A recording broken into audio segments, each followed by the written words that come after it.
think I got all the stuff set up that I needed. Grab these glasses.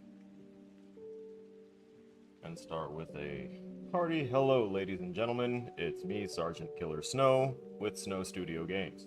And today we are going to be bouncing between two projects that are somewhat similar but different. Their similarities are that I want them both to be in 2.5D. So, two-dimensional characters and object sprites, but in a three-dimensional space, but still locked to a two-dimensional perspective. I basically want it to have three-dimensional movement, but still two-dimensional. I'll show.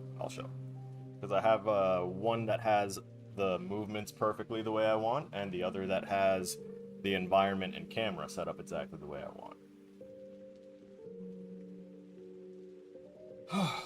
Okay. Go ahead and cut us over. Hello. Sit there. So, this is going to be a little single-stage game for now called Karanos Lost. Hello, Darklight. Welcome. Thank you for being here.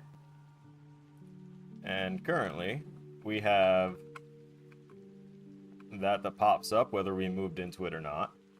We have our character Karanos. We have him swinging his weapon. And there's a couple of attack animations. There's actually 3 basic attack animations it can slot through, and then we have the heavy animation. And over here, we have our enemy, who when we enter his attack range, he switches to attack. And technically, he's supposed to, drop attack. We're still working on him. But this is for a game that needs to, this stage needs to be a playable level with a start menu and all that stuff. The same spiel that I had with the maze. I got to do that with this. So I've got a good amount of it already set up. I just need to get this enemy working, and then I'll make some environmental blocks, dapple the enemies around, and then sprinkle a little story on there.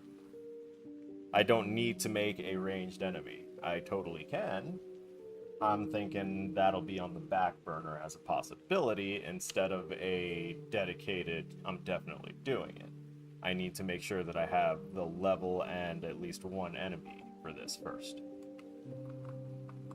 And our enemy reacts to us hitting him, but for some reason it seems to think that my basic attack is doing way too much damage.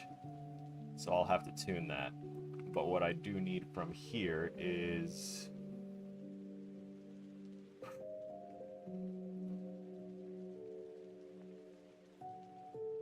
couple of things. Let me take a look in the controller. I don't have the movement stuff in this controller. Probably it's going to be in the character. Oh, sure.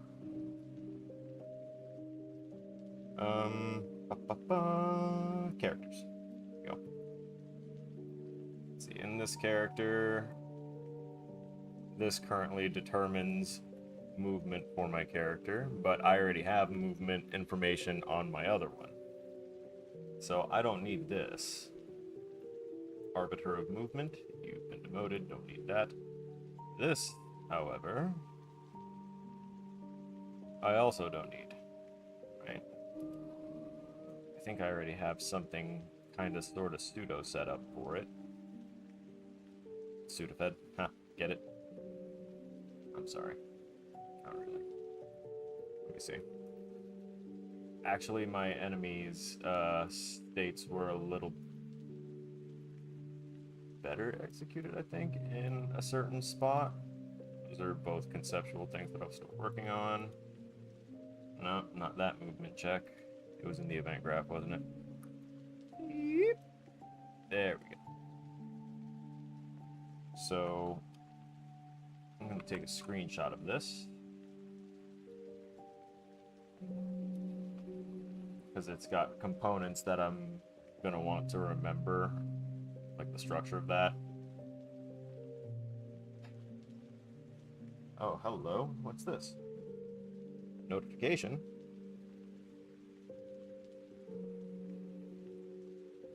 Is it an important one? No, no. Not necessarily. Okay. Health damage wasn't really that crazy.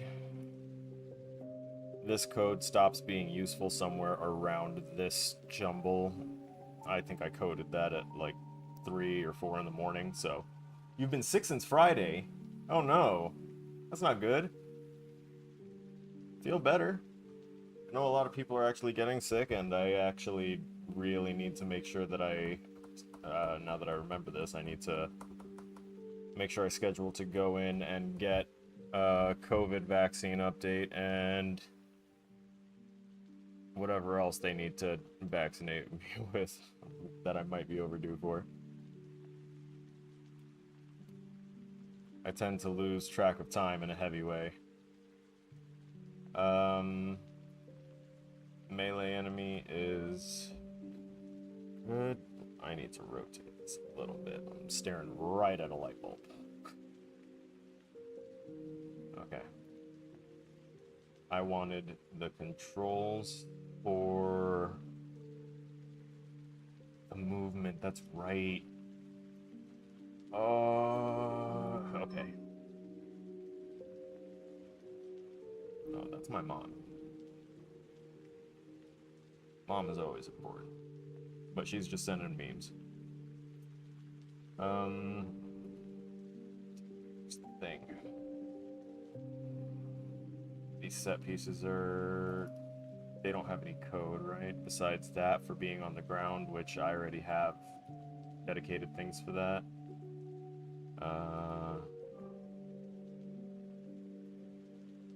Here it is. Settings. Input assets. So the weird thing for this was that I had to swap the way the controls, the movement controls work, because technically our character is, when they're facing forward, they're facing to the right. And logically, when you're looking at it from a 2D perspective, your brain is telling you to hit the key that makes it go to the right to go forward. So WASD doesn't work, so instead it has to be DSAD or DSAW, with D going forward and yada yada yada. You get it. So our character is technically always oriented towards, you know, the right, and anytime that they flip direction, it's rotating it entirely, and also it's rotating by scale. Yeah. It's been an interesting time trying to get this to work. But it does work. And I'm gonna grab a quick screenshot of all of these.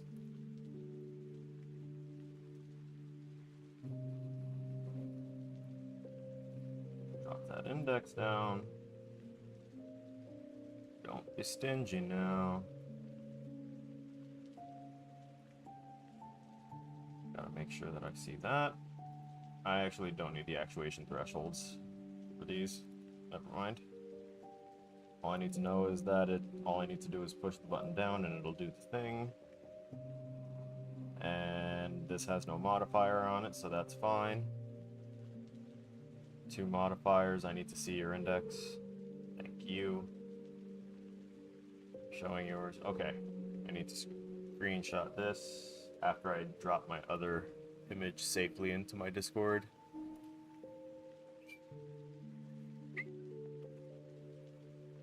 See, I've got that for a reference, and now I need to grab this.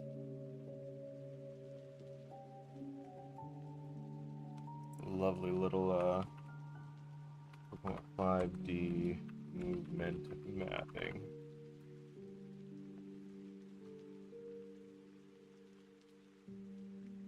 Right. What else did I have going for me? The camera, was I doing anything crazy with it? No, I just have to make sure that I tell my environment not to collide with the camera or my enemies. That's something I need to remember. We're gonna go back and work on my combat design project, because that one I need to have some progress to show for it by tomorrow. but I did already eat, and I'm well medicated. I've got water. I've got energy drinks. And shit to do.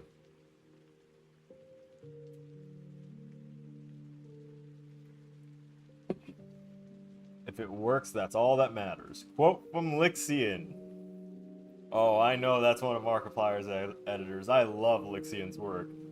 Lixian is amazing. That man is it. For anyone that's watching this in the future, because there's only one person here right now,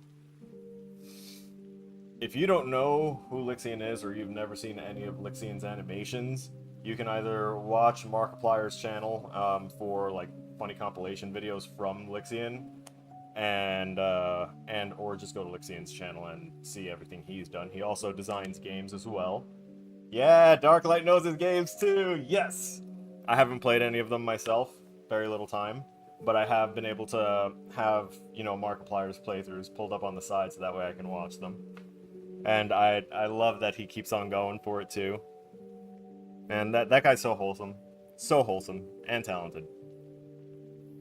Anything that Markiplier's twisted little head comes up with, and he just spouts it out and breathes it into existence by having Lixian created into existence.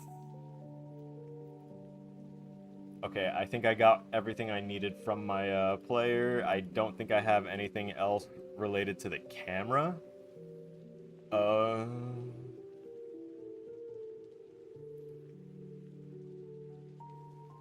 We'll see.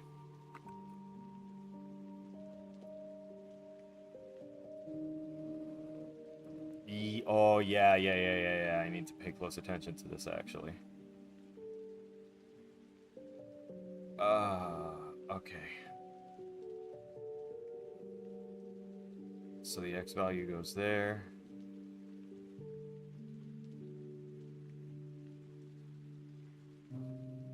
I am not going to post this screenshot yet. I need to actually get some separation here. Okay. So you go down there. And I can technically bring this down even lower, because it's only attached there to go right up here. Cool. Now I understand that one. This isn't going from anywhere else. Okay. So what I'm going to do instead is I'm going to drop this node here and bring it up there. By giving this bit of separation to the wires, I can just kind of differentiate where things are going. So now I know everything that's got the y-axis plugged into it and everything that's got the x-axis for its values, and what to do for my tuning and whatnot. I need to make sure that I grab the oh, well, that's play rate.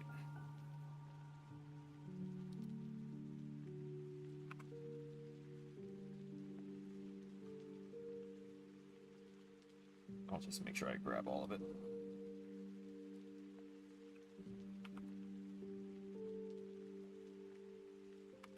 .5D movement with play rate modifier as sprint.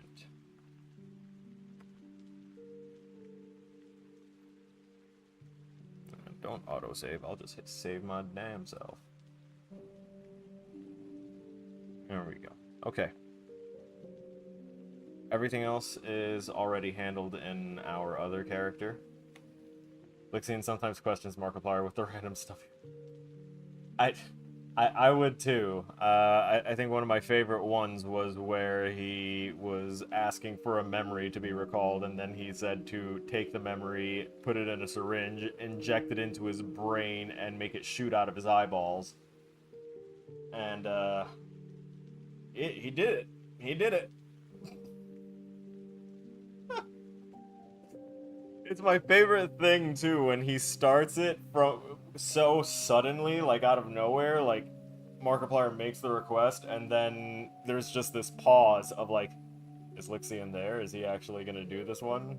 Is he gonna be witty about it? And then he just like comes from randomly off screen with this like actually demented looking sprite with murderous intent, and I love it. Love it. His humor is perfect for me. Okay. That's done, that's posted, nice and neat. I can dip out of this because I don't need to be there right now. Now we go to Night Terrors.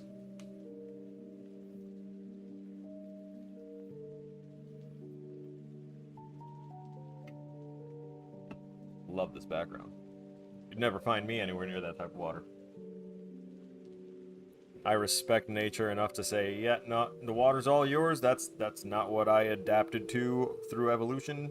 Sorry, I know I can be amphibious. I'm not going to be. I choose land.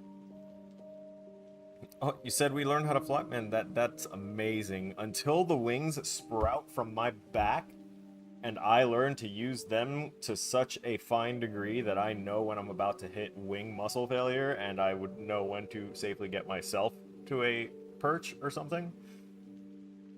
I'm okay with planes, but I much prefer ground.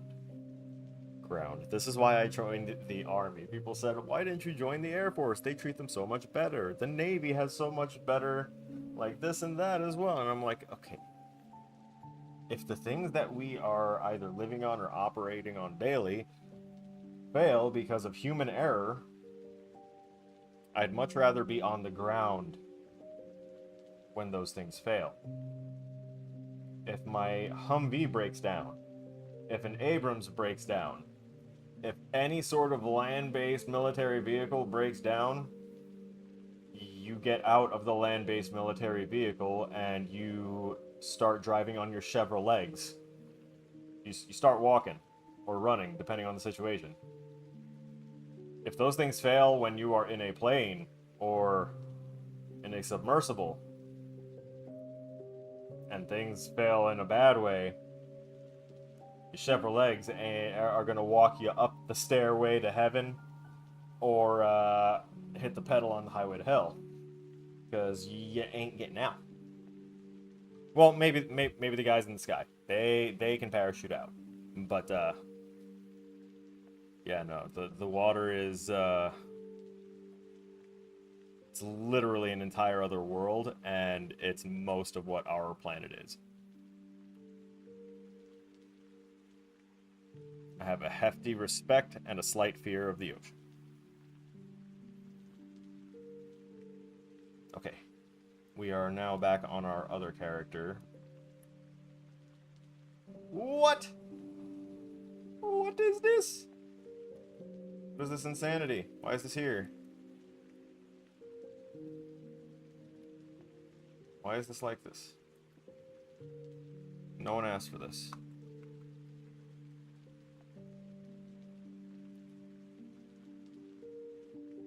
Absolutely no one asked for that. He's still doing it.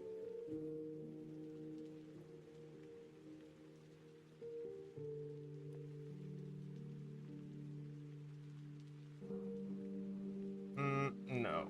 You need to be like, there you go. Okay, now I see. The viewport tab must have been right under my mouse when I clicked on something. Panic. Panic me. Okay. Let me just demonstrate the current movement of our player character. Let me do it on the actual good one. There you go. So, this is our character.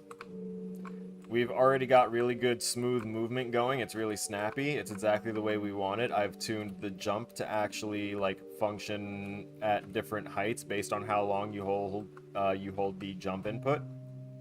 Up to a certain maximum, of course, so that way we can kind of clear larger jumps. We can do a few like skillful jumps if need be.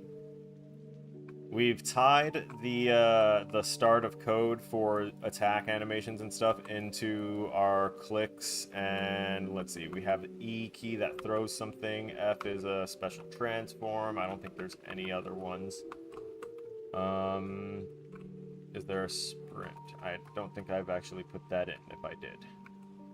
But we do have the ability to, you know, jump around and everything is based off of, for knowing when to switch the animations, it's based off knowing when we're moving when we're on the ground, moving when we're in the air, and how far we are from the ground when we're in the air. Like, I love the way this moves right now, and I'm a little scared to go ahead and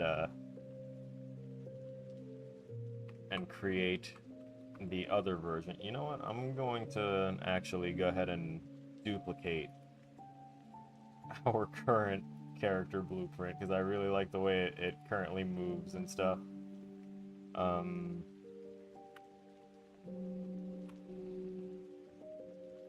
The player Kunoichi alternate perspective. This is the one we're going to be fiddling around with, so to speak.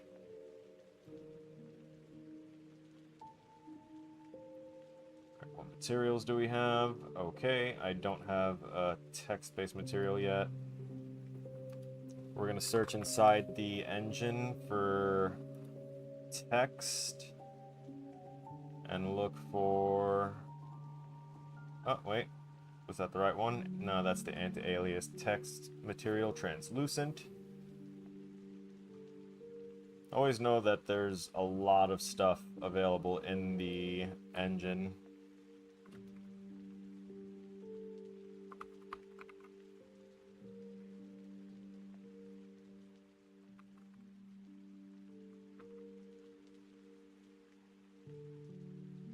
Of course, it's going to keep thinking, ah, there we go, finally. Yes. Default text material opaque. Oh, there's two exactly named similar oh, they're in different folders. One's in resources, one's not. Okay.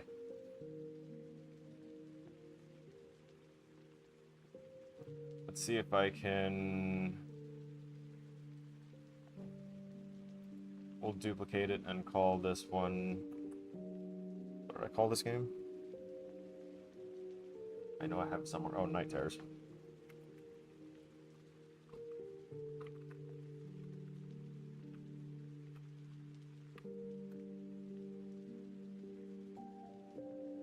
And we're going to grab this, and we're going to advanced copy it to that tab.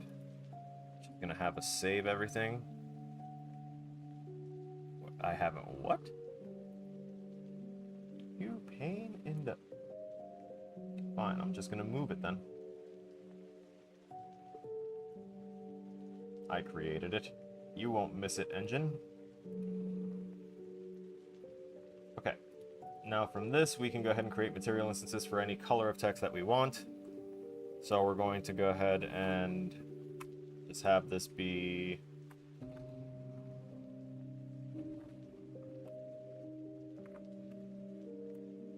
MI underscore in front of it, so that way it stands for material instance. And technically we didn't set any parameters to go ahead and alter on this thing, so it's only showing us... Alright, I got this.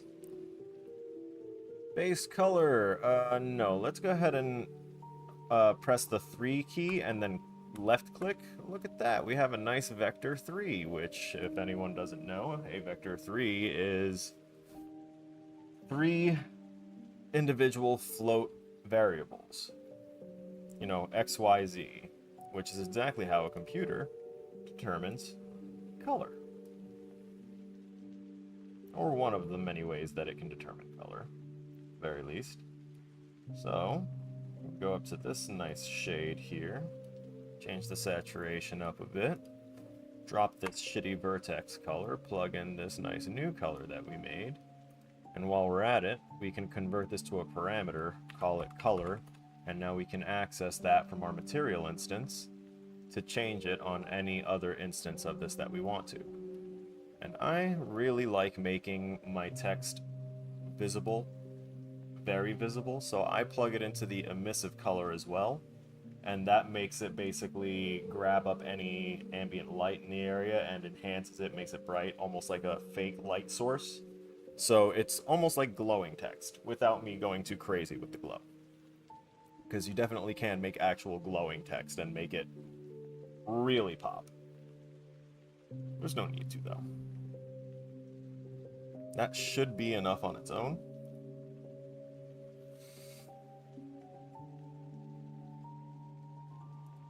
We could change up other things on it, but there's no real need for it right now. And, oh, the font. That's already a parameter. Do we have other fonts yet? Did I put other fonts in here? I don't think I did. I didn't even put sounds? Oh, wait, that we're filtered. There we go. My bad. Okay, so we have sounds already picked out.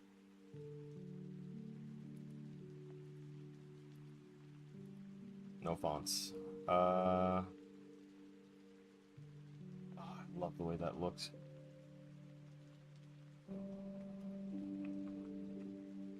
By the way, now when we go into our material instance, we can click that, global font parameters, that's still there. And then here we have that color parameter that we can go ahead and change. All we have to do is tick that box, and then we can change this material instance's color however we want. We're not going to override that right now, though. There's also other generic overrides that they've put in there now that didn't used to be there, which gives you a little more customization. Oh, I just realized that my... There we go. That's wild. I must have been using my main scene during class. So... I'm annoyed that I didn't catch that. Anyway.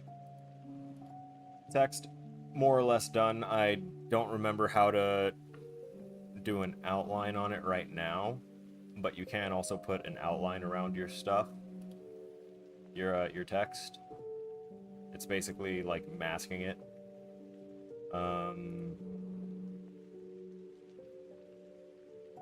This is the alternate one, so let me look at...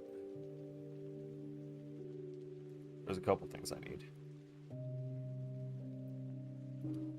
Night Terror sprites. We're gonna drop in this sprite sheet and apply 2D paper settings, and we're gonna have to cut this up. But these are breakable sprites that we're going to cut up and turn into animations for breakable objects, which is going to help with, you know, learning proper interactions between a weapon hit on an object, and then you can transfer that knowledge onto an enemy. Just do the same exact thing that you did for the object. Maybe do a little knockback. Depends.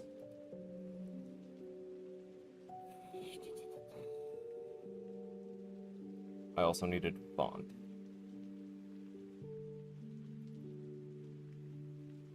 So, go over here. I'm going to drop it into the materials. One's regular, one's italic. Yes.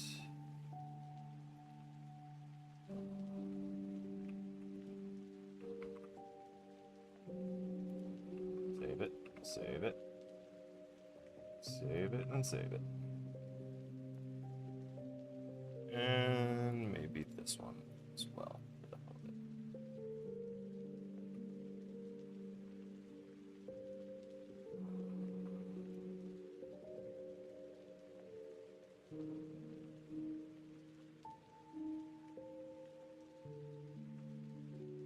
Save both. Cool. We can change those here.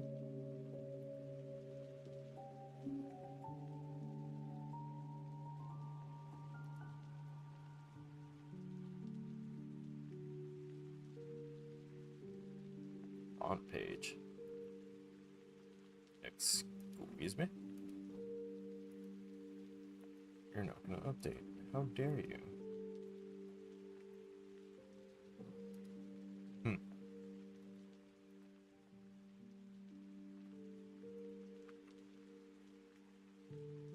take a look here.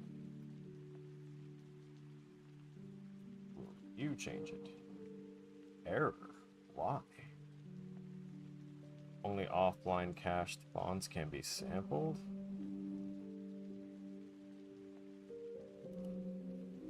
Really? So that's the issue. Somehow.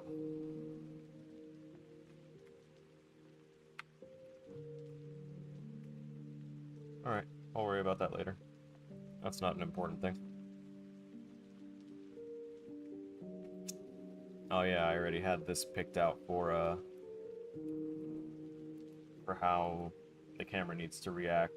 The sprite and the camera need to react. So we already have the camera boom. I'm gonna move that out to about 1300. Do collision test.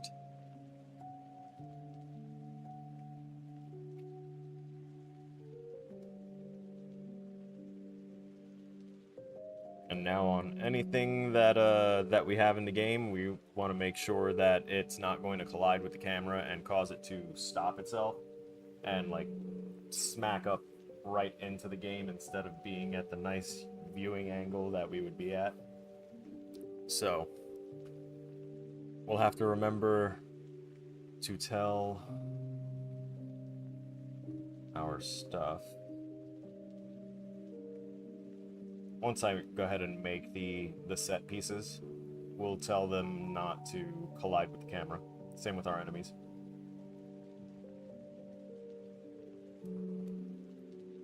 That's right, that was for getting the jump height just right. Ground trace is fine. Our update animation, I want to keep that open.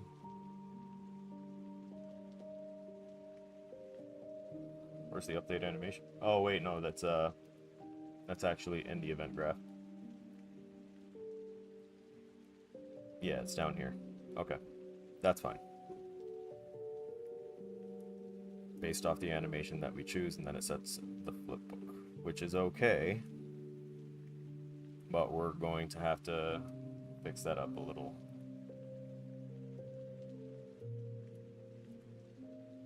So step one, we're going to go ahead and make the 2.5D movement controls.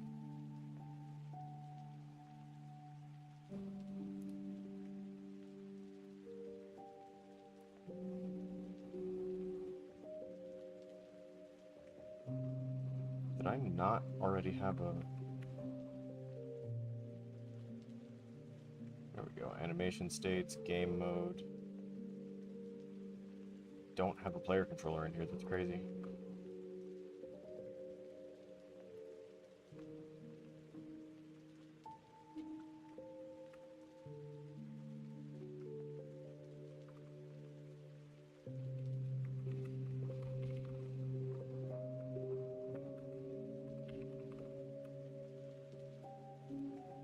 Alright, player controller is going to have basically the same... No, it's going to have a different begin play. That's right. Let me check and make sure that enhanced input is already enabled. Okay.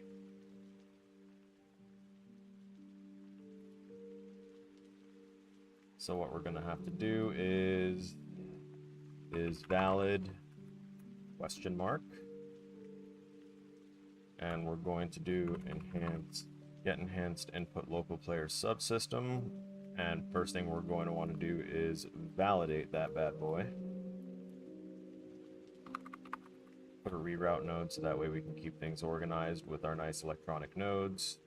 Plug that right in there. And if it's valid, we'll drag off of here instead and say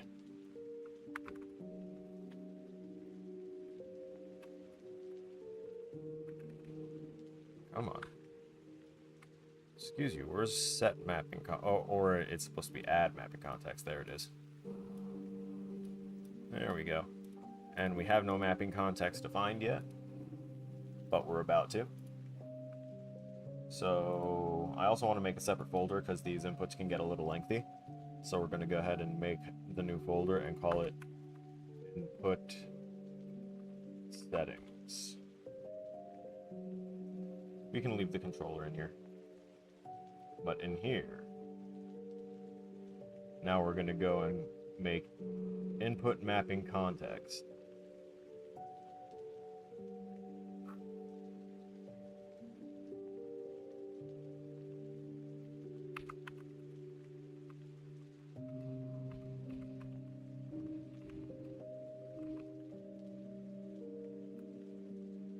Go. And I can pull this one off. Kind of do that a little bit. It's always going to be on top there, so I don't have to worry about losing it.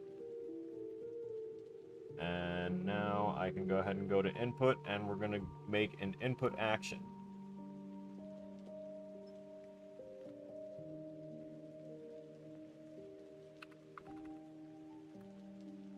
It's called movement. And that's right, the only thing I did differently or set for all of them was their trigger was down. The value type is still going to be a vector 2D for movement, because we're only going to be moving left, right, up, or down, and then pressing the space bar is going to go ahead and give us our verticality. So we don't need to worry about the z-axis on a three-dimensional plane, because jump has the z-axis handled. So we can save that.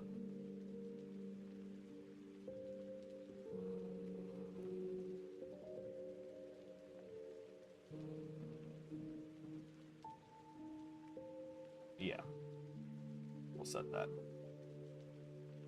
A bit mask of trigger events that, when reached, will consume any application. What? Like that? No. Leave that as is. And that's movement created. It's crazy, right? There's obviously more to it. So we're going to go ahead and create a mapping. We're going to drop down, and oh look, there's movement. So obviously, how would it know what movement actually is until we tell it? So now I have, oh my god, I'm going to need to open that up in the browser. That is slightly, oh, that's so much better. Okay. So we're going to need to hit it 2, 3, 4. Oh, that was a weird cadence out of habit. That's going to be Delta, Sierra,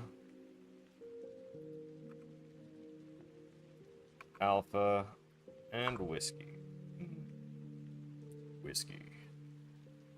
And if I remember correctly, Whiskey was the one that we left untouched. Yep, Whiskey's fine on its own.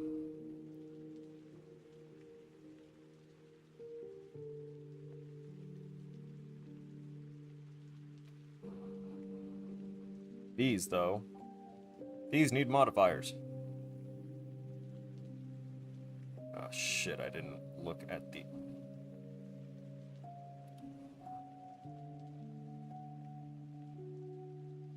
I think I might actually possibly remember, hopefully.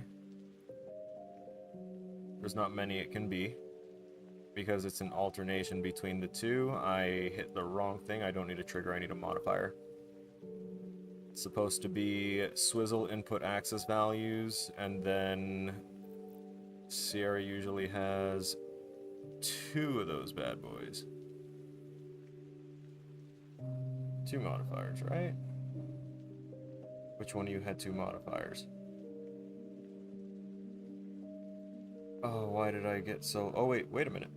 I'm dumb. I scrolled to the right. I was right. Yeah, I was right. I was on the right path, at least. Modifier.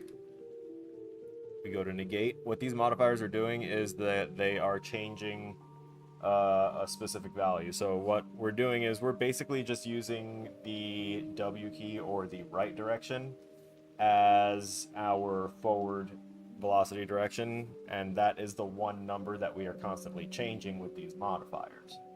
So technically we're only modifying a +1 value, but we're changing it to negative and switching it over from like X to Y and back to X and all this other stuff. That's what they do. That's the negate. It was the alpha that needed 2 modifiers, you sneaky so-and-so.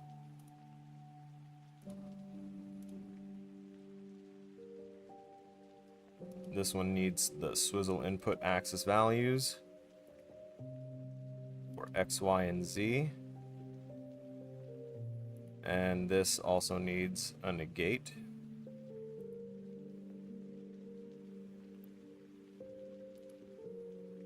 That should be it for the movement on that one.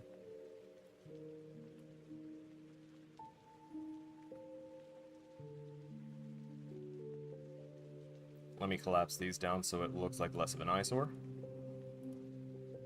There. Let's go ahead and put our jump on an input action.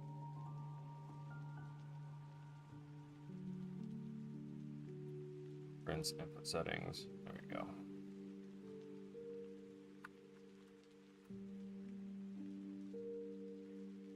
There we go. Now we have jump. And it's bound to spacebar.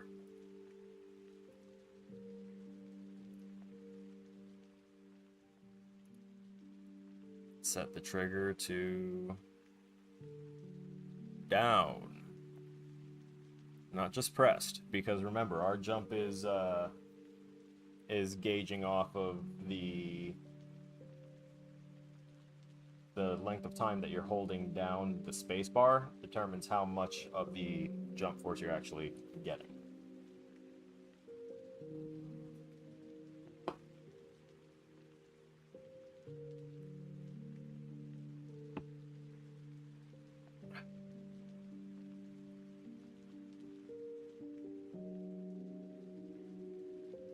I didn't have anything else that I needed just yet. Wait. Never mind. We need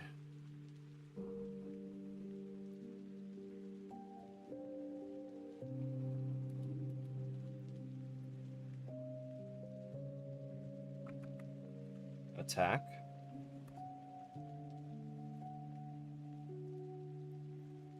And it's going to be bound to left mouse button.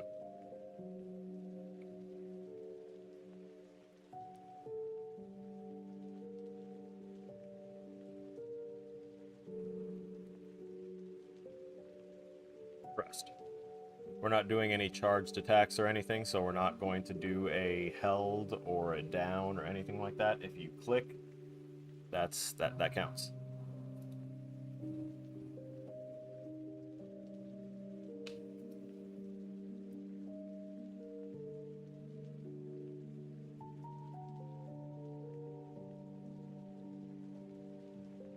Yeah, pressed it needs to be. I had to think about it just to be sure. We'll go ahead and add another and create a new input action and call it heavy underscore attack. Drop this down, right click. Ta-da!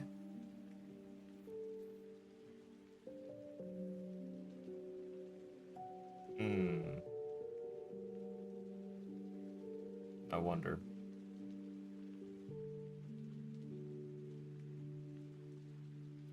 Let's see if it does.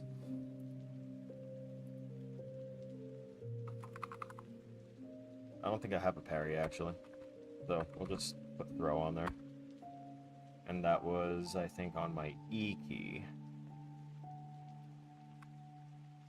So we set those up.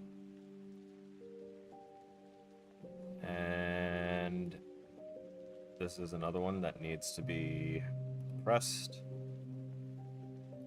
Trigger for this is pressed. Everything else should be good.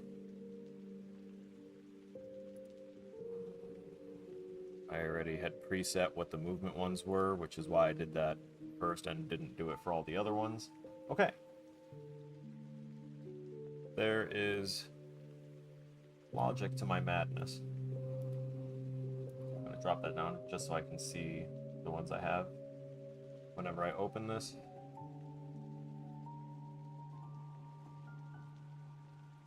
And now we can go here, select mapping context, and that is the mapping context that will be added to our player.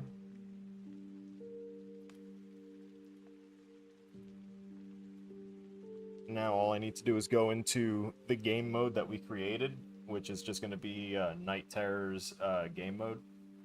And I'm going to go ahead and add... Basically what I'd do is make the player Kunoichi alternate, the alternate perspective blueprint right here, into the main character blueprint that it'll access, so it'll generate that character at player start locations and attach the default player controller to it, and we set the default player controller to this. Or at least this is what I need to do to go ahead and make it do the things I need it to do. But before I go ahead and execute that entirely, since we've just created those bindings, we want to make sure, because we also told it to overwrite the other bindings that would have been linked to it. I'll leave the input touch there, but input action jump is now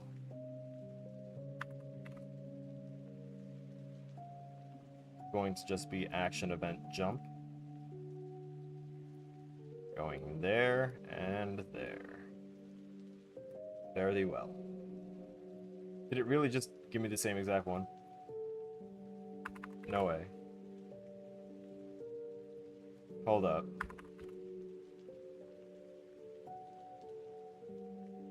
I need to know which... Okay, that's from action events. We need the enhanced action event. Jesus. Okay. Triggered there. Completed or canceled there. Wow. Anyway. Next. Input access, move right. Okay, see, now this is where we're going to have to put our move logic from the other character in here. Which means I need to get rid of this screenshot and pull up the other screenshot. Oh god, my eyes. Why is it so hard to see? Vision is hard.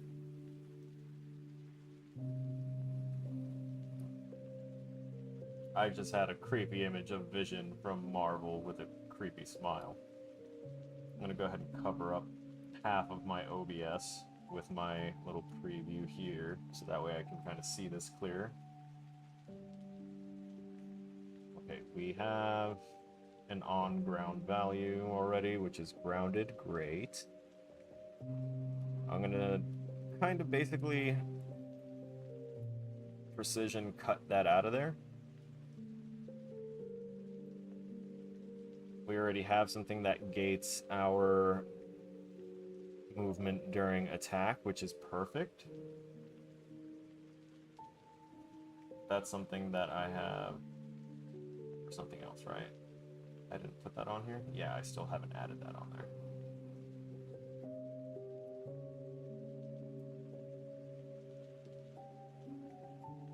So...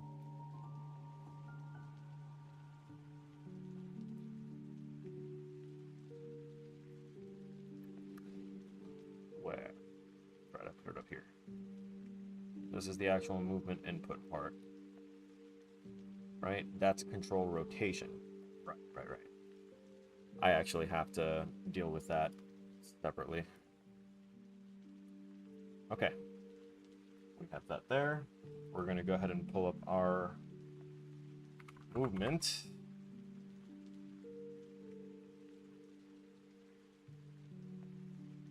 There's a reason that they usually title their things like IA underscore whatever, because then it's input action movement instead of any of the other things that say movement. It's smart. I forget that Unreal has so many things that are already pre-named in there. I'm used to Unity just going and complaining at me, but not already having things pre-designated if it's a less common word. Let's see. So this is going to be... I need this action value here. This is how you go ahead and get the X and Y just from a triggered enhanced input thing. You just go ahead and break the input values, and then you have your X movement and your Y values. So we can grab that.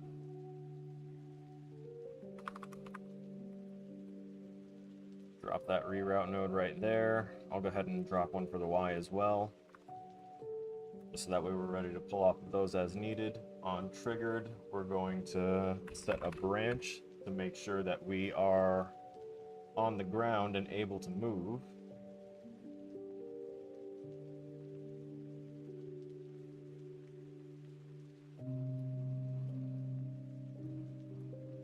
Then we're going to use this beautiful node that I found and have been absolutely abusing. Compare. Oh, I love the compare node. This is such a good node right here. So I want to grab actually this Y. Bring these up a little bit. Grab the Y value, plug it into the input value there. And you'd think it would be X, but again, the way the camera and the player facing orientation stuff is, it'll work. Next we want to do the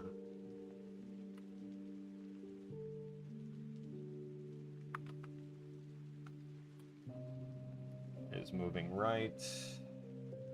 Not, then set is moving right to false.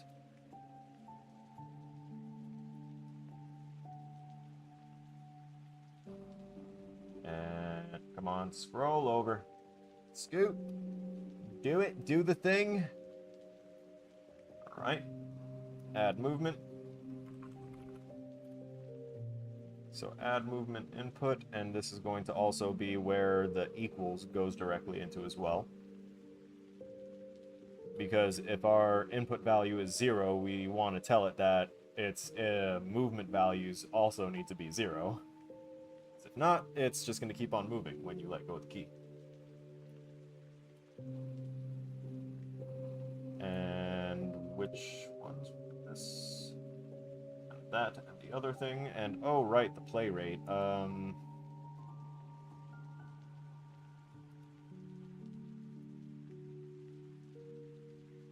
play rate can literally just be 1, actually. I don't need to worry about that on this project. I'd tune everything by the animation instead for this particular project. So I think I can go ahead and go to select. And for the wild card, we're going to do... Do I have a sprint on this? Probably.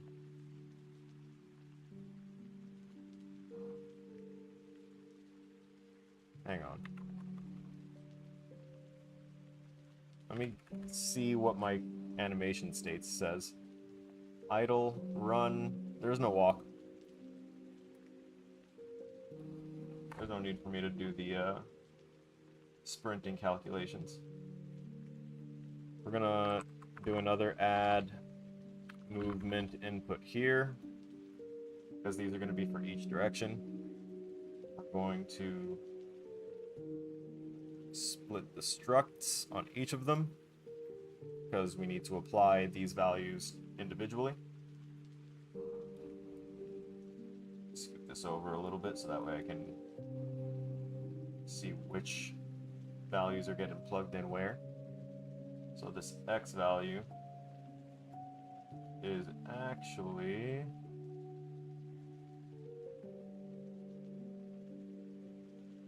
going into the scale value here.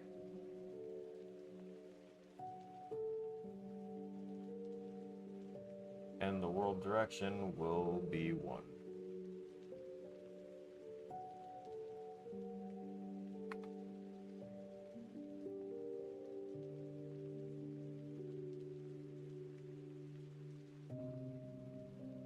Wait. Negative.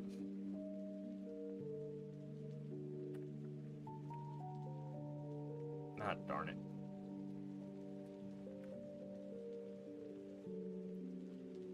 And the other value here is actually getting plugged in directly from that, so it's either the 1 or 2, so it's definitely going to just be the 1.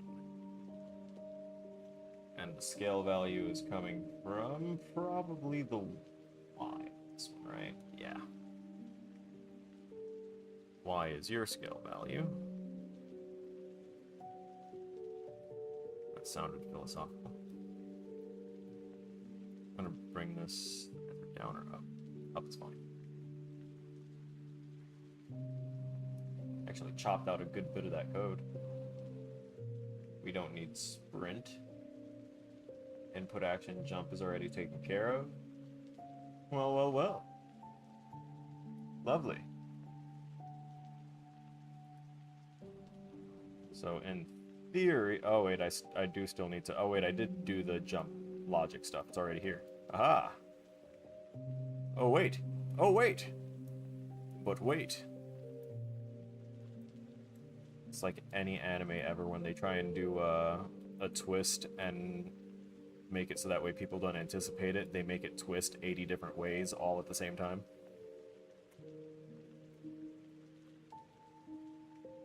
Okay, so we have it set so whenever we are going, our input is telling us to go to the right, it's going to also set our movement to be going right. So our logic that is already set up for changing our facing direction that we have set up on this is already in play. We don't have to worry about that.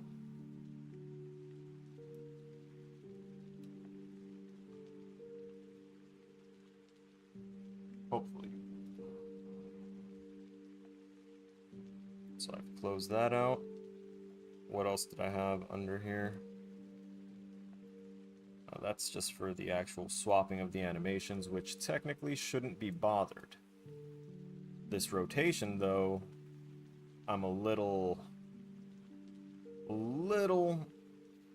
worried that it might not work with our new current working situation. We'll see.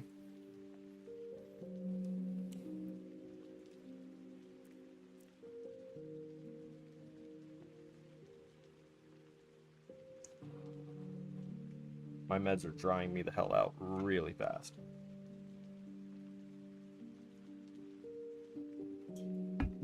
Okay.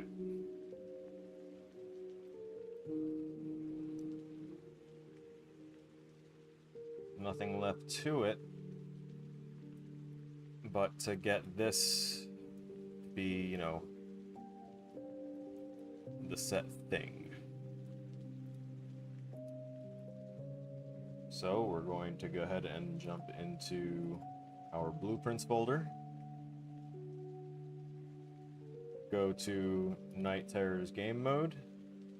And we're going to choose Player Konoichi Alternate Perspective.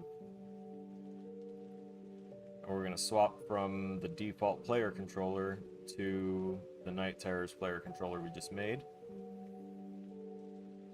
And by the way, we can technically take all those values and stuff for the actual player movement, and we can take it out of the player controller, or take it out of the player character and put it onto the controller. That's something that we can do, and probably what I will do.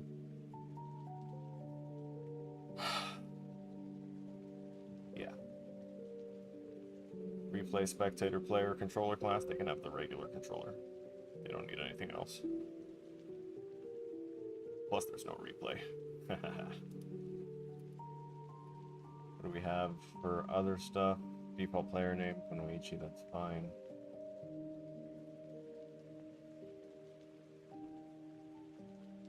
Okay. Okay, going left and right is okay, but forward and back is not. Let me see what's going on here by ejecting our controller. Alright, so we are using the wait a minute. I think I get it. So we just hit the stop button there. I want to go back into the blueprint for our alternate perspective, Kunoichi. Yeah, it's around here. Where are you, Liebchen? Come out, wherever you are. You're here, somewhere. Movement capabilities, can jump, can walk. I'm also going to set can fly for the hell of it. But there it is, constrained to plane. Tisk tisk. We turn that off. What that was doing was keeping us stuck to the 2D perspective plane for our movement. And there we go. We can move. I'll need to now work on making set pieces. But for the moment, I'm going to take this and slide that out. And we're going to enhance that right there. Might also want to... Is that a collision box? Did they put a collision box on that? No, that's just a render component, right? It looks like there's a collider box on that. It's kind of wild. I'm not gonna worry about adding collision to it for now. We just want to be able to jump off of there, and look at that. We have our movement. And turning around still works. Moving up looks a little goofy for now, but it's okay. I'm probably going to wind up cutting the positive velocity going up. Basically, I want going up to be a little bit slower. Make it about 3/4 speed. So that way it gives that feeling of a little bit more depth than it actually is. Make a smaller space seem larger just based off the movement. Because the camera's still going to be locked. They're not going to be able to rotate it upward to see more. At least they shouldn't, right? That wasn't happening yet. The camera wasn't moving. Alright. So with that, we now get to go ahead and jump into our own new little test space, I'd say. Actually, no. We're going to keep this as our test space. We're just going to move the player start onto the ground. And 3Dify the jumps a little bit, so that way there's more to do. To test around our motion, because we are going to need to test our jumping and attacks.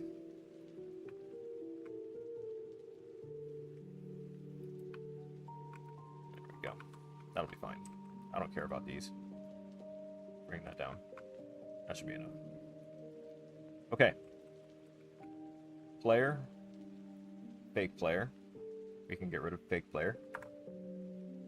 That was so that way I could have a camera angle to see. Don't need it anymore. And all of these cubes are going to have a custom collision. So if you want it to stop impacting on the camera, what we do is we go to collision presets. We see how it says default. We're going to go ahead and set it to block all dynamic, and then we're going to set it to custom. So that way we can go to our camera and hit ignore. And with that, we won't have to worry about our camera bumping into the platforms anymore. I'm going to walk right in front of this one, and yep, we can still see our player's feet, which I think would be a cool little mechanic as well. I've been trying to figure out a way to make the what do you call it? to try and make the camera fade away anything that wasn't like that was in front of the camera and between the camera and the player, but it just wasn't very feasible. I actually think I might need to cut the grounded input thing. This is the alternate one, right? Yes. We put movement over here. I'm going to go ahead and move it closer to where we have everything else for animations.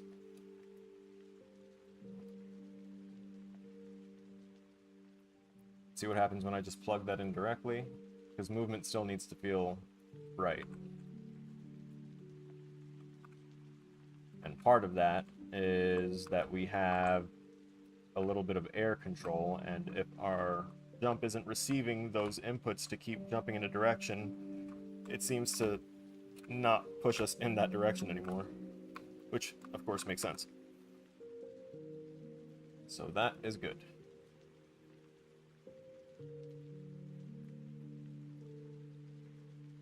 I think we can move on. I'll look into migrating player control stuff later. We need to go ahead and create the sprites for our breakable object.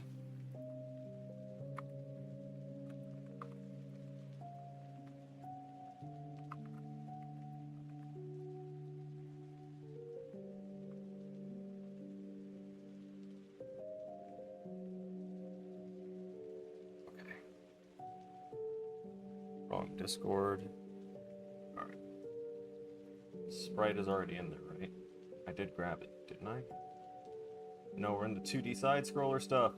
Ew! Ew! Sprites. Okay. Destructible sprite sheet.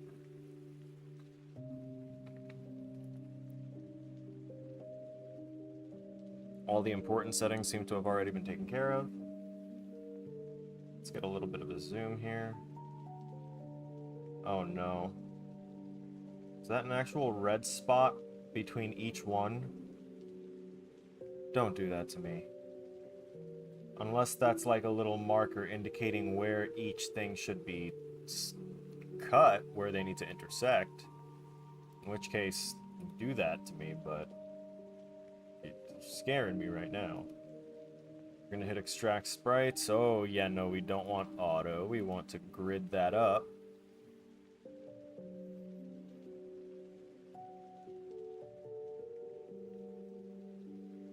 I still have that side open? I do. What is your scaling? What did you use for your scaling? Come on, I know you have it in here. You're a proud sprite creator. That didn't put his sizing here. Damn! Alright, looks like we'll play the guessing game. Let's start with 32 by 32. A little much. Okay, so actually 64 by 64. Hey! Okay, using common values. Looks like it worked. Yeah, that's perfect. I can live with that. Oh, damn it. They really all do still have that red pencil.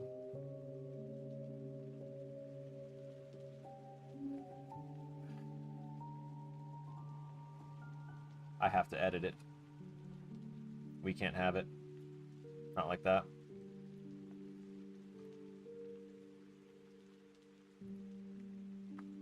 We cannot have that.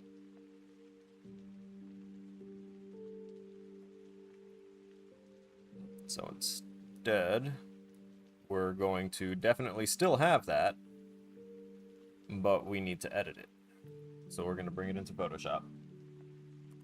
Oof. Crunchy.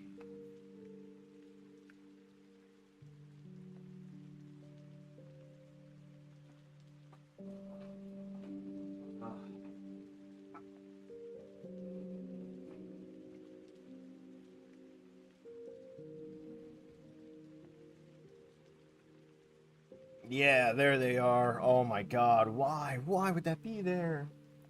Why would you do with it? Why? Why? Okay. That, and we're just going to carefully... Oh my god, please, I actually kind of need a background on this so that way it doesn't hurt my eyes. Filler, please. Thank you.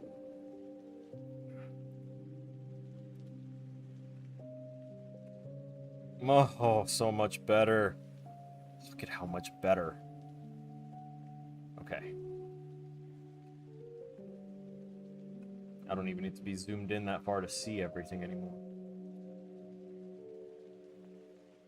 I do, however, need to be on the correct layer to make sure that we are getting the dots and not just hacking out hunks of black space that we added ourselves.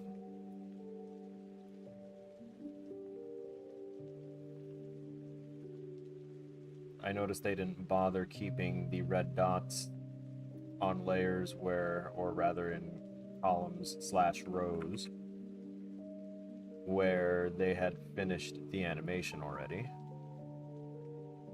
It's quite nice. Picking the right sprites, very, very important. Damn, we're gonna need to cherry pick now.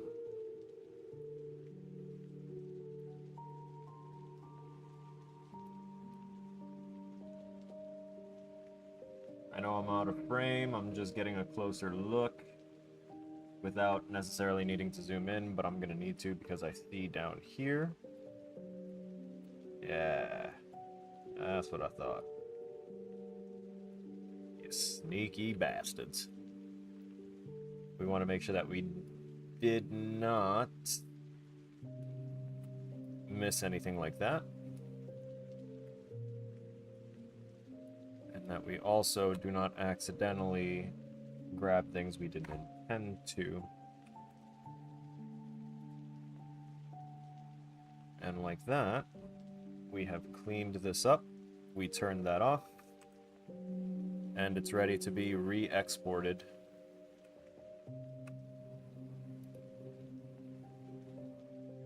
Go ahead and save that, please. Ugh. My bad. I meant export.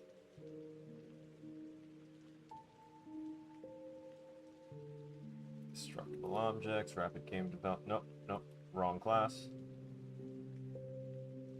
Combat design. There we go. Yep, overwrite the other one. We're good. Save changes. Nope. And now we can go ahead and grab that other one that we just edited. Bring it right back in. Sprite actions, apply paper 2D. And we should be able to now extract sprites safely. We already know that they should be gridded up at 64 by 64. And we're no longer... Look at that. Perfectly centered. We no longer have to deal with just empty spots of red dots. What are the... Oh my god, they gave me the empty squares?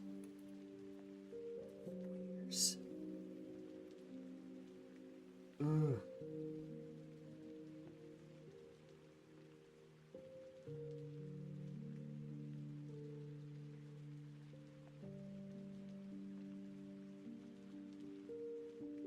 Those look like 2, 7, 8, 9.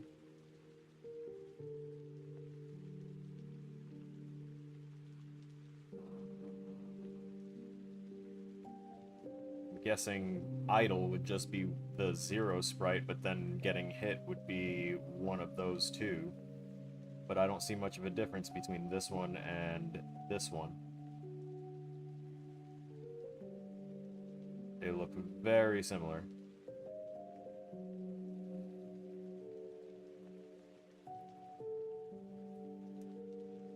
It's odd. Is there anything I can do to this one to make it different? Let's take a look-see.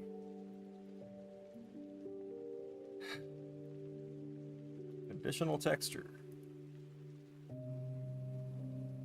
No, I don't think I have anything there. Media texture. No, those are all just texture. 2D. No. Nope, not what I wanted. I was trying to see if there was a way that I could, like, just change the sprite image or something. Not even change it, but make it a different color. Does not look like it.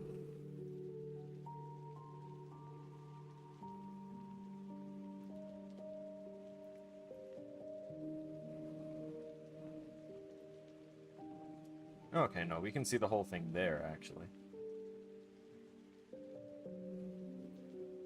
Okay. One would just kind of be a resilient hit, and the other one would be the hit that breaks it. So, pop down, make it flash white real quick, like one frame of this, a frame of that, but in white, and then a frame back, and it'll be good. I could guess. So, actually, what I'm going to do for that is I'm going to open this up again in the Photoshop. Come on, don't do this to me.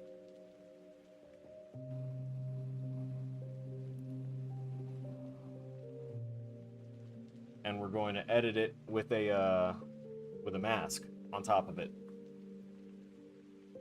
So we're going to create a layer, and we're going to go ahead and add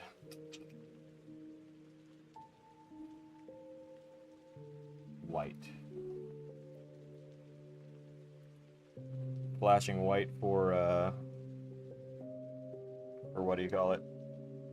For objects seems more reasonable, and then for enemies and players getting hit, flashing red makes more sense. So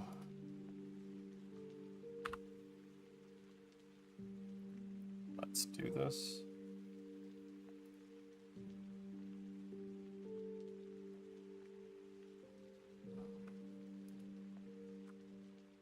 There we go. Now it's only flashing out those other parts.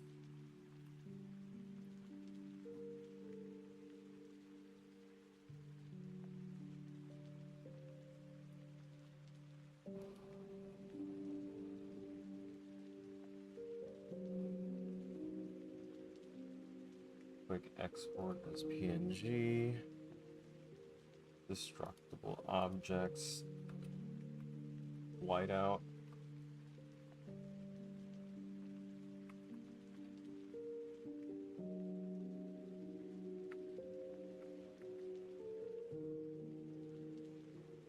And is this the right folder? Yeah, it is.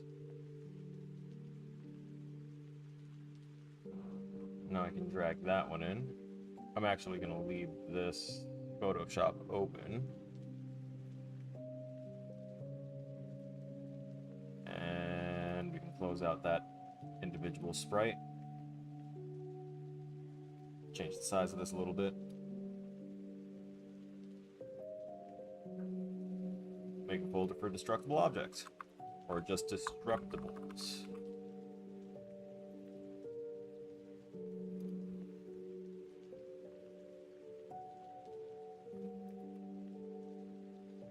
I'll have to go through and delete all of their empty space.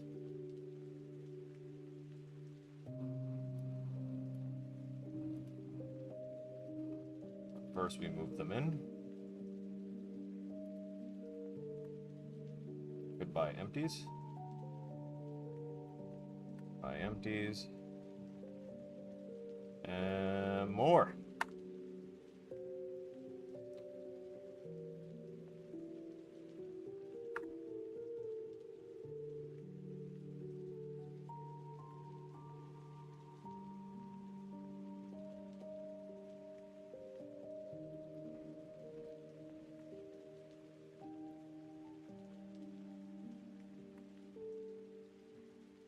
Alright, all the empty ones are gone. Next, going to bring in this whiteout spreadsheet. because it's pretty much the same thing. And once I rename these newly imported texture, oh, it's already named, but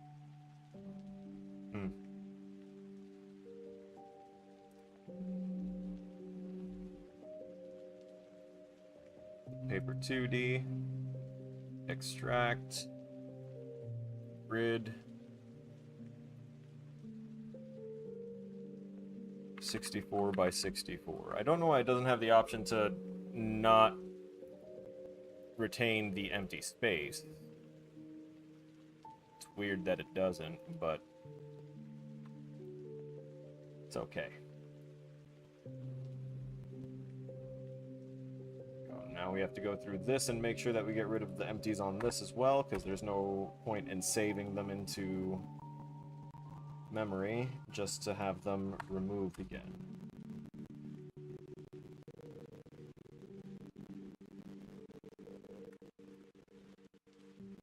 Really wish hitting enter would hurt him. Come on now.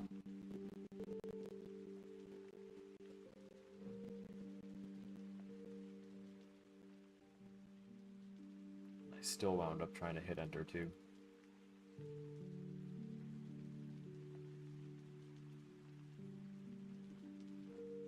Figure it's a little easier on my keyboard if I just do the mouse version, since I have to use the mouse to confirm it anyway.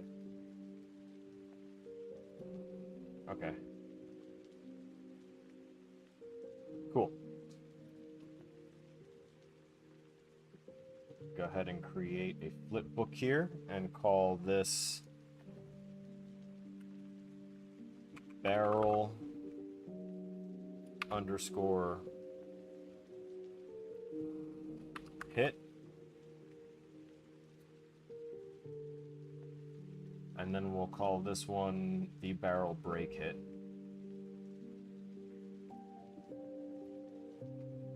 Barrel underscore break hit. There you go. Yeah, that's a good looking sprite for whenever it gets hit for the first time there. Let's slow that down to about a 10 or a 5. Put it at a 10, but then pause it, bring it back, turn off the loop, because it's only going to play once because you're going to hit it once. So do I want to keep that at a 10? Or do I want to put it back at 15?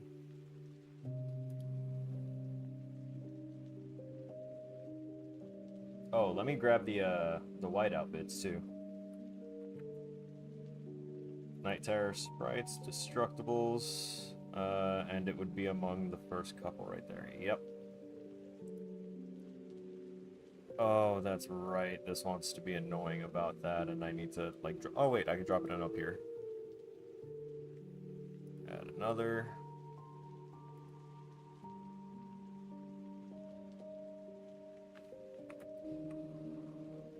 Drag that one in there. And then we can not add a keyframe. Also, this should technically go up here. There we go. Now we're talking.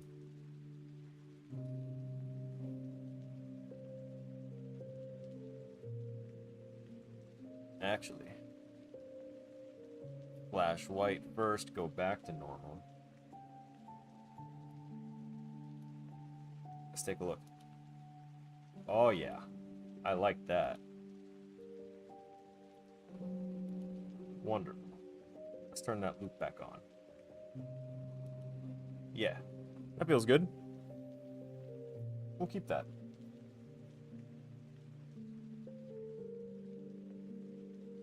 Question is, 15 or 10? I never finished up that conclusion.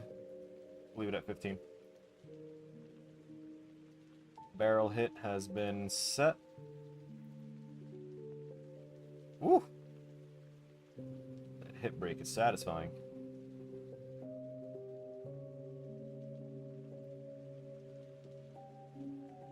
let's go ahead and pause it.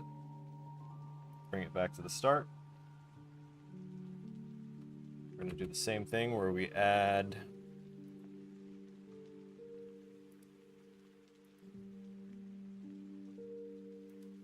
Yeah, there we go. Index 7 will be dropped in right around there.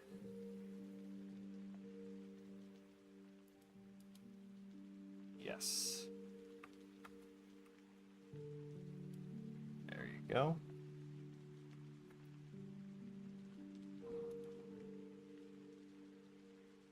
And should we make part of the debris?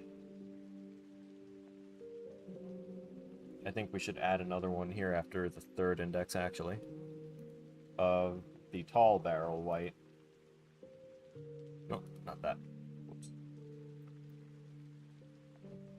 Let's go ahead and add the index first. It's going to be number 8, isn't it? Yeah, it is.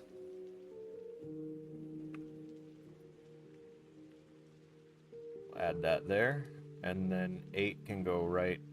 Oh, gotta grab it to drag it. There you go. So it dips down, flashes white, pops up, flashes white, and then pop. Done. I like that. Now let's hit the play.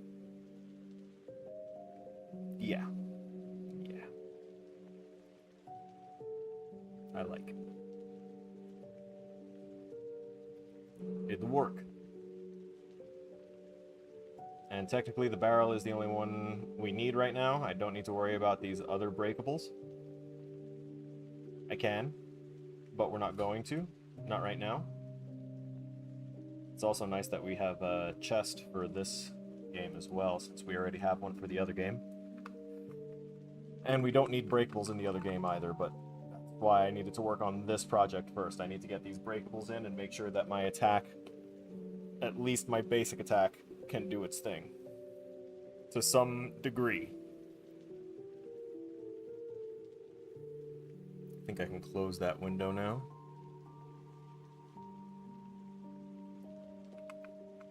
And we want to go ahead and create an object in our blueprint folder.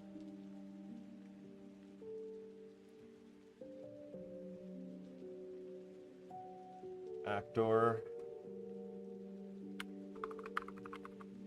Breakable barrel. Oh, what? Hold up. Hold up. Wait a minute. Something ain't right. We're just going to call it the breakable object. And do that instead. Oh, come on, itchy nose. Okay. None of the breakable objects should really be crazier than, like, say, a box or a barrel or something like that. They should still all be able to fit within the confines of a collision box. So we're going to start with that, a box collider.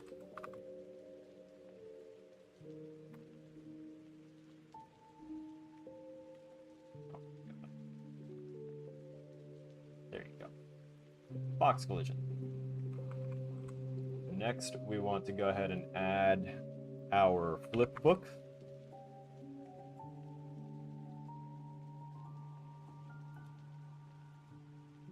We want to make an idle as well. I forgot about that. Go back into sprites, into destructibles, and we'll go ahead and just create.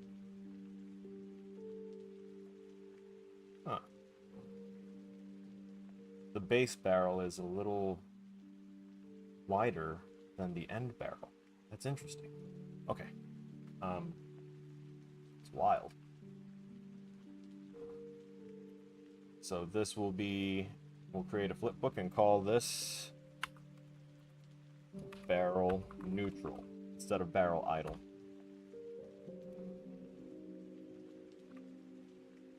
And now we can go back to the blueprint.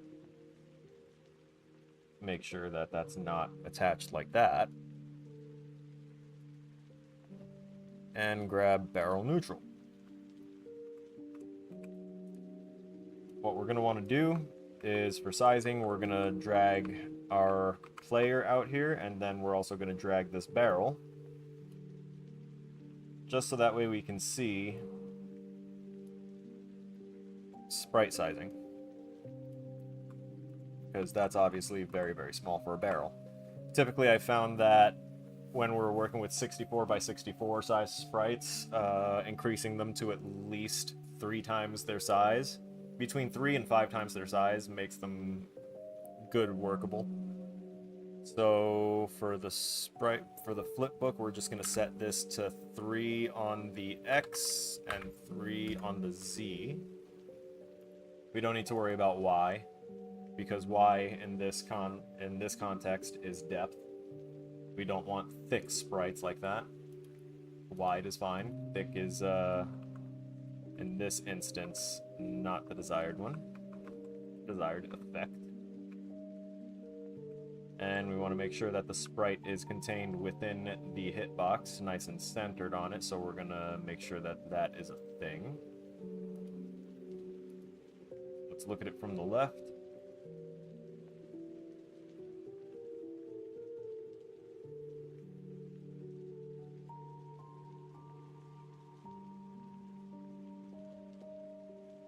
What is that? Okay, we actually do have these set to a decent size here.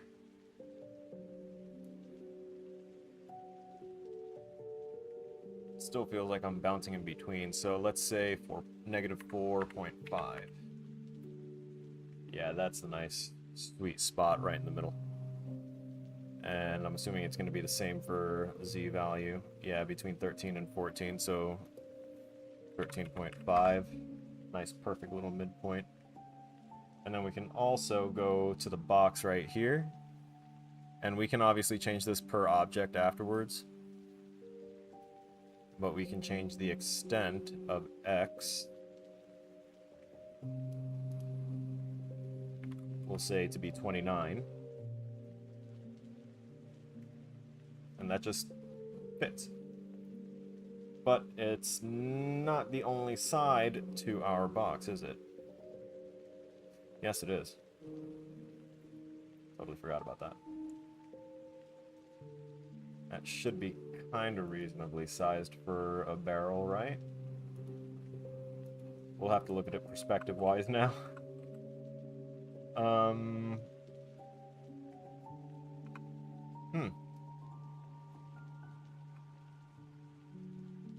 I wonder. Bring that forward a bit so that way we can tell which way is the front of it.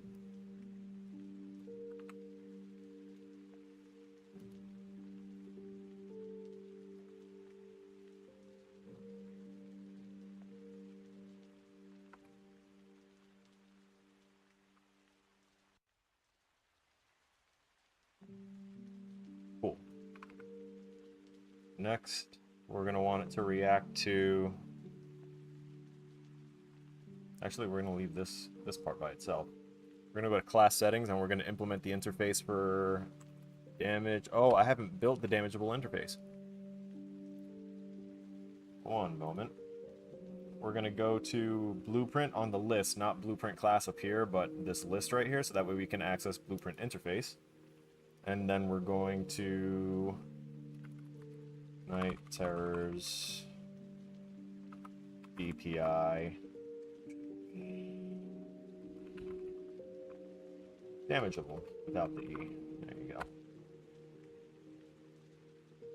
And this first function we're going to name set health to max.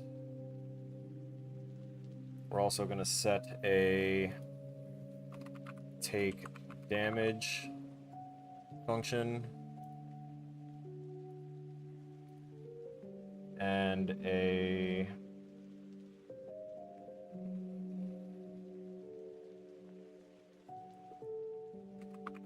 death or destruction function.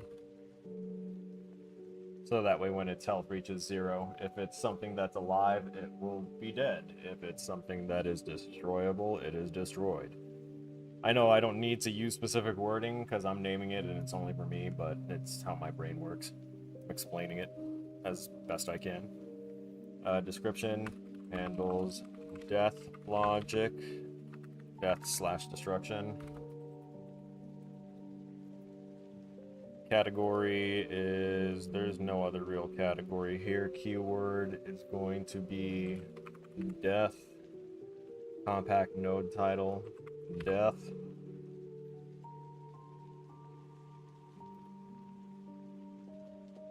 Or dire destroy.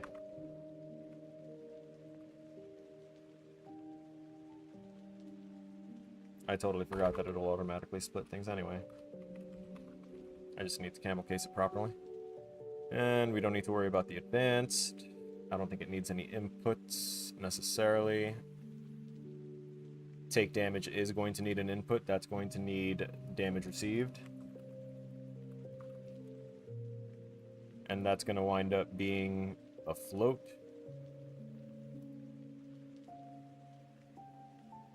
Set health to max. We don't need to add anything there as inputs or outputs, but we should remember that that is mainly just something we call at the start of the game to set our player or object health to max if it's destroyable or damageable.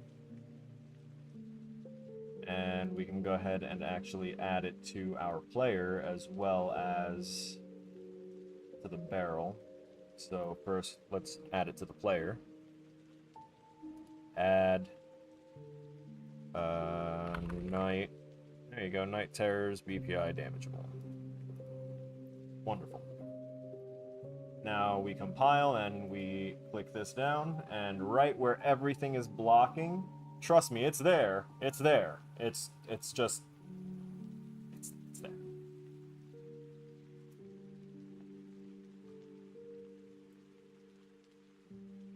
The yellow.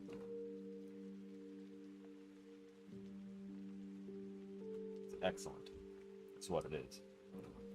So you can drop down these default ones.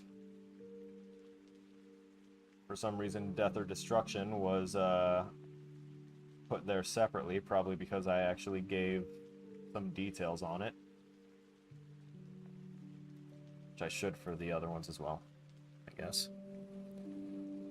Set health, set current HP to max HP. Keyword start health. Oh wait, keyword should just be health. Compact node title is start HP.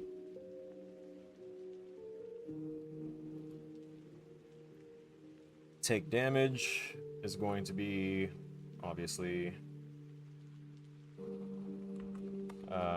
subtract damage received from current HP.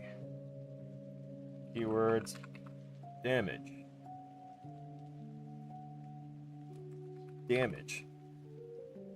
Brain damage. And for all the brain damage. And the brain damage. And the brain damage.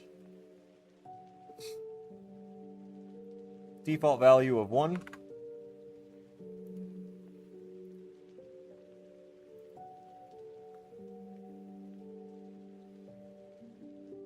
And we're going to want to go ahead and add a strength value or something. ATT strength. Not to be confused with AT&T strength.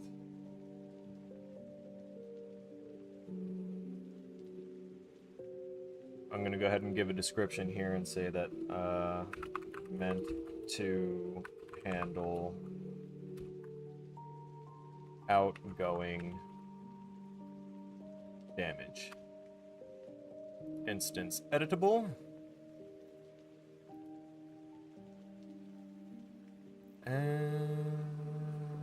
Okay.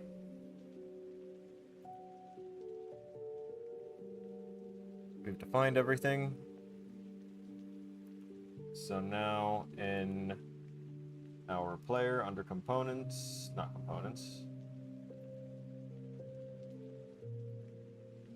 everything should be good, right?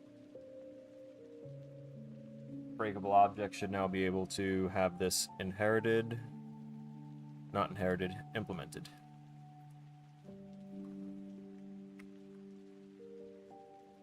There we go. And now we have those same functions and features available to us here. So, first thing that we want to do for both of our things here, for both of our characters, for both of our actoirs, set health to max function.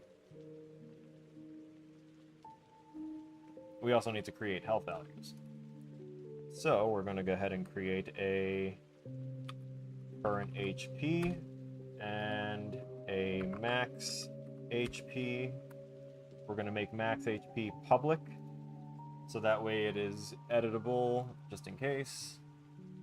We're also going to set that up here by pretty much just copying that, pasting it there. Same with this.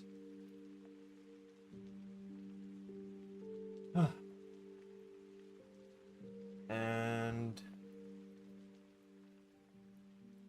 that makes it so we can do set current HP, drag max HP onto it,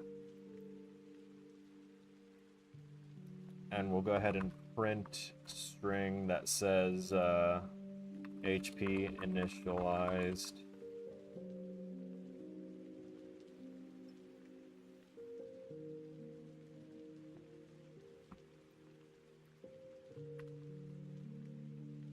Build string of load perchance. Yeah, don't need that actually. The hell with that. That's fine. That'll let us know that it actually ran its thing for the health. We want to set max HP with at least a default value of 1. And for the player, max HP should have a default value of at least 5, but we're going to set it at 10 because I'm greedy. And next up, we need take damage. So we double click take damage. Oh, sorry, to complete this we need to make sure that we call the function for set health to max. Make sure that it says self, and that starts our HP up. Nice and simple. Looks nice and neat when you look at it right there. Then you can just hide these wherever the hell you want. Take damage. So we're going to take damage received. We're going to use a subtract node. We're going to plug it into the bottom value because the top value is going to be health,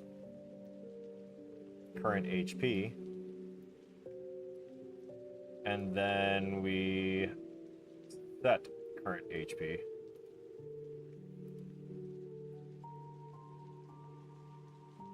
That ain't what I wanted to do. I accidentally double-clicked. My bad. May as well since it automatically dumped us here. Set current HP equal to max HP. Drag that under, drag that right there. Make a kiss. Go to begin play, and let's set that up. Boop.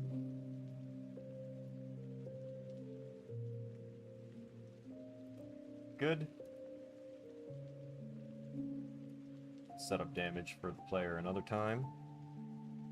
Want to go ahead and continue damage for the breakable object.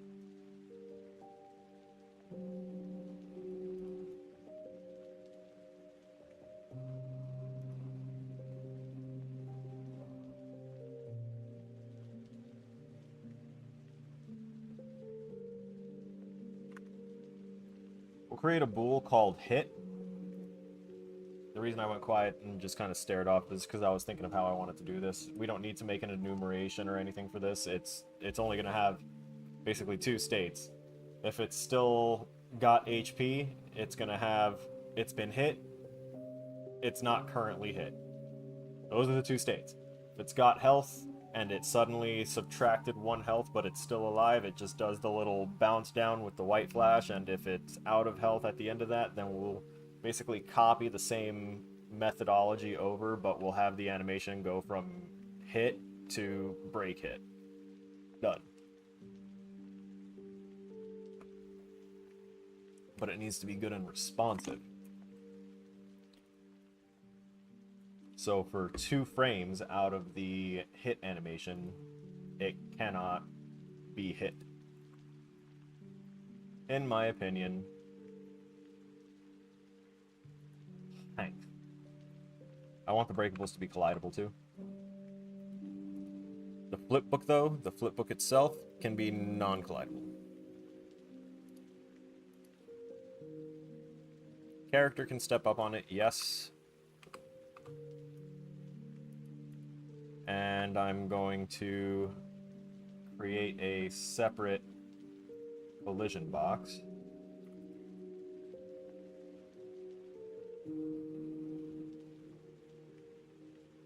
Do a little bit of a box collision within a box collision. Call this the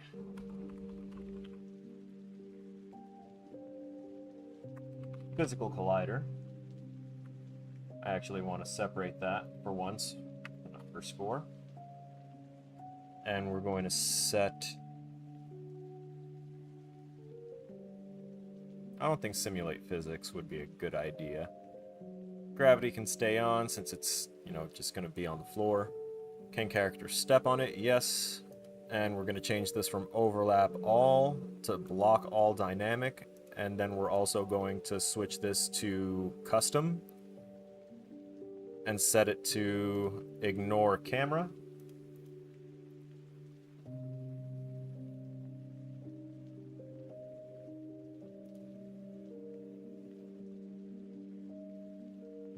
I was thinking of creating a separate object channel for breakables, but I just decided I'm going to use the verifier that checks for an interface, since we are using an interface. It'll be a little easier that way. I mean, they're both kind of easy. You know what I mean. Let's go back to the top of the physical collider up here. We're going to set these box extents. Let's take a look at it from the top. Right, I can't see the sprite because of that shit right there. I can't believe that.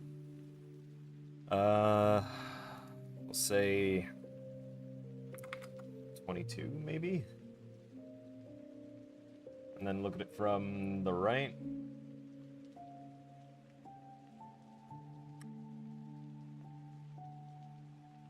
Yeah, we're gonna need to change that. Oh, wait, actually. Yeah, no, it doesn't need to be able to stand on the sides of it. Standing there should still be permissible. And we can probably just say 22.5. And then for the Z, we're going to set it to 29, but we're also going to shift this down a little bit to right there, 29.5.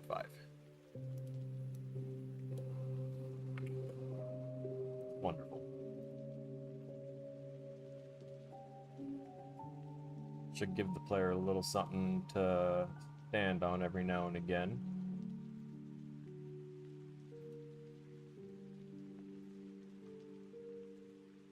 Now we can go here.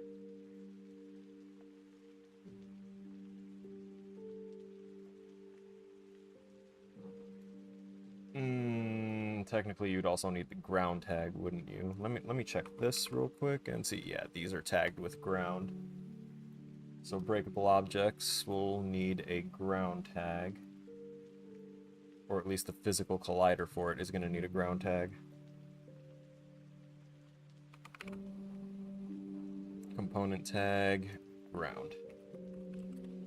So whatever we want our player to be able to stand on and have the animation change to, the falling animation, we want that to be based off of what has the ground tags. It could be like whatever you're standing on, but I want to control it intricately. So that has the grounded tag.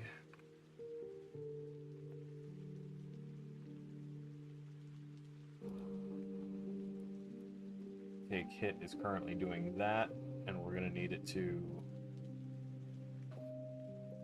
first off, branch.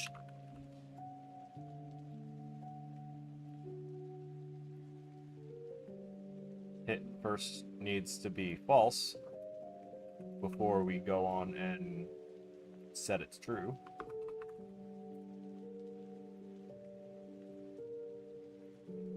So once we set hit to true,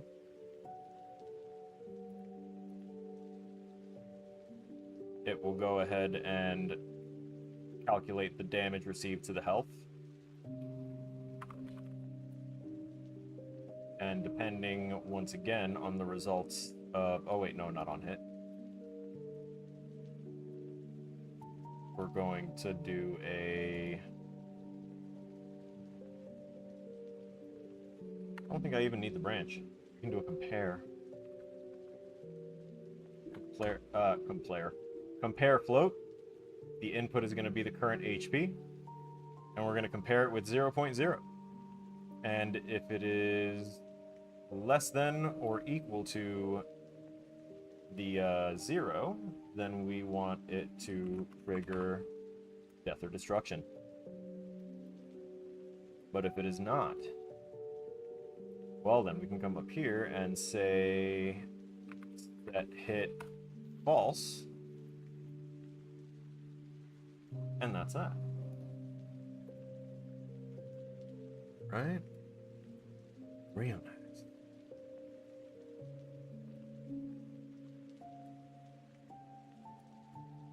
And theoretically, I could also, right before this, I can do it before or after. I think I'll do it before. I'm going to scoot these over. Bring that down to a level I'm more comfortable with, and we're going to branch this down. Put the hit up here where it belongs. Take out a hit. Y'all are loud as shit when you close your windows. I hear them every day. Yep, they're closing the other, and then they're going to go around to this side, close that one, and then probably their bedroom window. It's usually around 7 o'clock at night, too. Yeah. Alright, so event take damage. We want this to... I need to grab the flip book. And I also want to... Nah, you know what? This will be fine. Flip.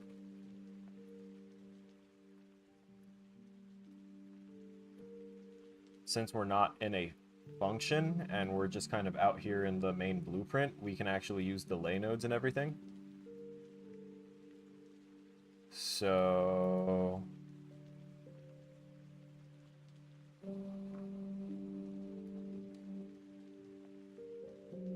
decided against when I'm calling it. I'm going to put it over here. Drag these over here. Plug that in there. Primarily because I want the damage applied first. We're going to set the flip book to barrel hit. And now we're going to do this right here.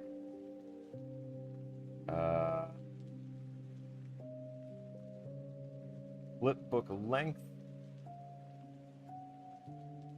After, it's been changed to this barrel hit, we get the length of that. Do a delay.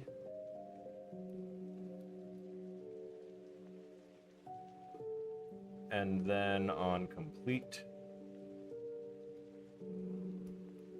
Actually, before we do that... No, well, no, technically, yes. On complete, compare the floats. We can go ahead and set flip book.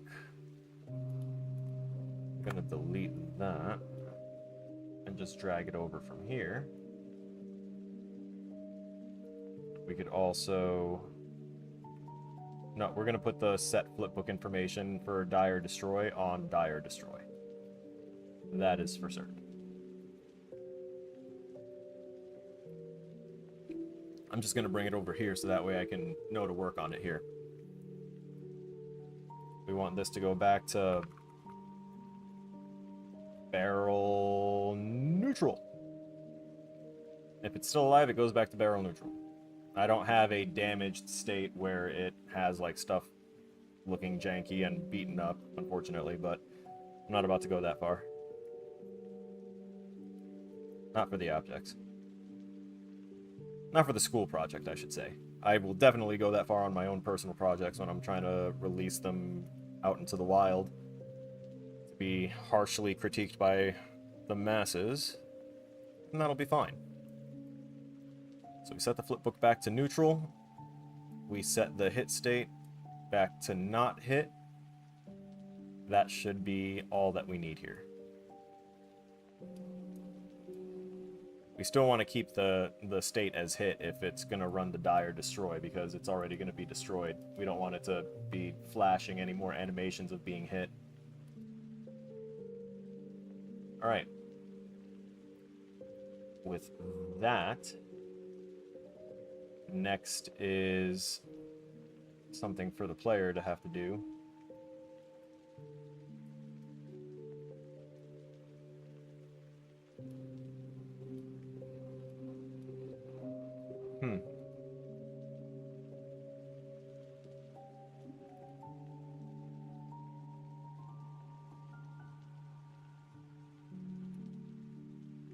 I wanted to get rid of this sequence now that it's not as convoluted as it was when I first started trying to get this character set up. Alright, so tick will update all my animations. Begin play, we can stick it around up here, and I'm going to encapsulate it. Begin play. Big old caps. Set the comment color to like this greenish. Set the opacity to 0.5. Show bubble.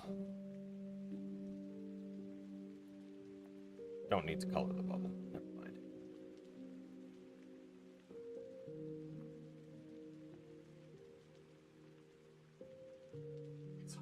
One moment.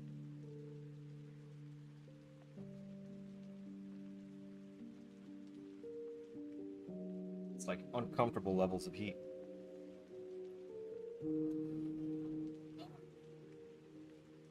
Okay.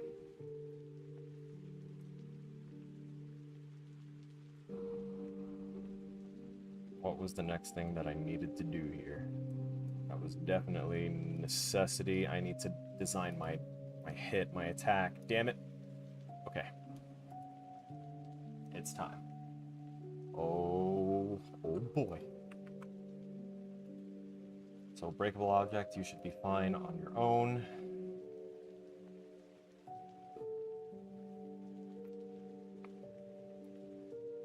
I don't know about...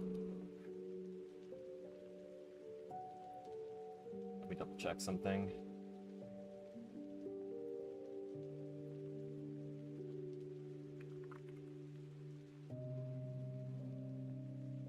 Yeah, there it is. Adds gameplay effect and gameplay ability classes to handle complicated gameplay interactions. I want to take a look at this. Oh yes, please save selected. Jesus. That was dumb of me to hit that like that.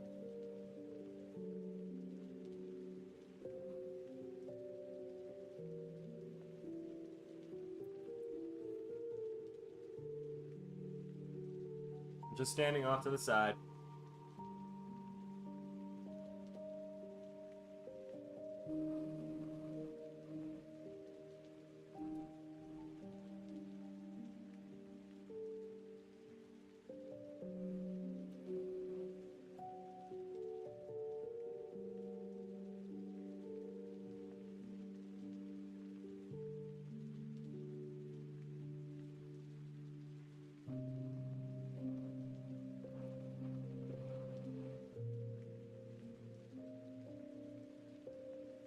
Ah.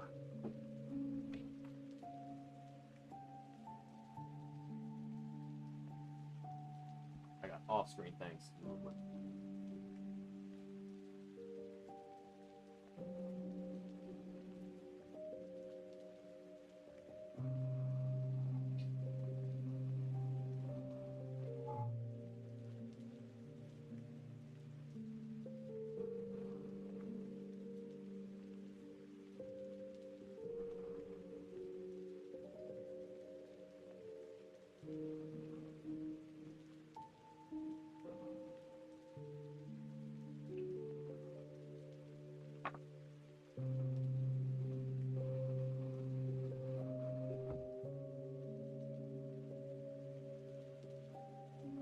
I'm back.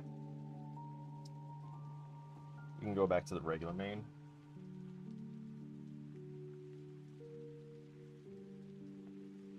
Alright, so we're going to still work through having all the controls in here, but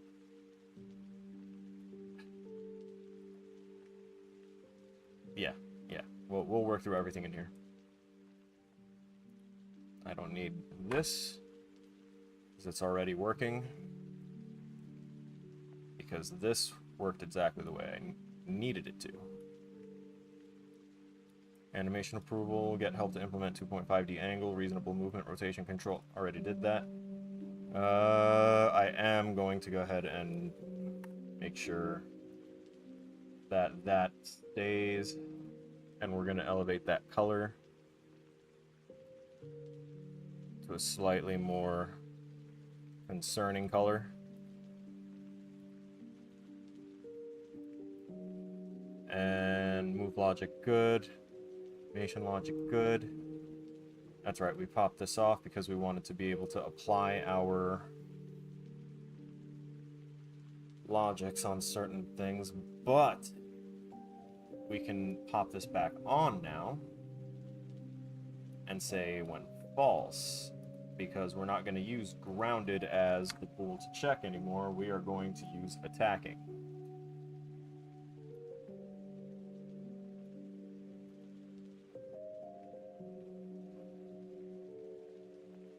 So we currently have a variable here for Night Terror animation state. I think it was for our movement state, actually. Do I have one pulled out that I can... Oh, yeah, there we go. That's got all the animations right there on it. Cool.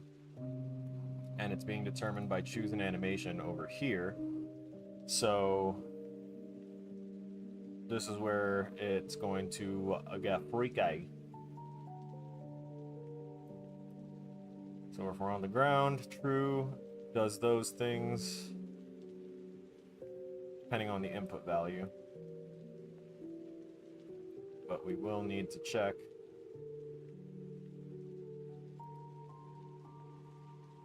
Where did we have it on the player again? For the movement? Yeah, branch. Okay, so if attacking is true, then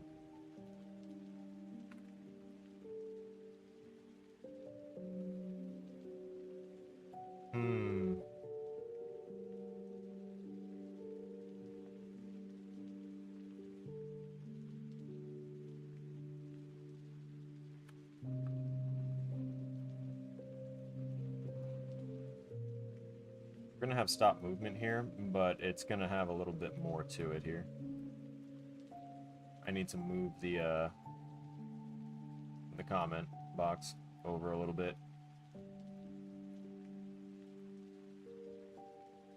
Just take jump completely out of it. It can stand on its own two legs. Get it? Jumping, standing on two legs. It's a pun. I might be losing my mind. Casual.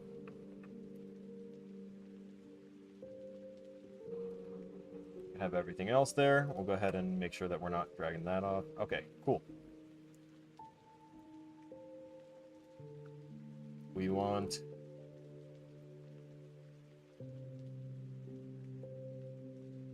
We only want this to happen if we're on the ground. If we're attacking and we're on the ground, it stops the movement immediately because I don't want them to be moving forward during the attack animations and dragging the hitbox forward while they're doing so. I want each click to be meaningful, so that way every attack has timing, because I am going to do things by like frame timing for this, for the attacks at least.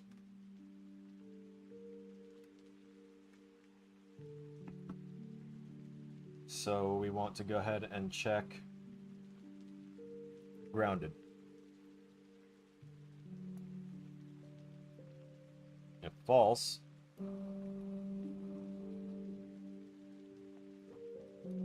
this is going to be a little bit more logic here, but we want to check if it's jumping up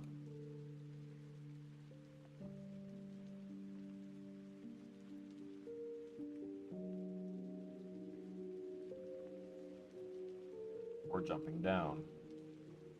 I have them separated for a reason, rather than just jumping, because I have the velocity, the height velocity, determining whether you're using the moving up animation or the moving down animation. Where the hell is falling down? There we go. Let's make sure the object isn't London Bridge, and it's good to continue. If we're jumping up, we want it to stop character movement immediately.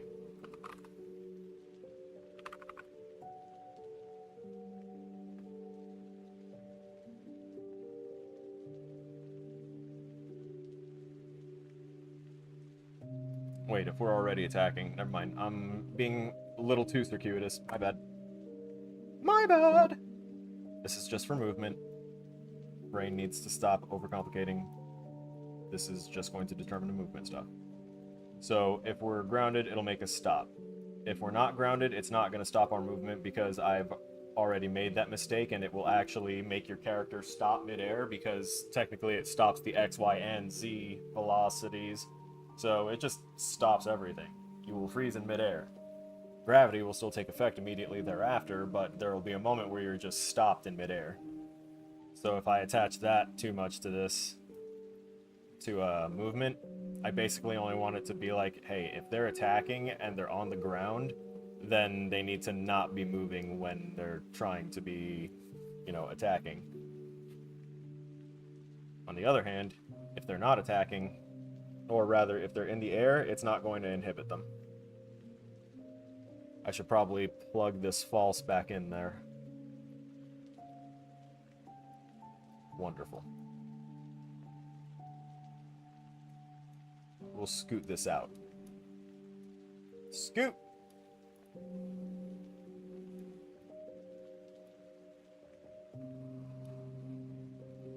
Over just a little more.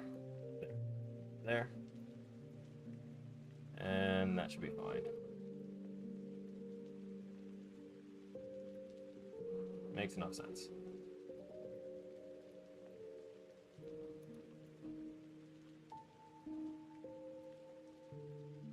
I want you to be a part of this world, please. Please. Okay.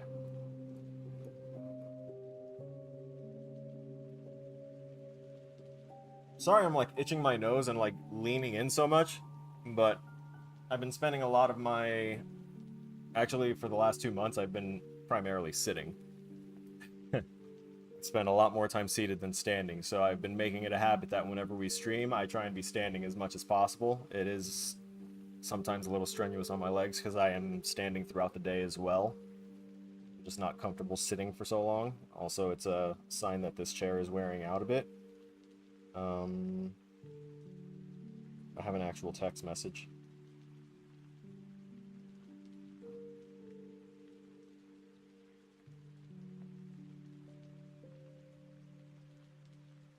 This actually might be something I step away for.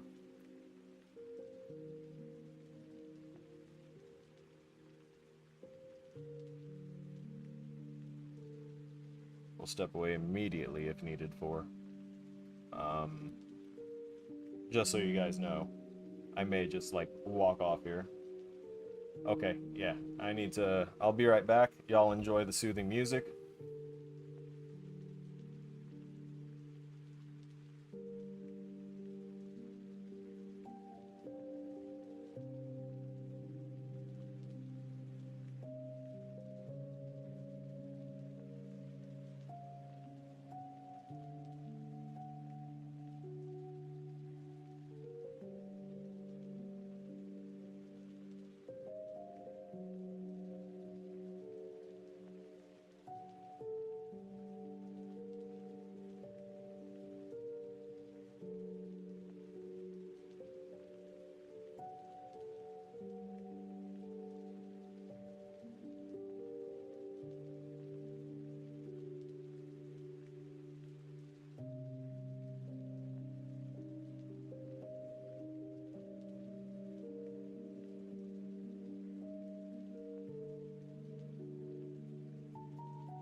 Okay, so we're gonna come back here, but as soon as my phone starts ringing, I will be muting my microphone and going back to the be right back scene because I will be having a conversation with someone. But for now, we will continue. I was doing a little stuff off screen, but I didn't want to do anything new while I wasn't showing it. So what I did was I copied the movement over to the player controller. And I'm actually going to look into copying. Let me take a look at the ground trace, actually. Okay, I'll have to get the pawn location for that one, which isn't crazy, and we have grounded right there. I'll have to make a local variable, but... oh, no, wait, I could just copy this exact thing, can't I? Copy that and drop it in under functions here.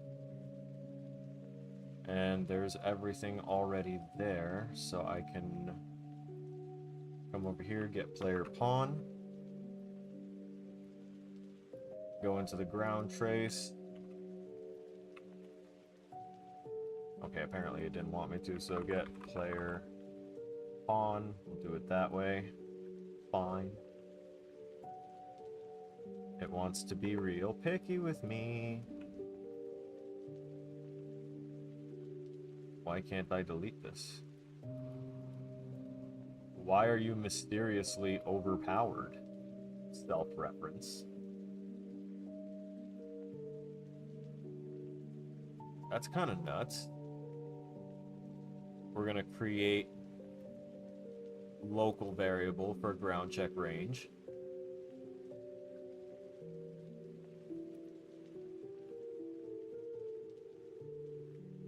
Why don't I see my local variable?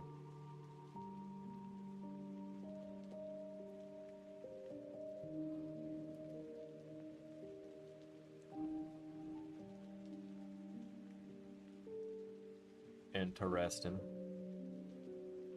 I feel like there was something else no, that was the one thing I was missing. Ignore self, that's fine. Using the ground trace channel. Everything there should be good. So, again, I'm just kind of copying the stuff over to the controller, since I already got it started before.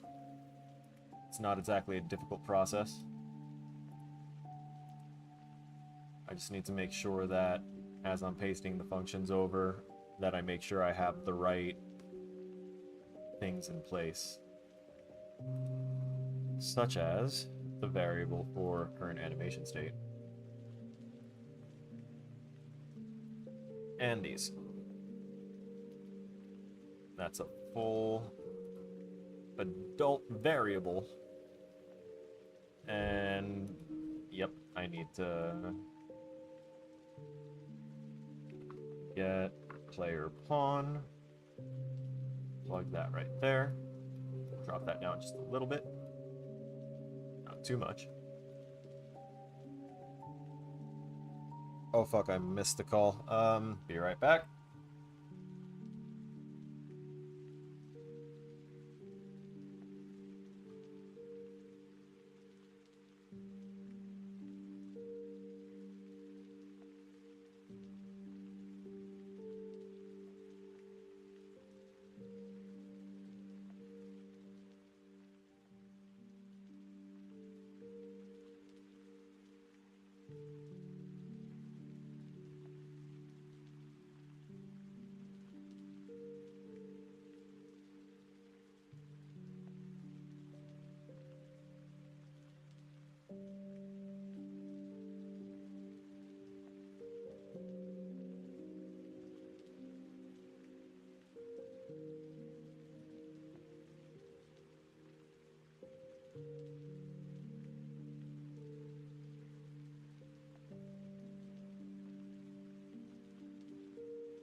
Sorry about that. And again, not sorry for the reason I had to leave. I will always choose to talk to someone in need than, you know, some arbitrary assignment or anything else, because that shit's important.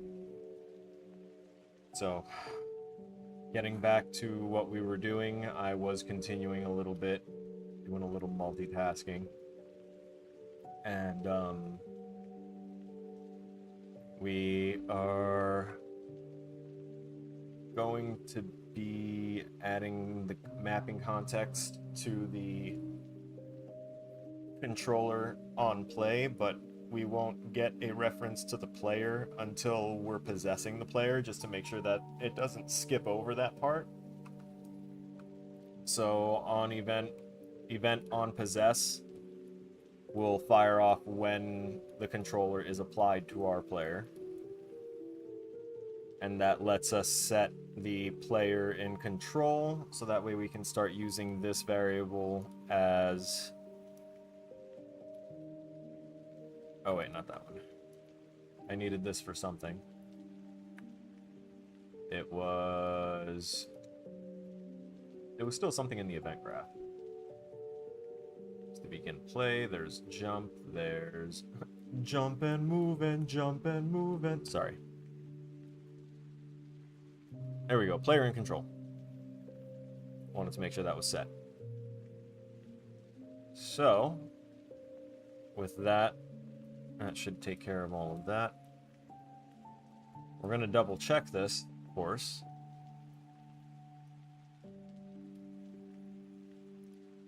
We checked it with the movement, but we're going to check it now that we have everything else kind of on there. I'm going to disconnect the update animation. We're going to disconnect this right here. Going to disconnect all of these. Even the input touch. Yeah, that's right. The event tick. So all of that should stop. Oh wait, I still need to copy that over. Yeah, this part's still kind of needed. Not for the ground trace, but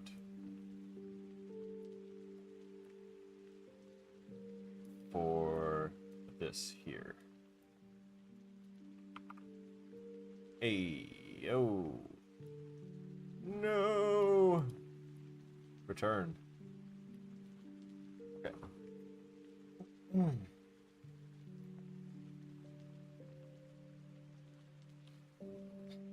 I don't need to get controller. We are the controller.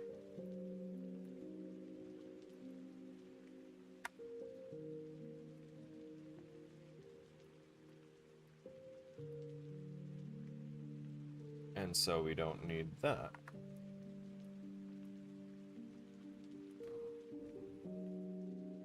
But here, we also still don't need that. Sheesh. Goodbye. Plug in directly, get rid of that. There you go. Shortens that up a little bit. Honestly, we don't even need these here.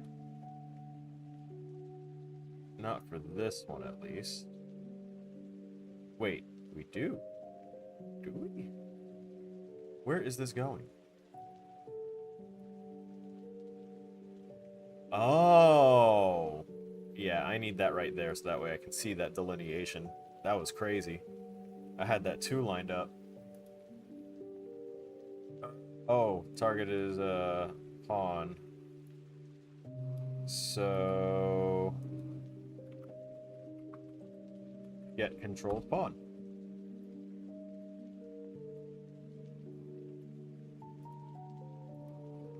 Well, that was easy.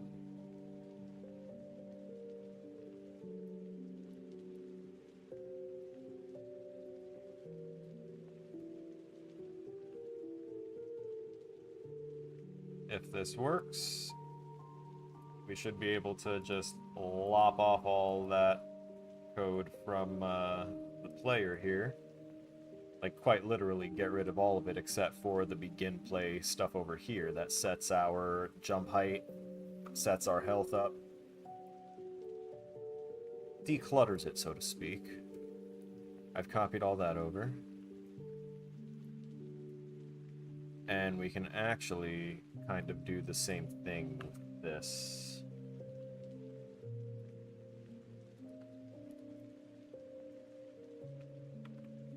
That was just a referential thing that I had before, but I'm going to do this so that way I know what the structure is going to look like when I want to set these combat frames and whatnot frame to frame. Which, that's what these are for. Let me see if I can get a little closer. So get flipbook length here goes ahead and gets the flipbook length in seconds, which is what I've been using for the delays between the animation starting and finishing in case I want things to kind of stop while the animation does its thing. We don't want it to start the animation and then cut it off mid-animation to start another animation because nothing was telling it not to continue processing. So we want it to wait for the animation to play out. Now here, get flipbook length in frames. That's trying to get the full length of the flipbook and then... but in the amount of frames that it takes. So most of ours are kind of under, like 10 frames or under. Some of them are up to like, I'd say anywhere from 20 to 40. But this isn't the one we're really worried about. It's this one here, get playback position in frames.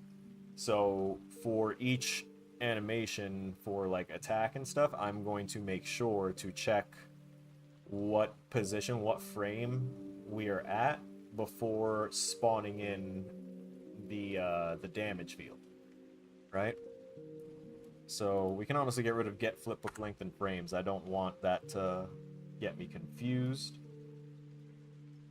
And I just have that there currently as a, again, as a structure.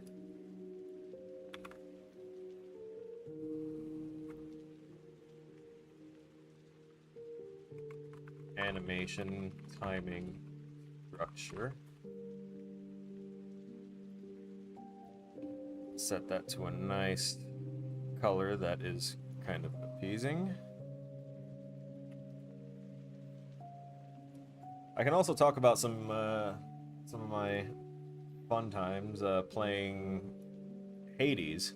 I'm playing Hades behind the scenes, meaning offline, and I've been thoroughly enjoying it, like a lot. I've only gotten, let's see, I got past Tartarus, past Asphodel, so I'm in Elysium.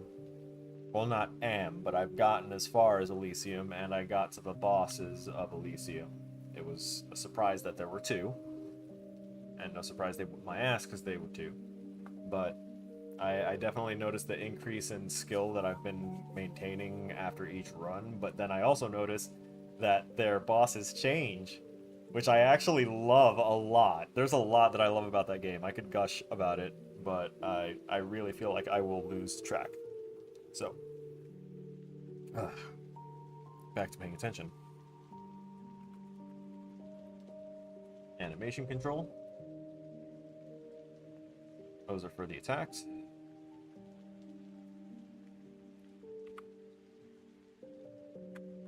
Jump.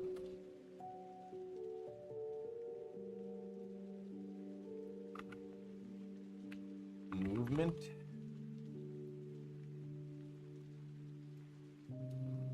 Give them a little more space, because for both of these, we're going to set the fonts to 25 and show bubble.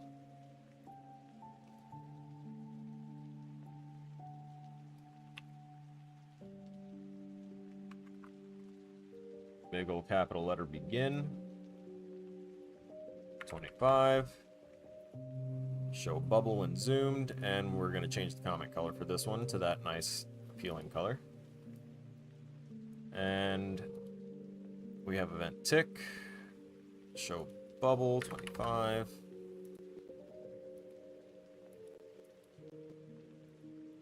Slight hue change there. We need to make sure about that axis. I'll worry about modifying that later. Okay, everything is commented. Let's make sure that everything else is disconnected here, because we have it already set up on the controller itself. And honestly, I'm probably going to wind up changing it anyway there, because it's using the actual direct button inputs as opposed to using, what am I trying to say? As opposed to trying to use the enhanced input system inputs that we designed. So we'll go down to these, and we'll say throw. There we go. When it's triggered, it'll do the thing.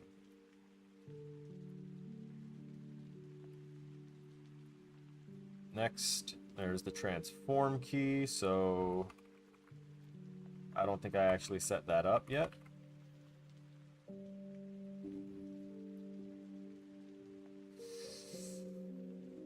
Yeah, I didn't, since it's not even giving me the enhanced input options menu. So we'll go ahead and create that later. That's something that I forgot about. We'll leave that F. That failure. Oh, that's right, the air attack. Attack. Wonderful. And it should not be triggered, it should be started. Occur this frame, but this event will always be fired first. Yeah, we just want it when triggered. Excellent. And then right mouse button, we get rid of that, and that becomes heavy attack.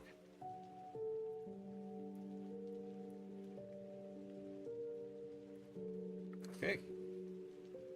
That should cover all those.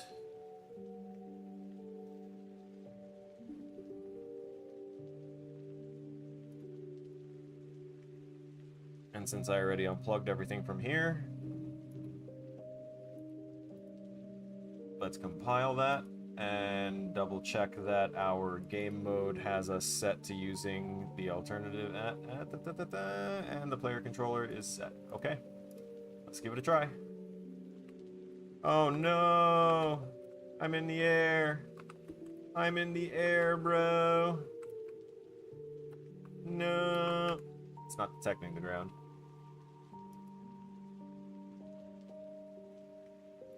Ground trace. No. Hey, we can finally get rid of that.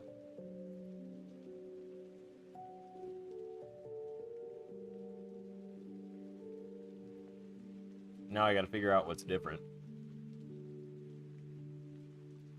between this and this. So the ground trace is doing a box trace at the location of player pawn, doing all the same stuff. Let's go ahead and see what the debug looks like. Since it's firing every frame, even if we just do it for one frame, it's going to show up constantly. So that should be fine. I need to be able to see what's happening.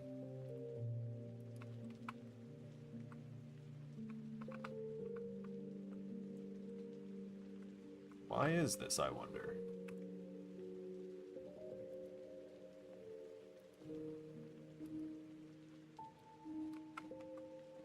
Let me double check. Yeah, no, we should be good. So I wonder...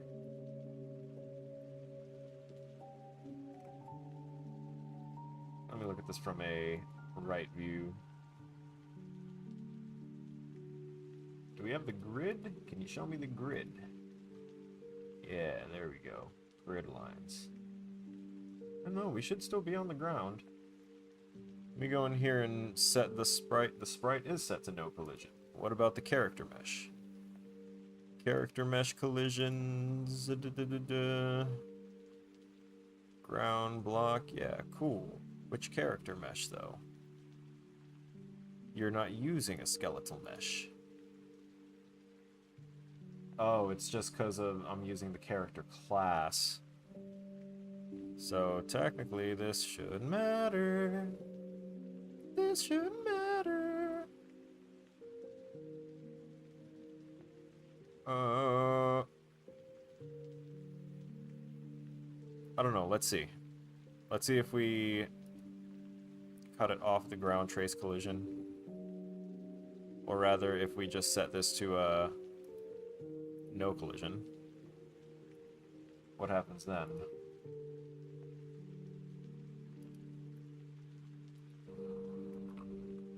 Okay, so it doesn't inherently break anything crazy. But I think we need to check the size of our range here.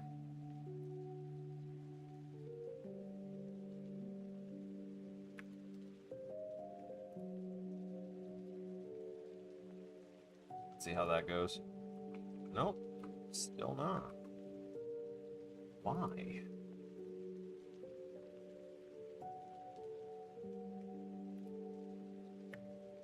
Let's say 200, and if it still shows as a flat line, then something's a little fucky with it.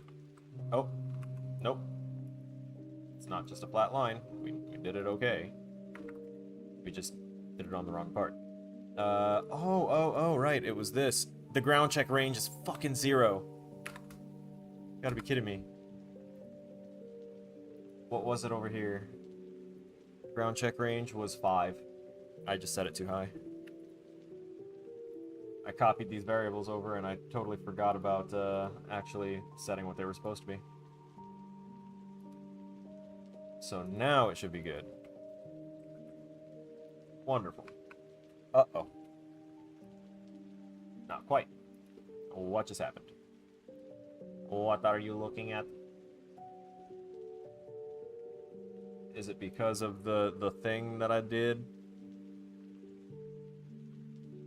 Let me go back down to just character mesh and set this back to... Wait, where's your preset, you bastard? Character mesh. There it is. And then also just go to custom real quick so that way I can hit the ignore camera collision.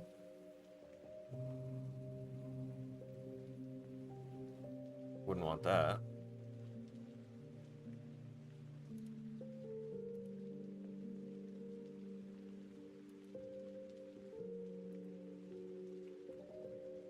No.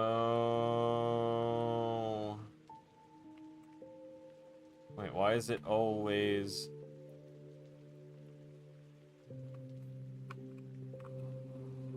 It's detecting a constantly generated hit. Why?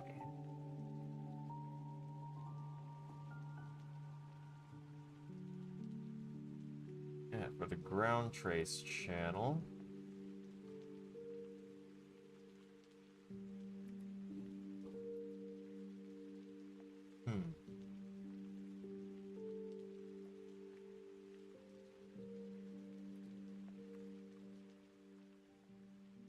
Nothing on my player has a tag, although player definitely do need player tag.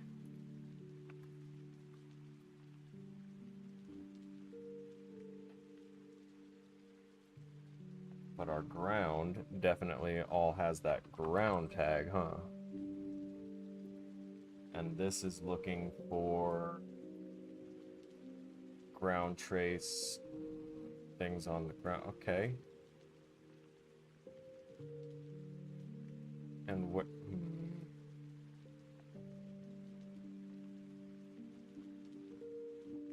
It seems to be hitting something that isn't ground, though.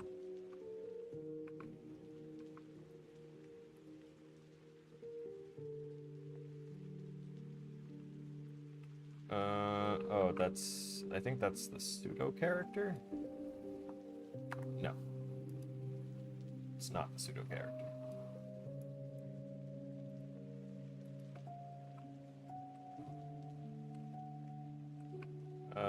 I'm also gonna need to have the animations be the way they're supposed to be for this axis. It's okay. I really don't like that it's not doing the thing for my jumping anymore. Be right back. I do have to run to the bathroom real quick.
I'm back.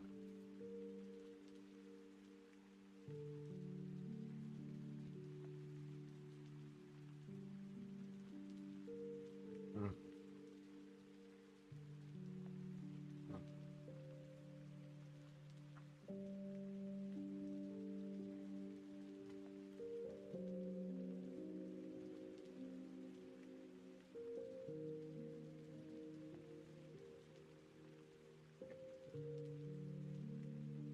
So,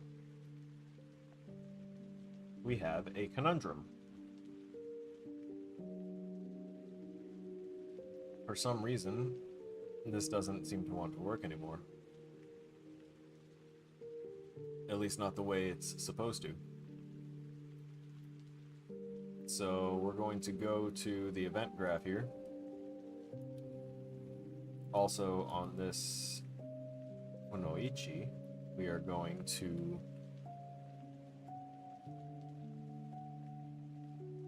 wait a minute.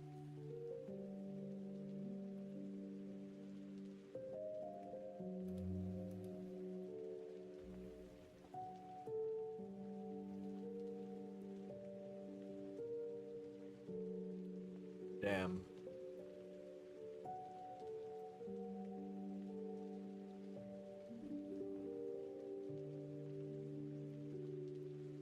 also need a secondary check here. Or a sequence, rather.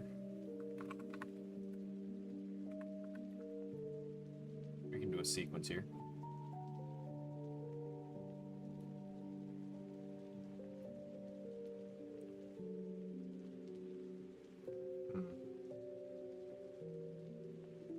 That's for setting jump.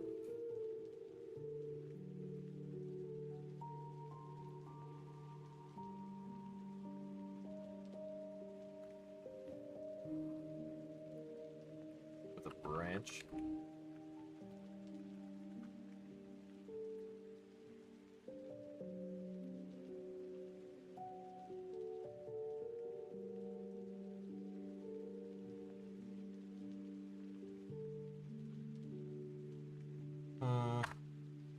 Actually, another compare.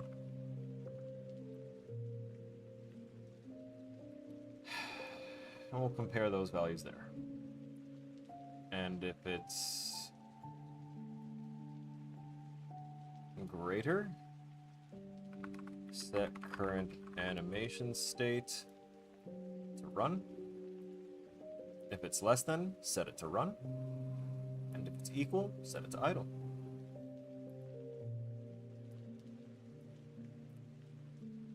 Problem mostly solved. I just realized I could just lead these up and into there.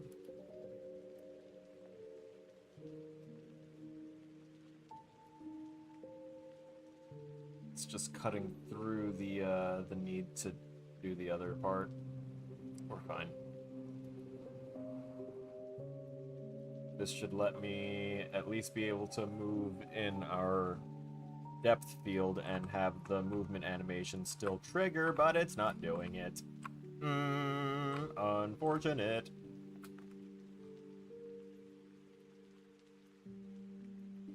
Huh. So which animations aren't exactly firing? It's the jump up and the fall down animations.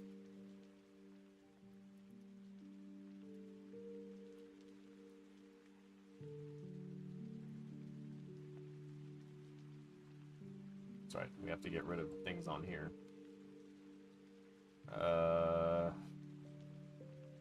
We technically have these all on our original character as well, unmodified, so we can get rid of them here on the alternate Kunoichi. She keeps her interface stuff, that's fine. She doesn't need the is moving right thing anymore. Jump height axis is still needed. Current animation state, we can probably still keep that just in case. Jump up, jump down, no need, no need. Grounded. Oh, that's in use, is it?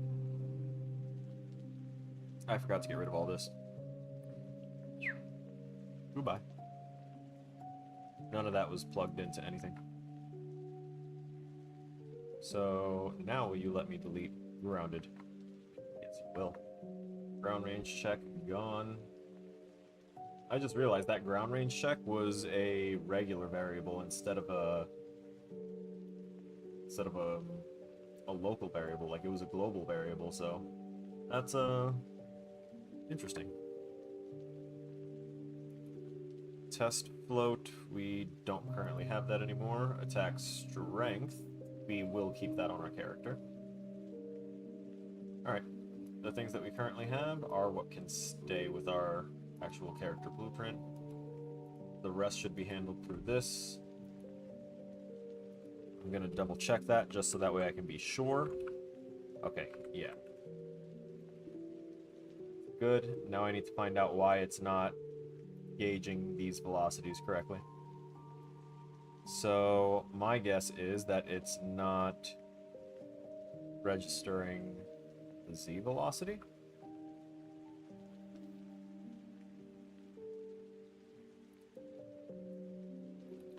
Let's go to event graph, go to our event tick, and at the end of event tick we can drag off of either one of those, honestly. and have it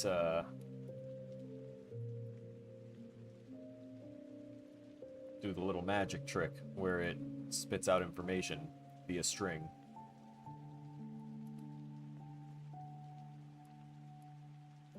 So both of these are going to do a print string at the end of their calls here. And it's going to be one that we create. Put a reroute node there, just plug into that, please. Annoying ass. Build string, we're gonna do it with a float. First and foremost, so that way I can see what our velocity is getting to. We're gonna diagnose this down bit by bit.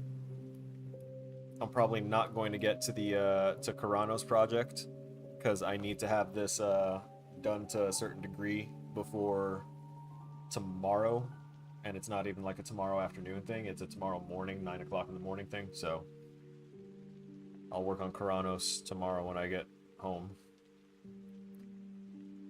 So, let's see. We've got, let's pull up the player pawn. Actually, since we have a reference, we can pull the player in control, pawn. Should be able to have like a get pawn thing. Not the pawn owner.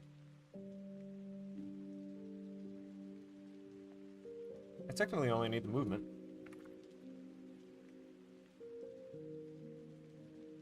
Huh.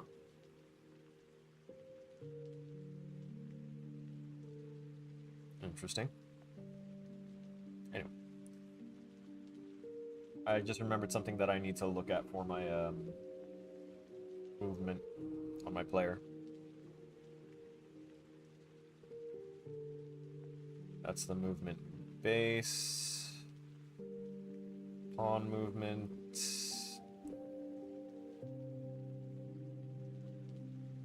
Get movement component. Wonderful. And now with this we can get velocity. And we split that struct and we go ahead and take that Z velocity and plug that in. The Z velocity is going to be our velocity up and down.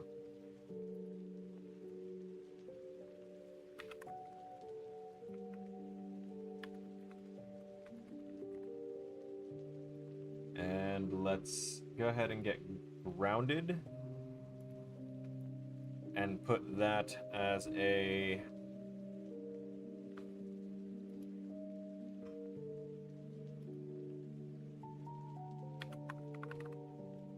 grounded state.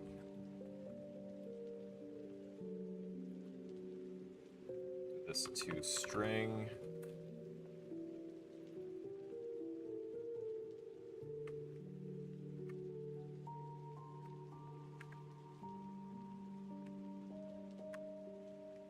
There we go.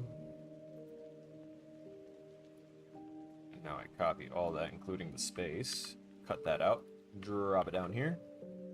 And plug that in there. Cool.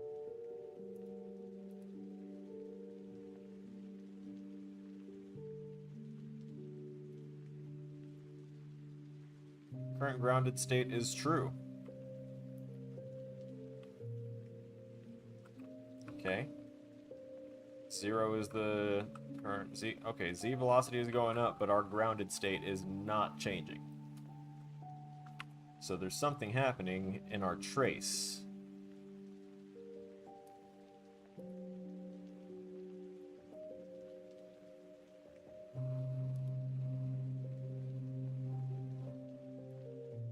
What are we hitting that we shouldn't be hitting?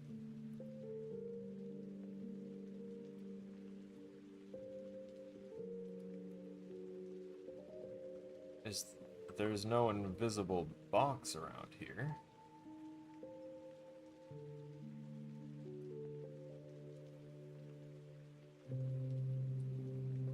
Sorry, I will be making sure to check every one of my messages now.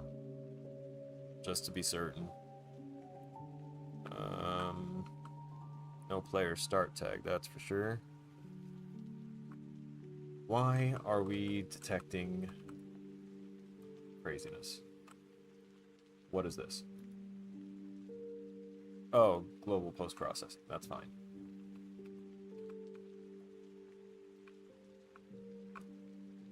This static mesh component, disable gravity.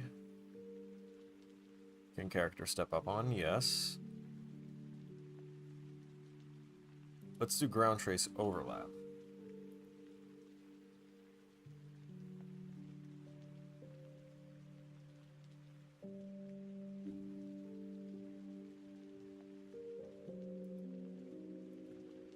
Nope. It's not it. It looks like there's a constant hit happening on it.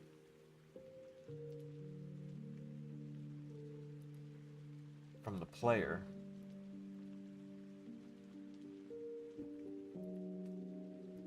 I feel like something is inadvertently, like, tagged wrong.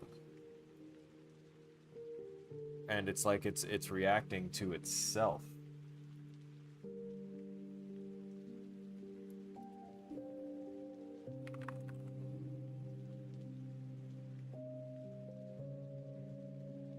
Horizontal ground velocity. What? Always maintains horizontal velocity when moving up ramps, which causes movement up ramps to be faster parallel to the ramp surface. If false, then movement maintains velocity magnitude parallel to the ramp surface. I don't know. Not what we needed, though. Let's jump this down a bit. Okay, collision presets. Here we go. Ground is set to block. That's set to block. Pawn collision. Okay. That's important, is our type of collision.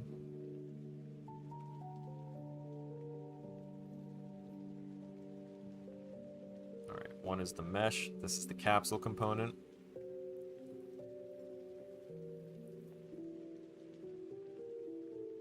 Nothing's really set to ignore, except for the collision response between visibility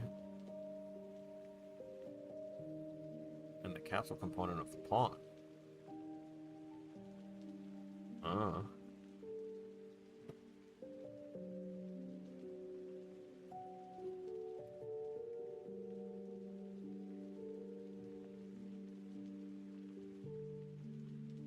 What is this? That's the capsule component.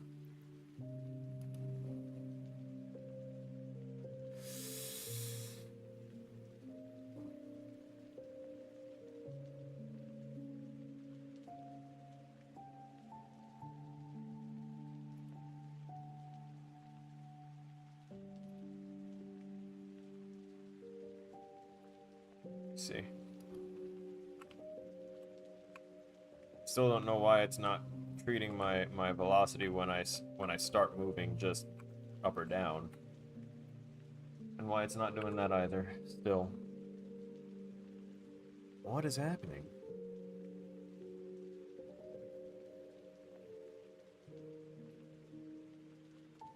I don't get what is so odd. Okay, next step then. Our next step is to find out what exactly it's hitting.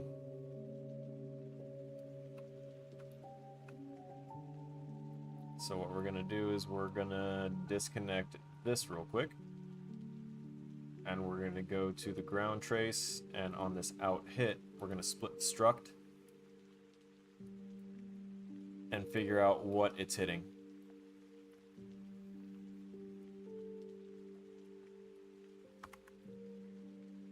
Print string.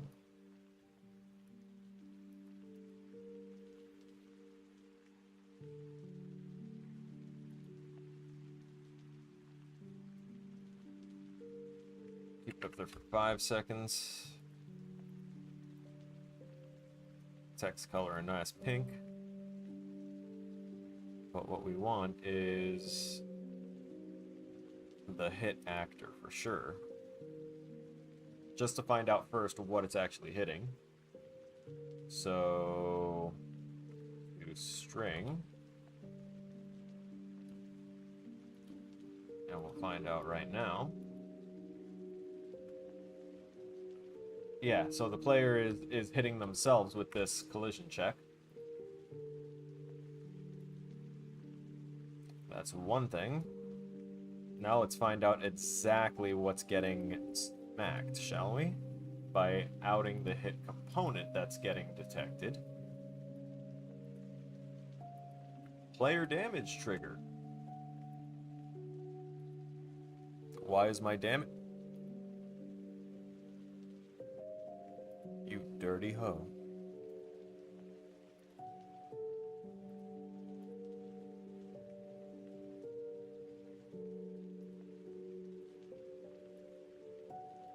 There we go. It was my damn damage trigger. Okay, so we have our super awesome and snappy and responsive jumping back. Our air control is back to superior. God. That was odd.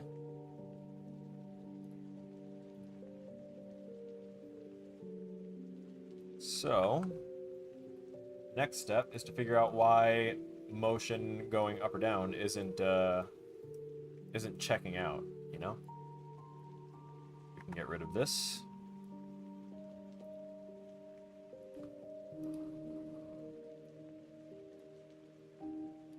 I'll leave these...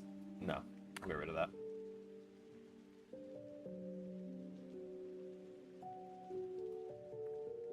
We diagnosed it.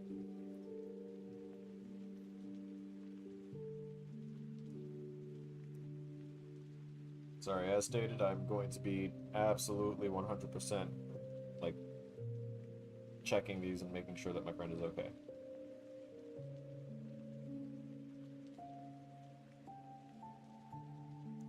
Oh no. Oh no. Oh, that's a problem on top of a problem.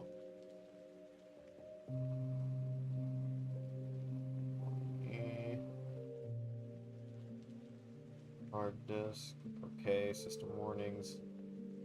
Oh no.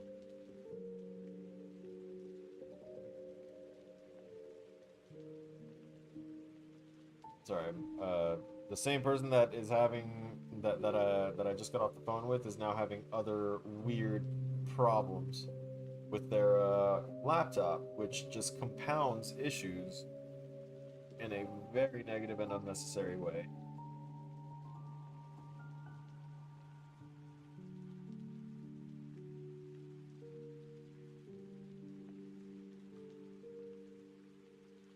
Oh, good God, it's a BitLocker related thing. I will try and help her out with that at a time when I can properly commit to that. Oh no, I really hope that she didn't update to like Windows 11 or... See, this is the problem with Windows wanting to like push all this stuff like and force certain settings onto people as a default, thinking it's such a great idea. Certain people don't operate the same way. So locking people out of their system when they forget their password and then, you know, there goes their computer. That's terrible. Terrible design, terrible practice. Okay, so we need to find out movement. Why movement go north, no make movement? Make sense? Movement sense. Update animation. Choosing the animation should be happening here. Yeah, if our Y is anything, then it should do the thing. So, why do... Oh.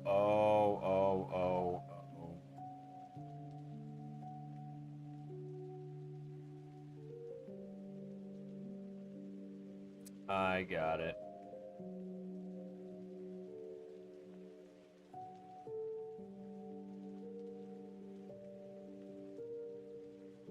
Okay.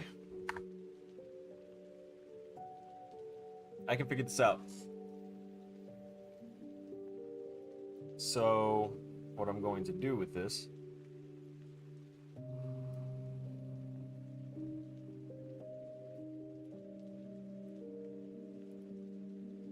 is after determining if we're moving right or left or not on the X, every single one of these is going to plug into the exact same branch before it spits out their animation.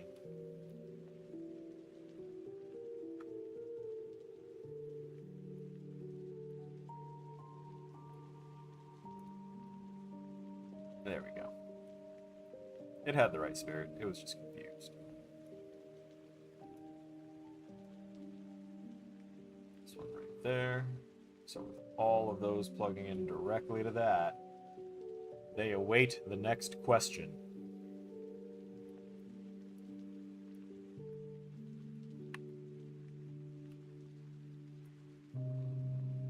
Is y not equal to 0?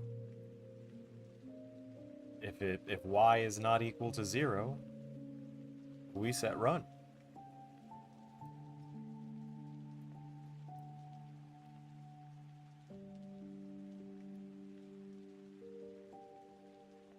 Hold up. Hold it. We didn't need it for both of these. I was wrong. It's only for when x is equal to 0. Because if it's not equal to 0, then we're already going to be in the running animation. But if it is equal to 0, then we need to check if y is equal to 0 before we commit to the running or idle.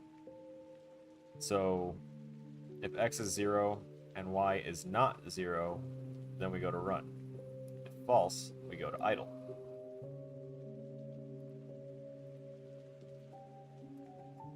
That makes all the sense in the world to me. Let's see if it plays out that way. And it does! Okay. We've got our movement back. Uh-oh. Uh-oh. Never mind. What's this? Why doesn't movement to the left or right want to work? Let's find out. I mean, to the left or down, specifically. It looked like the negative values weren't being respected there.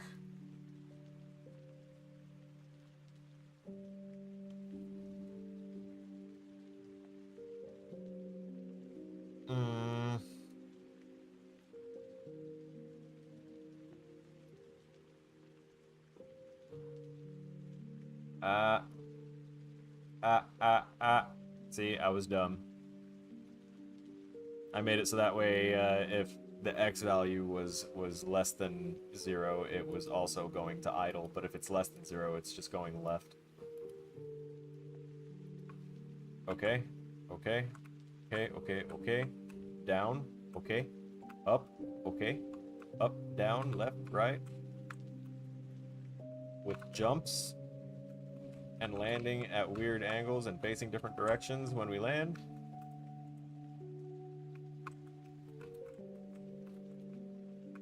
Boops and snoots. We've done it. Although I will go ahead and take a look at our air control and see if there's anything that we can do about potentially upping that a little bit. There's also a little technique that I learned that I'm going to need to refine. Not so much technique, but like a design trick for dealing with making platforming feel better, is to create an artificial shadow disk underneath your character. Because as you can see, our character has a shadow, and it's basically rendering a flat version of our character's actual sprite. It's casting shadow based off of the global lighting. But what you can do is you can put a pseudo shadow underneath the character, so that way whenever you jump, you can just make that shadow shrink in size, and then when, you know, based on the distance from the bottom of the character to the shadow, you change the size of the shadow. And that's all you do to it. But I need to go ahead and try and make something like that first. Our attack, heavy attack is still registering, throwing something is still registering, the transform is still registering, though we know that that's not like set properly because we need to create the binding for it, but the binding's not that important at the moment. We have done the successful conversion over to the player controller handling all of the control. Yay! Okay. Our next step here is basic attack.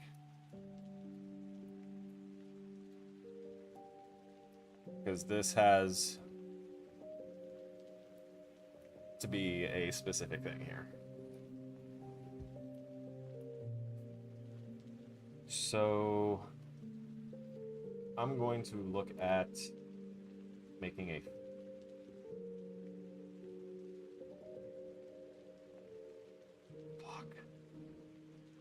not a function, sorry.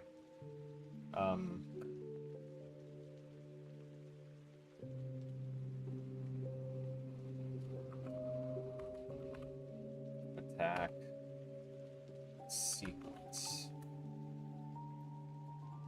All right, local variables in attack sequence are going to be... I can't make it here as a function. Because I need to make it delay for a certain amount for the timing of stuff, and I can't have that happen in a function because they don't let you put timing and delay things in functions. Okay. So let's go ahead and say custom, add custom event, and we'll call this one attack sequence. And when attack sequence is called, or rather started,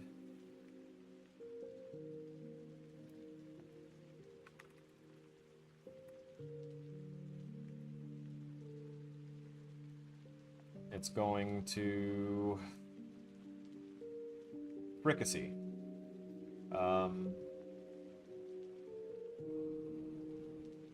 I need something for timing.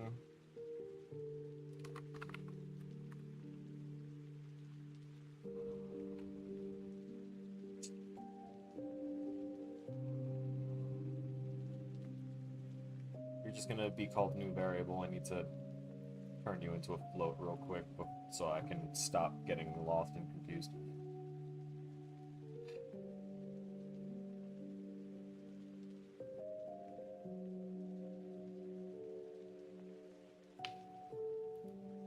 Let me get... Oh, no, wait, we actually have in current animation state.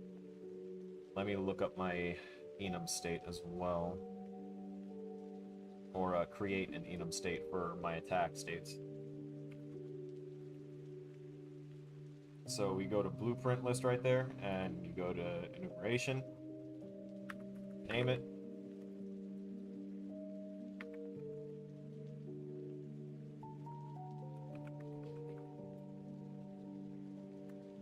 Attack stage is pretty cool.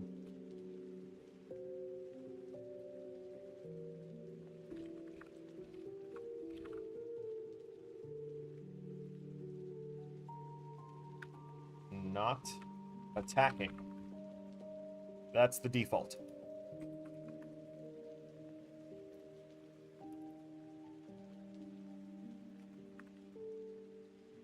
Wind up.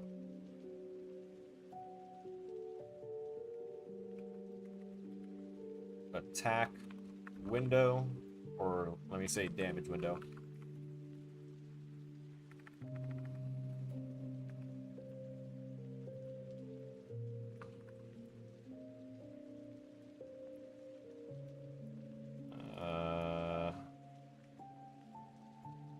Let's say resolution window.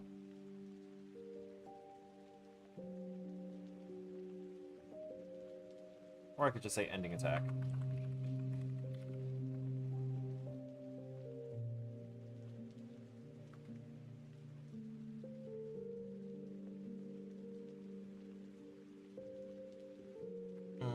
No, chain window. That's what I need. Chain window and conclude attack.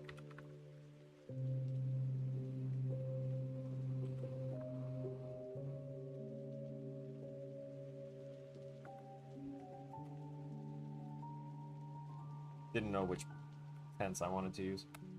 Conclude attack. Let's see, default. Let's see. This the windup is frames leading up to the actual attack window. Change that to damage window. Damage window. Frames in which a damageable actor will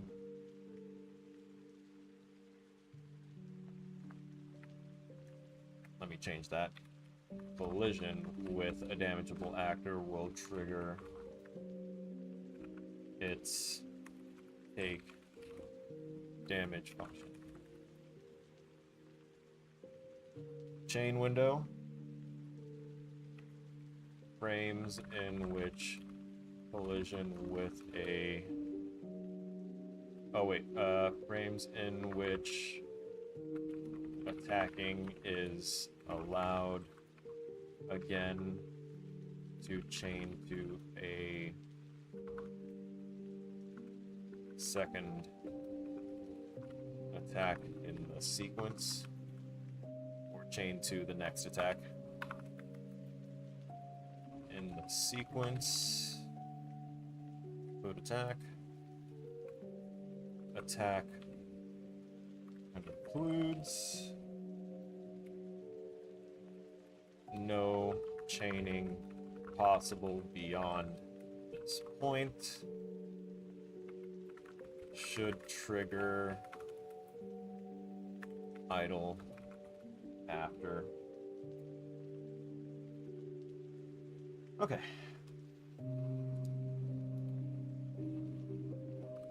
Or let me just add this last bit, slash not attack.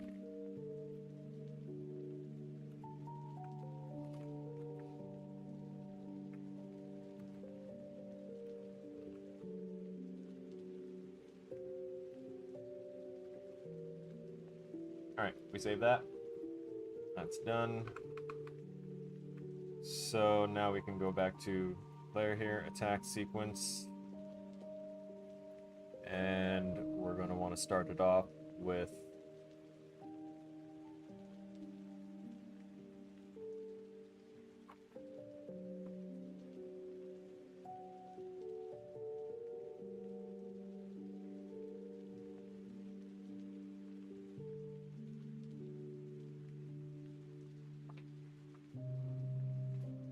don't become a paranoid veteran, folks. You start hearing stuff outside your door and you suddenly go into fight mode. There is no flight.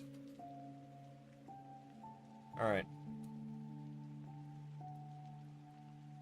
So we have our sequence. We have, let's say this is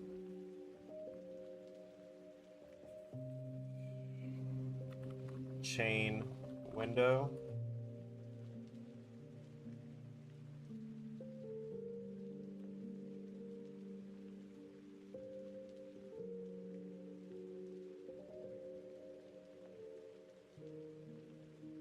Dang.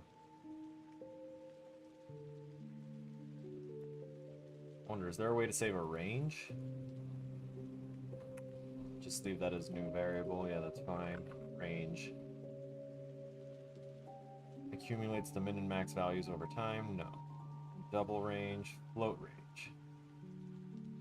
Lower and upper bounds. But doesn't look like it would actually give me the option to put both numbers in there, so never mind that.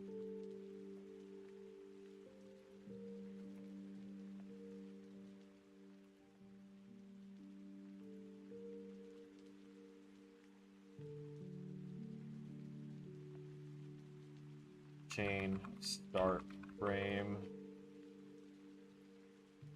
Change this into an integer. Call this chain end frame.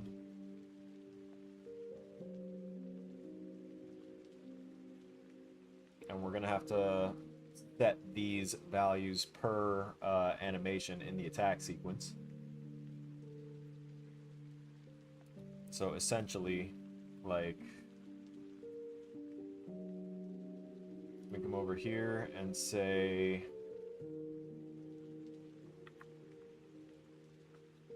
current combat state or current attack stage.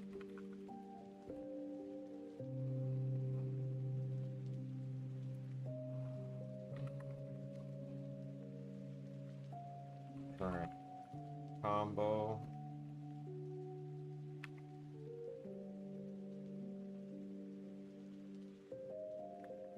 Number. That would be from, 0, 1, 2. With 0 being the first hit, not being chained, and then the combo counter going up when you get your second hit, going up again when you get the third hit, which would be the full combo. And then there's the heavy attack, which would be on a right click.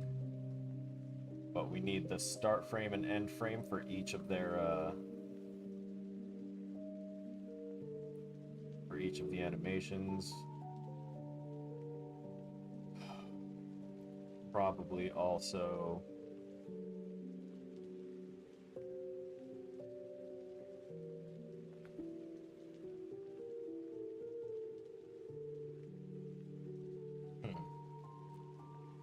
actually, the wind-up leading up to the damage frames are the ones after. Okay, I've got this. Sorry.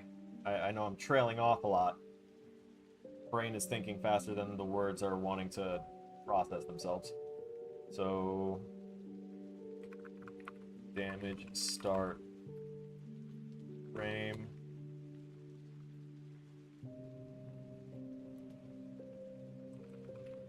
Damage end frame. We're having all of these be sorry.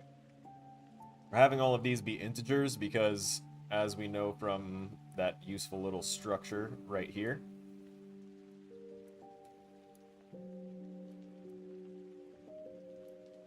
we will be doing things via flipbook length and float and flipbook playback positions and frames. So I'm going to be opening up this and looking at our Night Terror sprites player.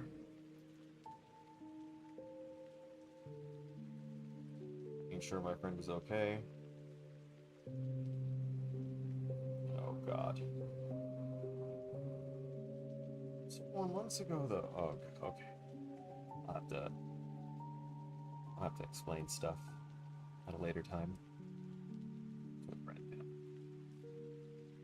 So I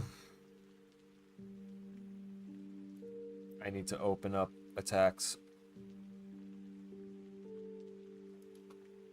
These attacks are going to be fine.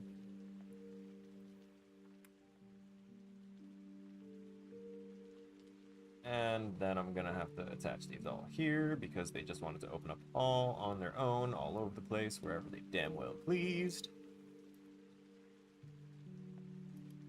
Okay.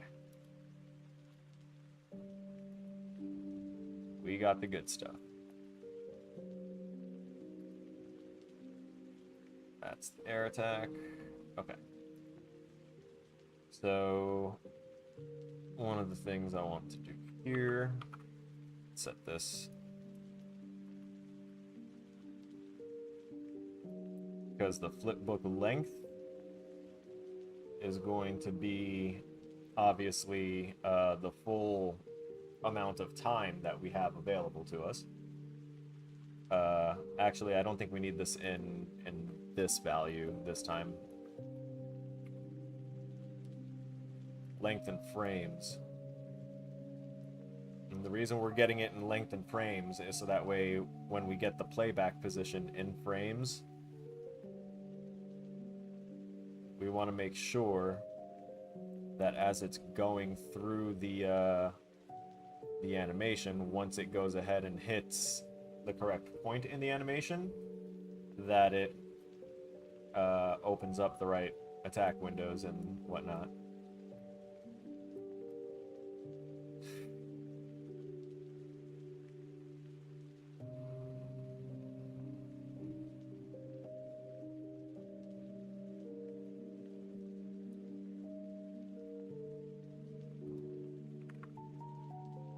Sorry, I'm trying to figure out how I can go ahead and cause a...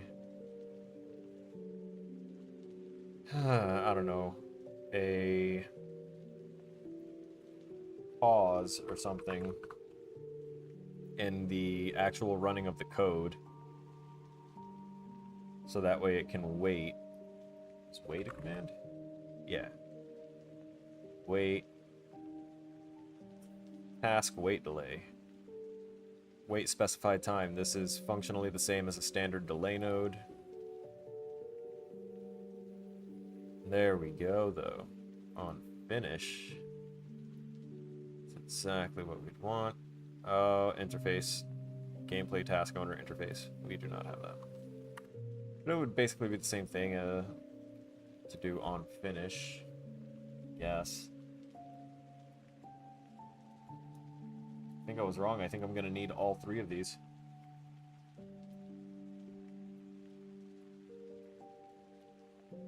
So basically, here's my dilemma.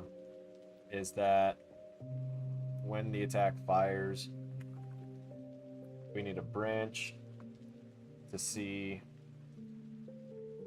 where the current attack or current combo number is.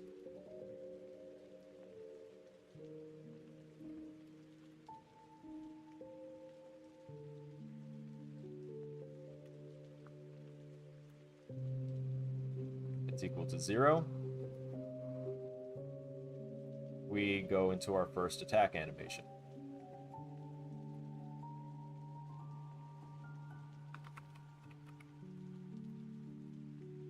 Which would need us to grab from our sprite and set...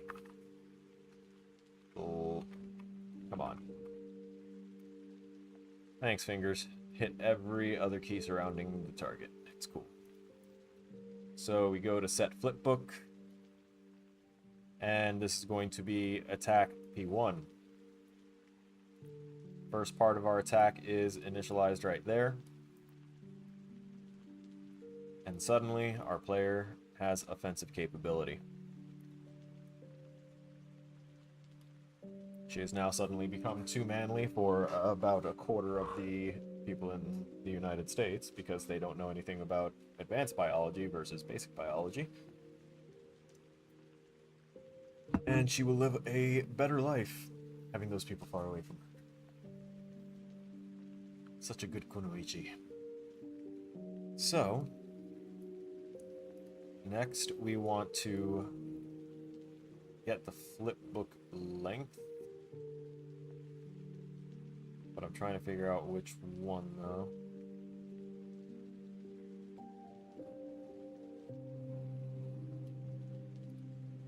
So for P1, the flipbook length is going to be 6, right?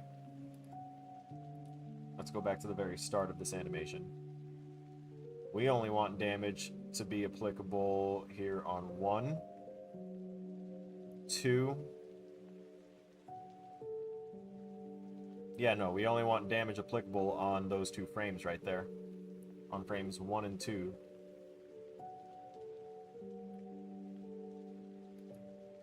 I might not need the whole length in frames if I'm going to be manually setting them anyway.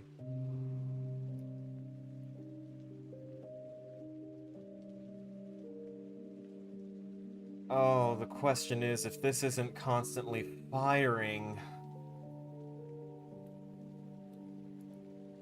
Okay, hang on.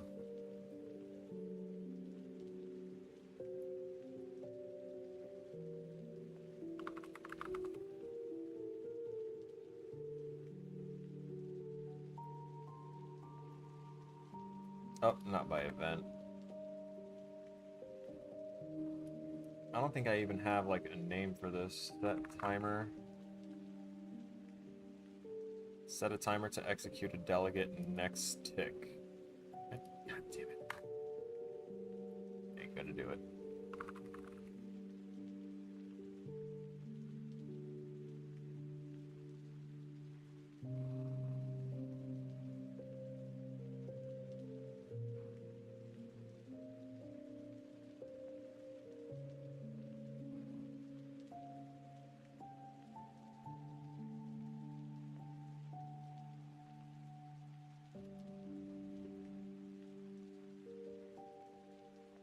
I'm not sure quite how to do this.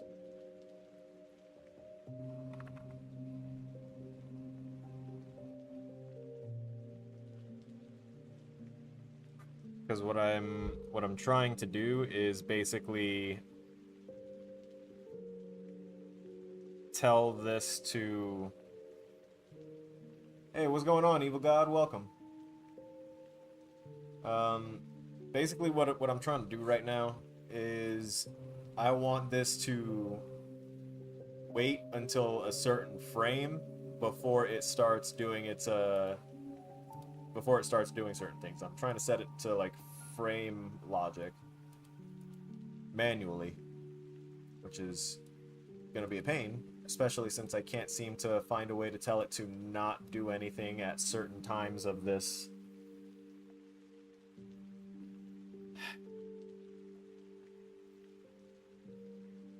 Because, you know, when you go ahead and press the attack command, it's going to go ahead and fire through, right? And hitting the attack sequence, it will go through, it'll check your place in the combo, so we're just trying to start the combo, which should set your flip book to the appropriate animation, and that much is fine.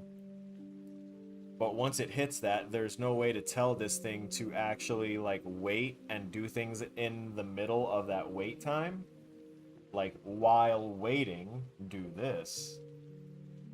There's nothing to really, or maybe there is a while loop, as long as the condition is true.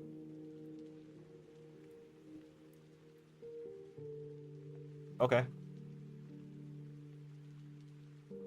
The while loop might be my bet. Cool. This is great, actually. This may have solved it. So, playback position and frames, when this is equal to the first frame,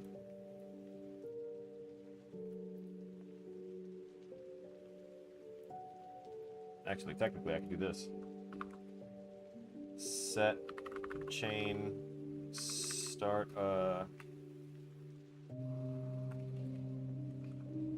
set damage start frame is 1.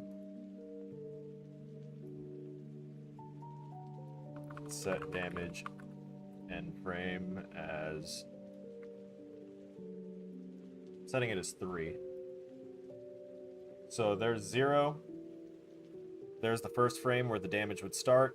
Second frame, third frame here is where it should end. I'm not sure if that's going to set it to stop at the start of the third frame or the end of this, or at the start of the fourth frame technically, or not. I don't know yet. We'll figure it out. So now we can go ahead and say when this is equal to damage start frame,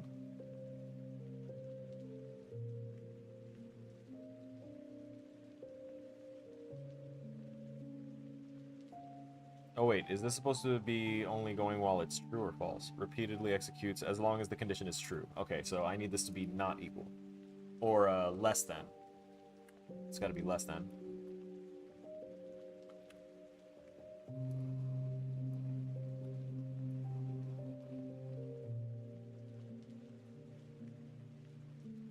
So while it's less than that, it's going to execute the loop, which won't let me just, yeah, both are on the same node. Dick.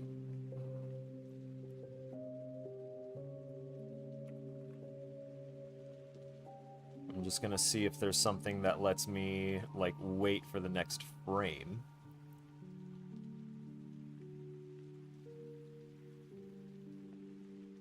Apparently not.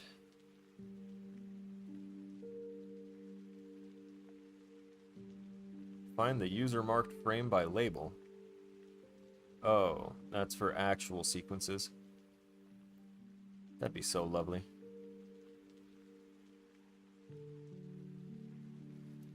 No.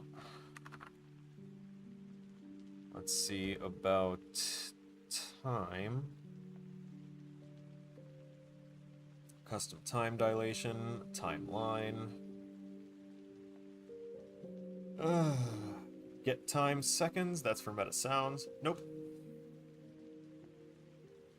Unfortunate. Interpolation time, gameplay effect, expected start time, end time. Nope. And the rest is all sequences. Cool, never mind. I love how there's a whole update method for it in Unity, where it's just like, yeah, I'd like to wait for seconds or wait for frame update. One frame goes by, boom, you're done. You're done with your wait. That's what I want, but it's not going to give it to me. So we're going to instead... Oh, there it is. Delay until next tick. Oh, yeah. Calling again while it is counting down will be ignored. Excellent. Delay of 1 tick. Hopefully that's not a whole second. So we'll loop through that tick delay, constantly checking for the damage start frame. Also, we need to go ahead and set attacking to true.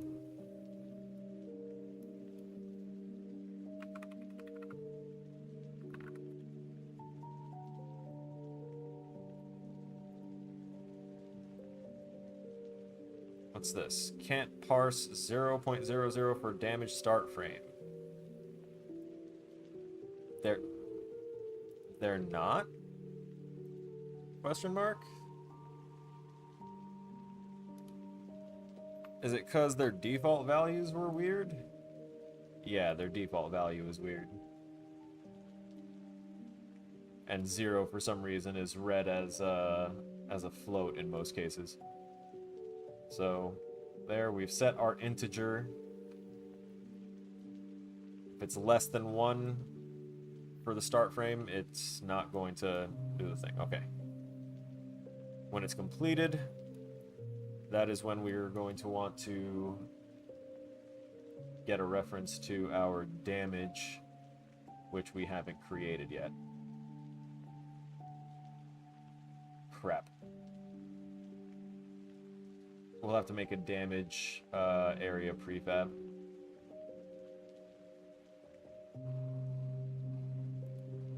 A quick one at the very least.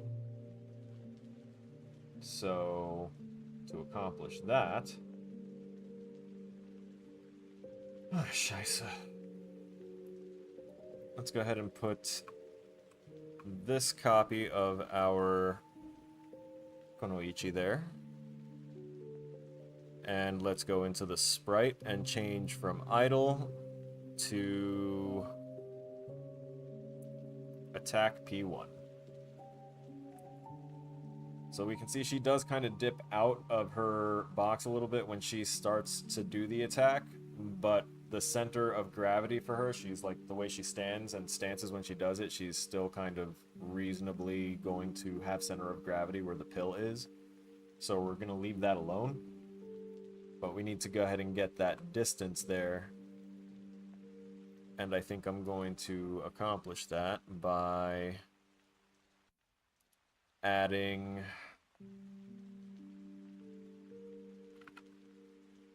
capsule collision.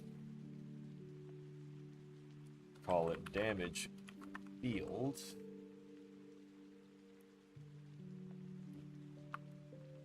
We're going to rotate this 90 degrees. Negative 90 if you want to be bold and nutty.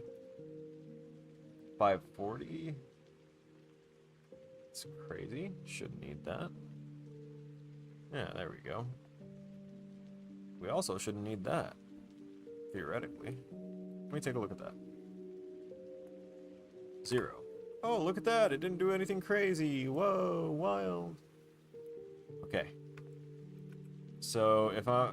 question. Let me go into side view.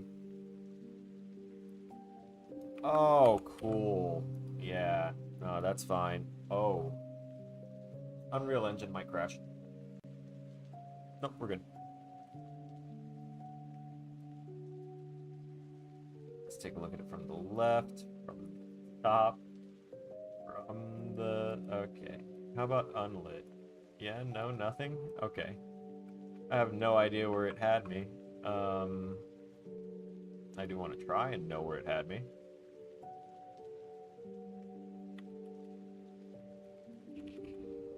Yeah, it's not showing me, and the kilometer distance of where it has me is wild. So, apparently orthographic views are not going to be possible from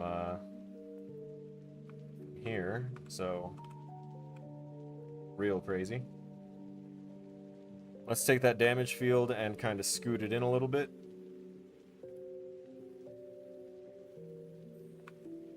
And we're gonna set that capsule half height to, let's say, 60, 70. And we can scoot it over just a little bit more. Bring it up. Actually, I didn't need to bring it up. Let's ignore the bring up command. And also the scaling command there, that was kind of dumb. Let's expand that radius instead. There we go. Actually, never mind. Let's bring that back down to a 25. And I think I will absolutely bring that thing up. Actually, let's go with 28. Yeah, that works. I like that as the damage box. Or as the damage range, at least for that one. Let's see if it's the right size to match the next animation.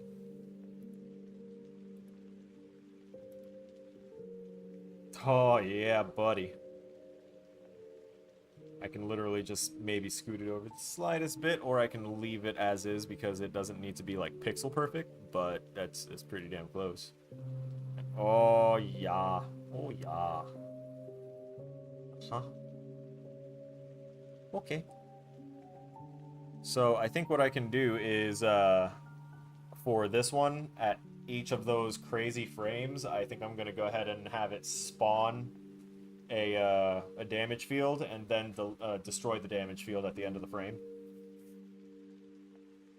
Or like a frame or two after. Just so that way it has time to pop up. If it hits someone, it can hit someone. I don't think I'll have it do like 3 hits, but maybe 2.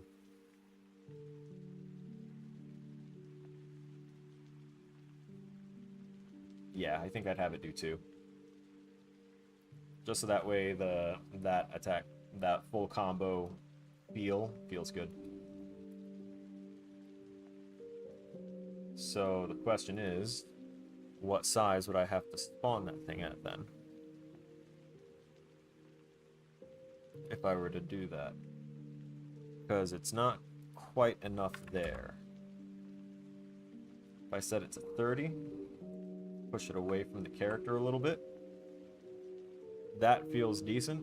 And then if it needs to go and hit the higher angle, we rotate it, let's say -75, and elevate it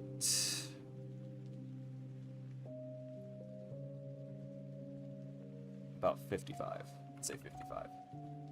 I'm gonna write these values down real quick. So location X, Y, Z. We have 101, 0, and 55. With a rotation of 0, -75, and 0. Scale is fine. This is ATT P3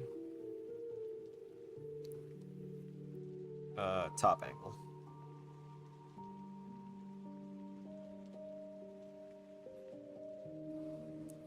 And now attack, damage, regular. Now we go ahead and undo those rotations and stuff that we just did for it. Bring it back to that second attack animation, just so we know that we're still lined up properly with the others. I feel like it might be a little long now for the first one, but I'm willing to accept it.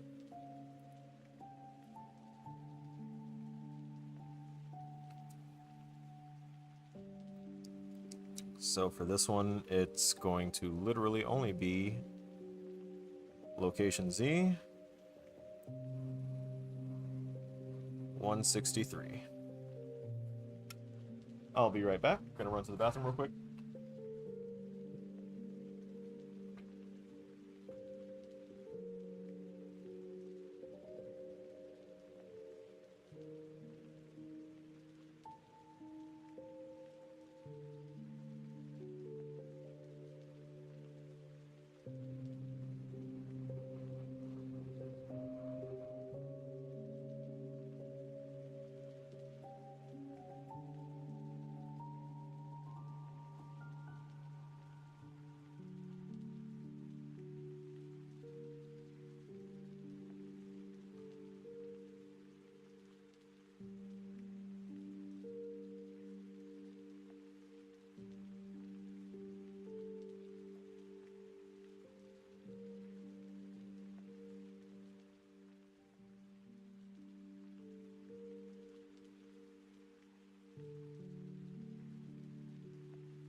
Back.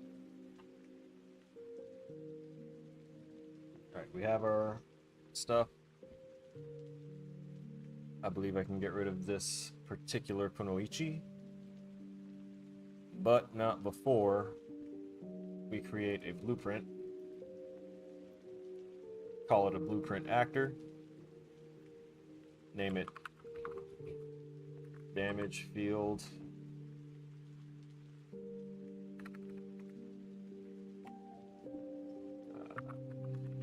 Night. Terrors underscore damage field. And we're going to go ahead and say do do do do do do do do.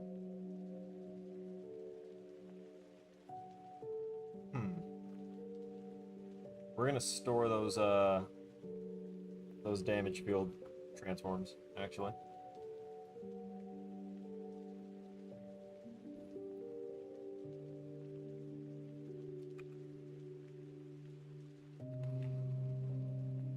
Combo 3.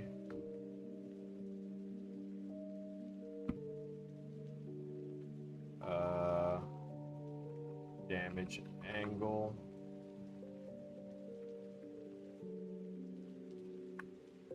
Upper angle. There you go. We're going to store that as a transform pile, and this will become 101, 0, and 55. Rotations at 0, 0, -75, and 0, and the scales are remaining the same at 1. And as for our variables here, our other variable, damage, damage field spawn. Yeah, that'll do. That should be zeroed out on everything except for location being 163. And the reason we can leave everything else like that is because I'm probably just going to add this location information to the player's location information. Alright, so once this is no longer less than the damage start frame, we spawn actor from class, and this is going to be a damage field. Spawn transform is going to be the regular damage field spawn transform right there.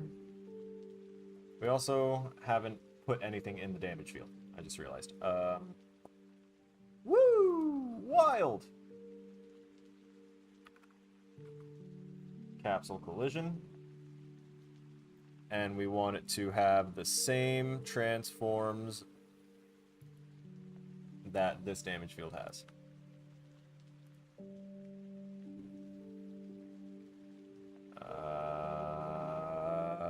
Over here. There we go. There you go. Oh, we also want its shape. So your shape info, we're going to steal that too. Copy all properties. Paste all properties. Excellent. And then we also want to, just in case, make this custom and make sure that our damage capsule doesn't somehow trigger our jump ground logic. Because, no. Also, there. Overlap ground. Not going to block ground. Make no sense. Okay. This should be good. Oh, also, do not enable gravity. Not needed. Thank you. I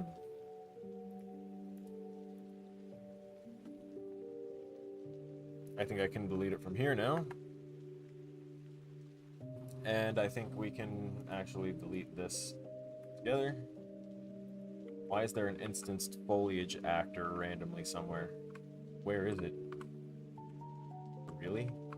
You just exist? Nothing there? Empty head, no thoughts. Okay. I also want to give make our breakable object sprite have a shadow. Enable gravity, that's fine. No collision, that's fine. But cast shadow, you better fucking cast some shadow.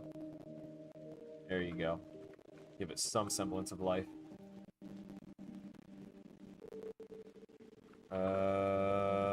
Okay, so theoretically, if things work, when I left click, it's not going to do any of what I just set it to do. Oh yeah, it will. Okay, so that's there. The attack sequence is there. Current combo number is 0. Once we set that flip book, actually we can also go ahead and set current combo. No, current combo number would still be 0 unless they hit it, hit the attack key again within the timing window.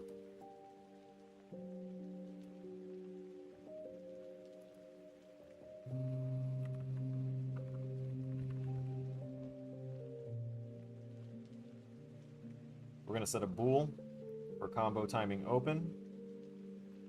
That basically is just something that will check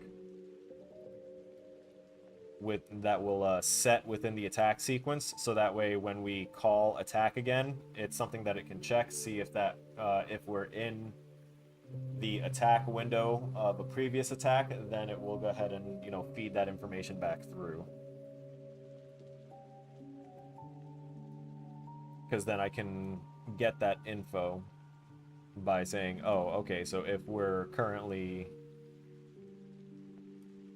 in an attack window that's open, let's find out what our current combo number is, and then iterate one on top of that, but make sure that we don't go over the amount of attacks we have in our attack combo string, which would be 3 attacks.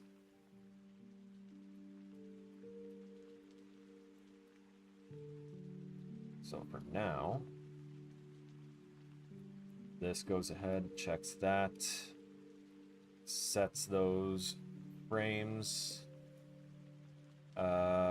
For attack 1, after frames 2 and 3, I think honestly between 3 and 4, or rather before 5.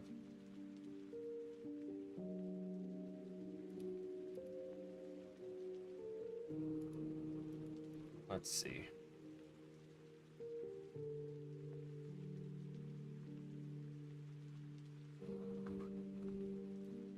We'll do another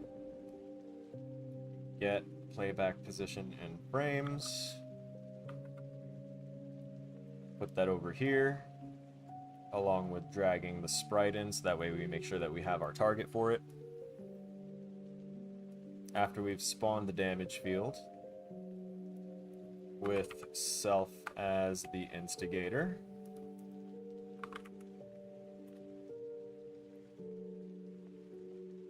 okay.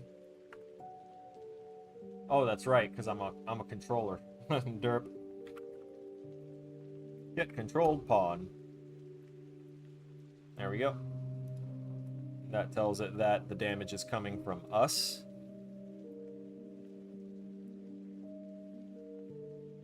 Or any damage that the damage field causes would be coming from us. Collision handling override. Always spawn, ignore collisions. Not ignore collisions. Try to adjust location, but always spawn. Anything else? Multiply scale with root scale. It shouldn't need that. Override root component scale. Don't need that. Oh wait, as in overriding. Yeah, no, we don't want that actually.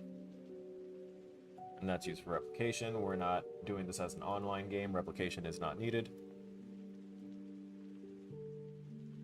And this is the object that would be turned out.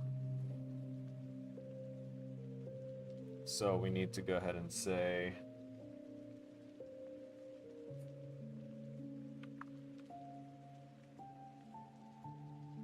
set lifespan. Actually, I'm not sure about set lifespan. Let's copy the while loop.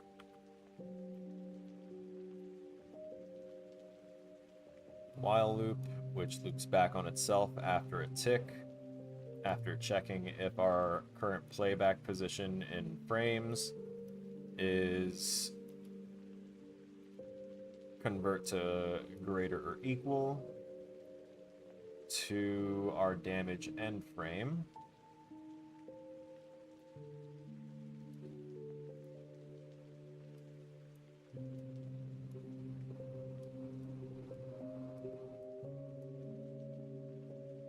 Once completed, we'll make sure to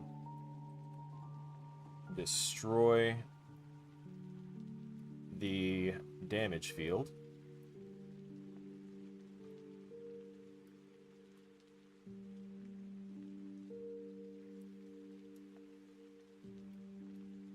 And I need to actually make some room up here to set the other two. Not dry, silly. Set chain start frame. And then we also set chain end frame. Wonderful. Hopefully these while loops aren't going to break things.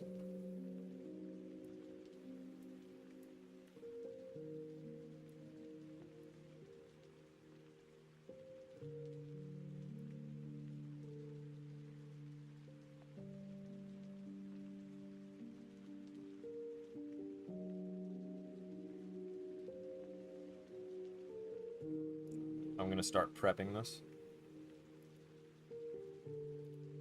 by that, I mean we're going to go ahead and use this now. So grounded is going to check which type of attack we do, but now we need to check the logic that leads up to that. So we want to go ahead and branch and see if combo timing is open. If combo timing is open, it means that we're in the middle of an attack, but the timing window's open, so we're good. And if not, we want to check if we are in the middle of an attack anyway. Because this right here, this combo timing open thing, is going to be our only method of circumventing the whole if you're attacking, you can't attack in the middle of your attack. It can only be if you're within that combo time frame or your attack chain has like concluded, like you let the timer run out for the chain time. Let's see. So if combo timing is open and that's true, we can go ahead and call the attack sequence.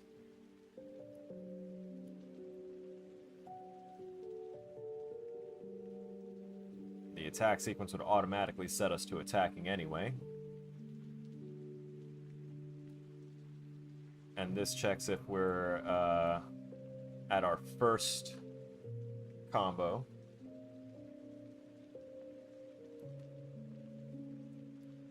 Next. You know, actually, we can do a compare float. Not a compare float, a compare int. Sorry. My bad. Compare int. We'll do a compare int. We'll pop this in there. If it's less than 0, then we want to set current combo number to 0. You never want that to change there. Or to go lower. You're not doing negative attack values. If it is equal, then we just bump it up to there. And if it's greater, then that means that we jump to the next thing in the chain.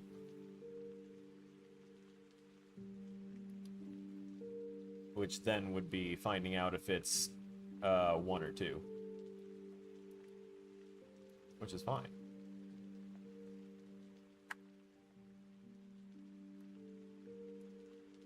We'll get rid of that. Plug this in here.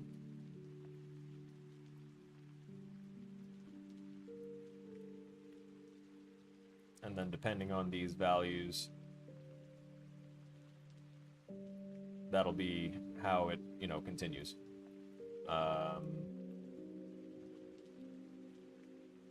I'll have to like wrap all this up in a comment so that way I can know and remember that this is for that very first attack, and then I can copy it over for the second attack. Should work. I just need to input the frame times at the start up here. So, speaking of that, let's get our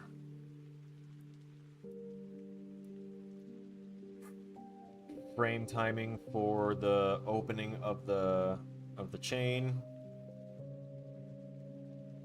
Yeah, I think 2 to 5 possibly. I really need to know if it's at the start or end that it does the thing.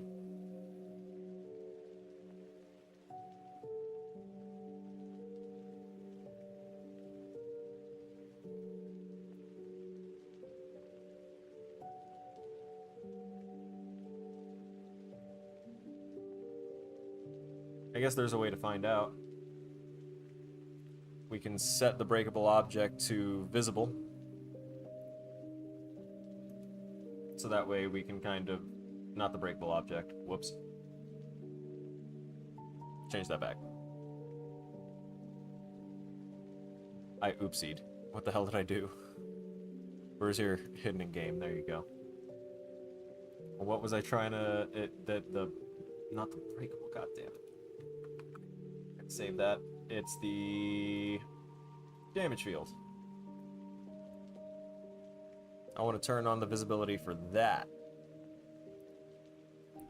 So that way we can see it in game, and I can know when, if it's like spawning and disappearing at the right times.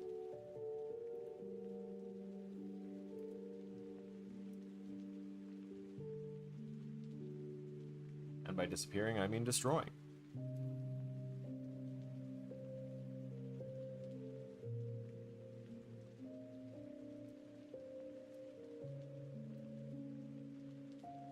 Chain start time, chain end time.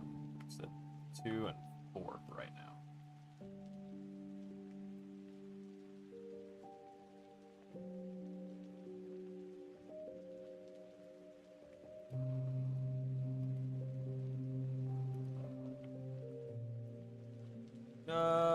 It's not attacking. It's not registering. It's not even getting to this. Oh, because combo timing. Combo timing should already be, like, false. Okay. So that's a natural thing.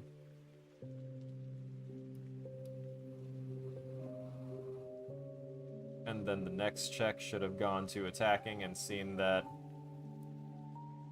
Oh.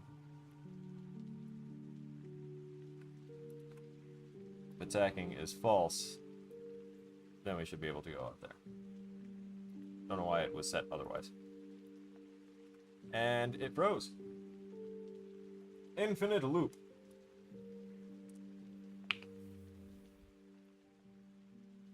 Alright. Inputs, call stack. It was at the attack sequence for sure, but... Can you, like, actually show me? Nope, that's in... You brought me to the standard macros, thank you. That's so kind of you. Okay, so I'm guessing that might be the exact spot, or that's just the part I had already open. Alright. Infinite loop... Oh, I set attacking to true and never set it to false again. I see the problem with what has transpired.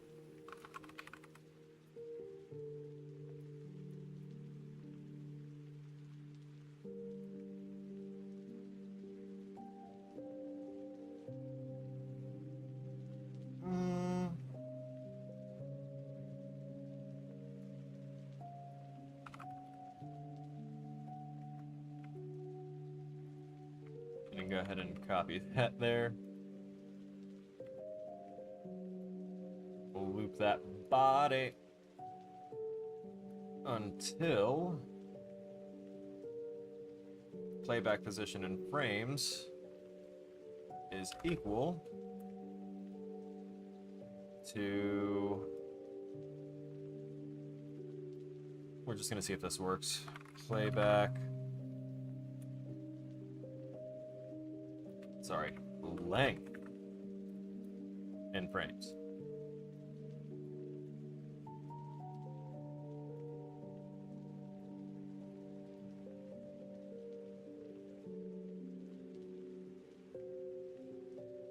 Less than. While it is less than the length, then this loop will continue waiting until it's not. And then we go to completed, and that is when we set attacking to false.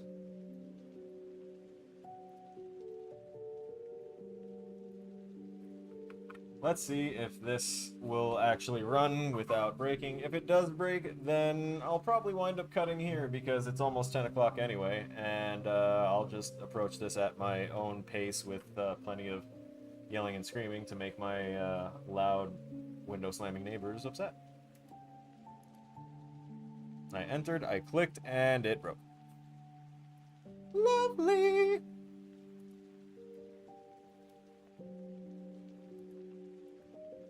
So, where? I wonder.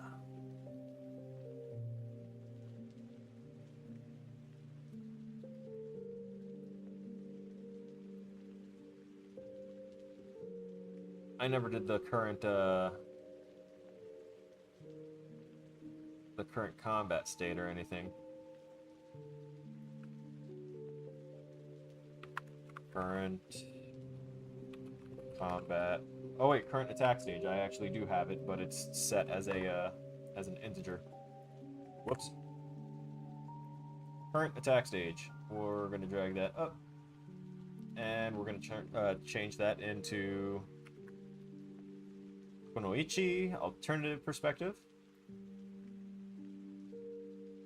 And then I'm going to say fuck off because I messed that up. We'll type attack. There we go. Attack stage. Current attack stage should be default set to not attacking. So, we're going to use this for our checks. If our current attack stage is equal enum to not attacking, we can continue. Or if it's equal enum to chain window,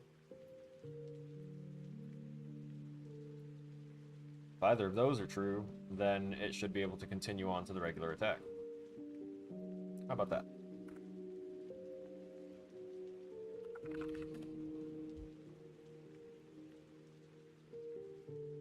We're just trying to see what works at this point.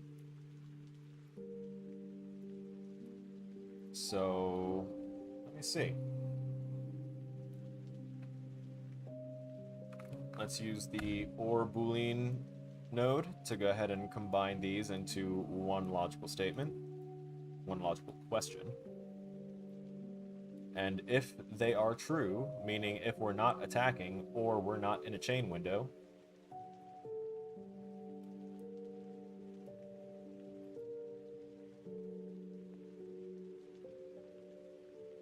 sorry, or we are in a chain window. I misspoke.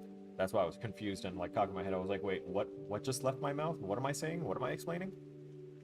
So if we're not attacking or we're actively in a chain window, then we should fire off an attack. And depending on if we're grounded or not, that attack will be an air attack or a regular attack. Let's see if that will choose itself and go through, because we know that it's supposed to automatically be set by default to not attacking.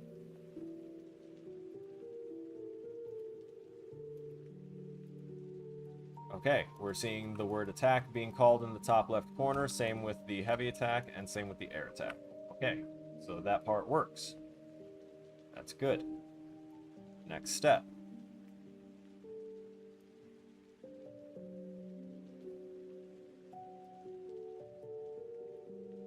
I'm going to say attack, set attack, or set current attack stage to be a wind up window. And then we're going to go ahead and institute a delay that will be equal to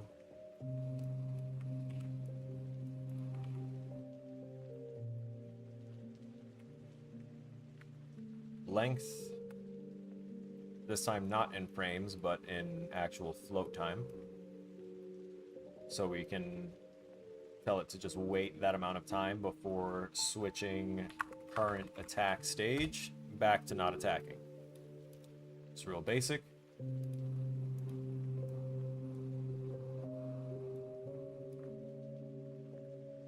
We'll do a print string here and have it print out bad timing if we click and it's not good. I generally don't like to do this kind of like circuitous step-by-step print string of every single little tiny thing, but whenever I hit a problem, that's when I'm going to have to start doing it and then backtracking on my own stuff. It's always smarter to actually do things the way that it's supposed to be, like, sequentially. But and by that I mean testing it throughout your process. I just generally get a little caught up in my process because I'm like, okay, I know which things have been working so far in this project, so let me use those same already working functions that I've used plenty of times in here already and keep checking it. Okay, so there is timing there, which is good.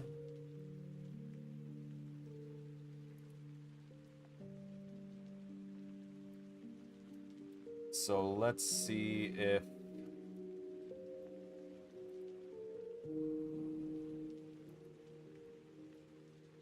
I can't use delays in a function.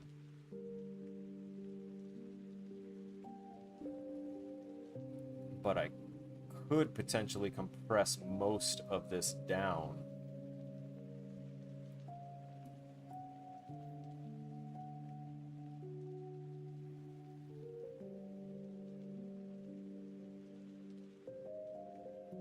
I could compress this down, I feel.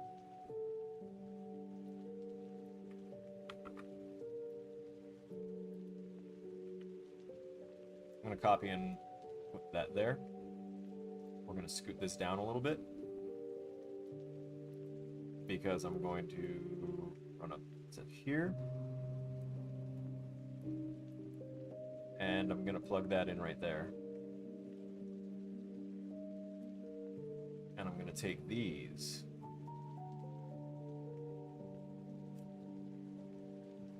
and call this the...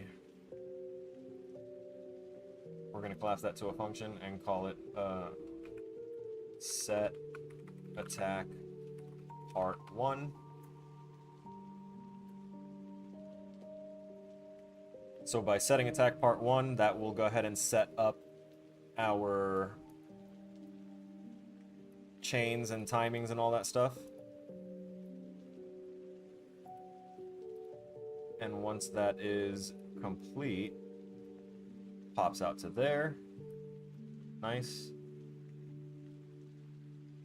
You can kind of scoot the rest of this up a little bit.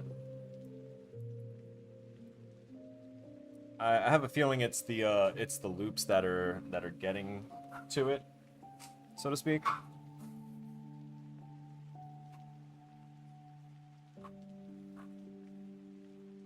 But it is the amount of time that bugs me. Because without being able to properly check that time off,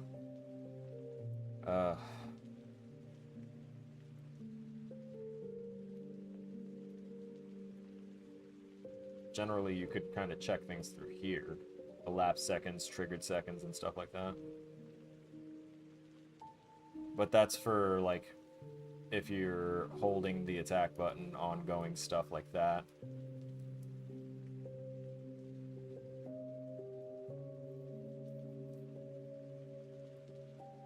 Knowing that this works is a benefit to me.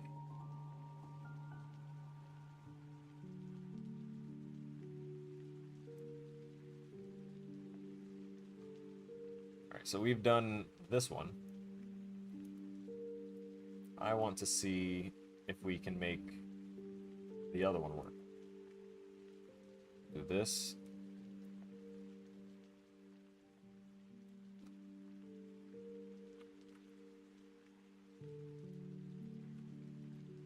Grab this while loop, stick that right there.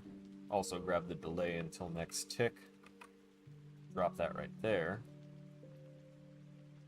And see what happens. Because I feel like the reason that this is being an issue is that it's calling a delay until next tick in something that isn't technically a time-based function. This is just a function that is, you know, you have to call it. And it can continue going through its stuff. It needs to continue doing that before it can, you know, move on to other taskings. But if I tell it to loop, I'm not sure if that's what's causing it to break. So what we're going to do, disconnect from there and there, set completed to go up here, plug this into here. Actually, we plug this into here.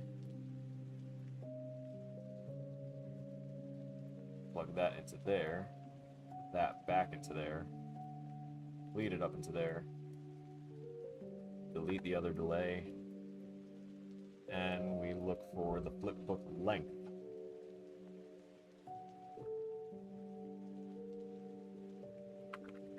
In frames.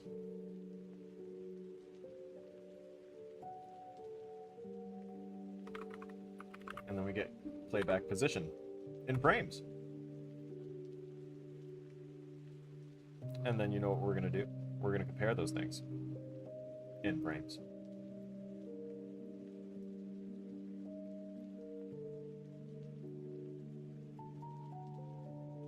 Less than. If the playback position in frames is less than the length in frames,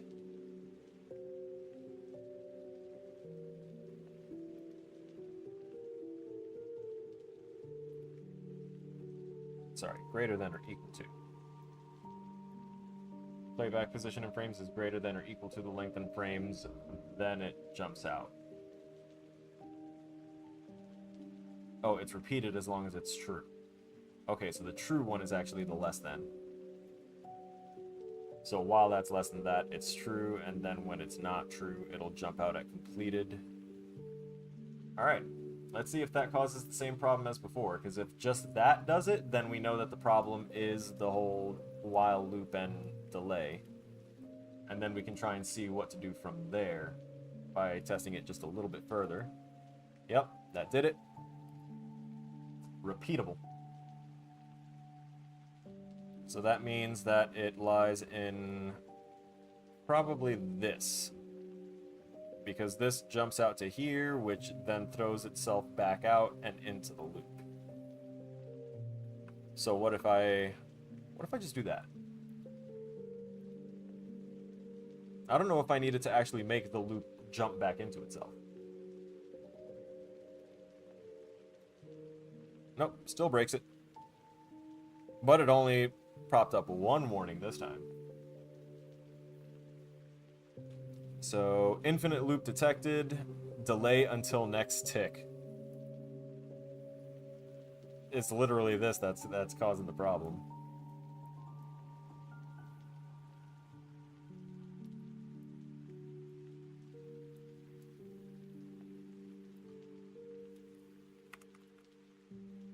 Let's see.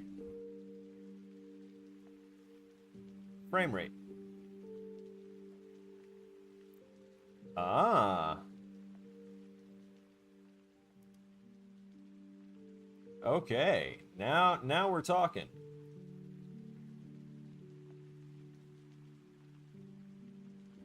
Ignoring the play rate in frames per second. Okay. So, theoretically, let's get rid of that.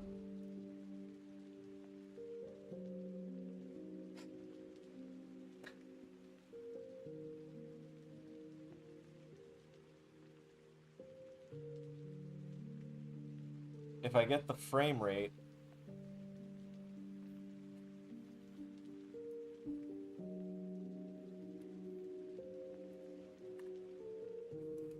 I think my brain might be doing something. I'm not entirely sure. It may just be frying itself out, but after I make this last attempt here, we'll be outroing out here.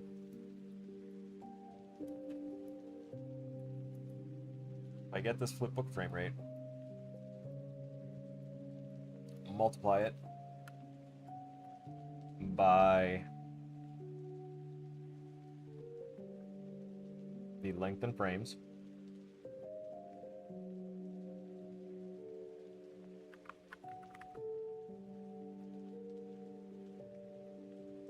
Sorry, I meant length in frames. Oh, I already have flipbook length in frames right here.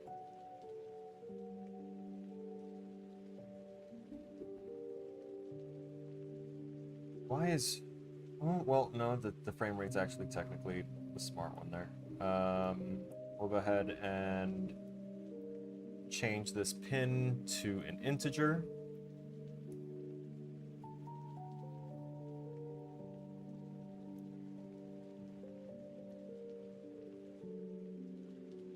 So the frame rate multiplied by the number of frames, that should spit out. Basically, I'm trying to make like a time scaler here.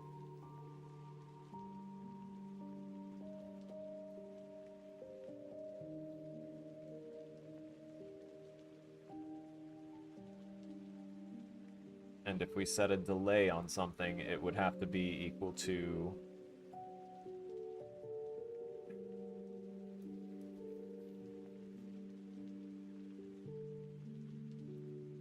Where's my player 1 stuff?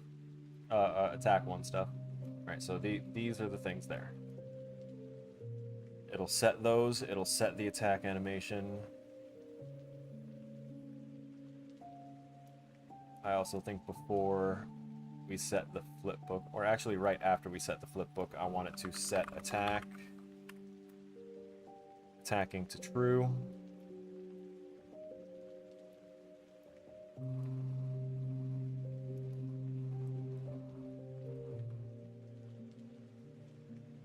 There you go. Messages. Sorry, gotta check that.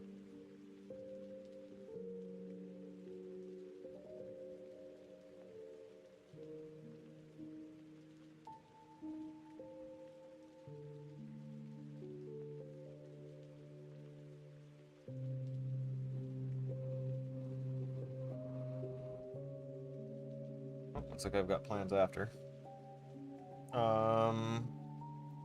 We're still getting rid of that.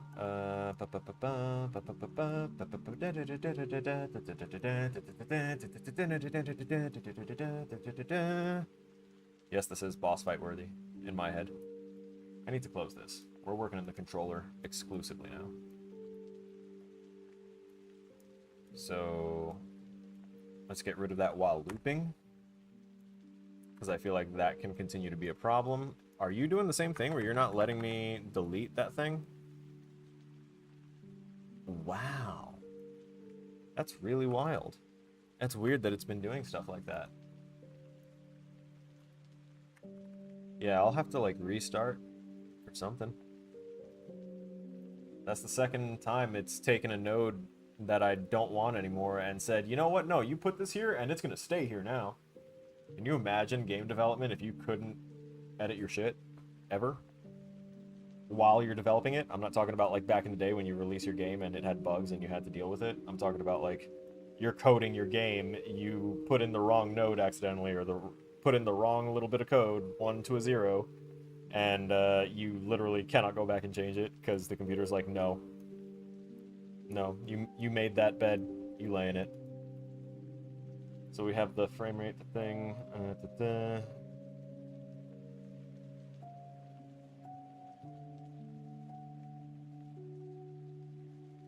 This should give us a converted kind of time thing if we're going by flipbook length and frames, because this should probably equate to the overall like length. So theoretically, by instead of getting the flipbook frame rate or the flipbook length in frames, our next bet would be to find our start frame, our damage start frame, yeah, or the chain start frame. Let's see chain start frame. No, damage. Damage first, more important. Let's plug that instead. You were supposed to remain an integer. Stop that. So if we get the damage start frame, multiply that by the... Pardon me again. We're going to subtract the start frame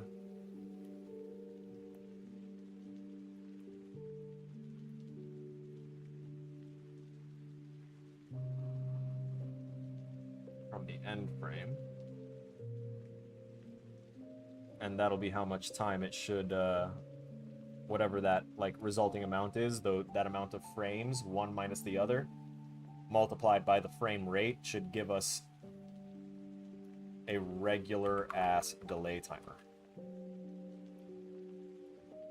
And if it's a regular ass delay timer, then that just works everything out. Because if I can do it this way, then it works. So basically, I'm just trying to see if once it gets to that particular time,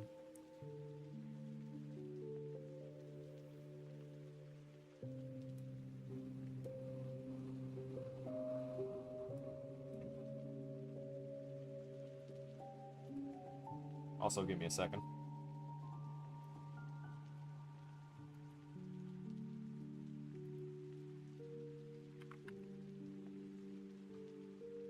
So if I were working with the length in frames,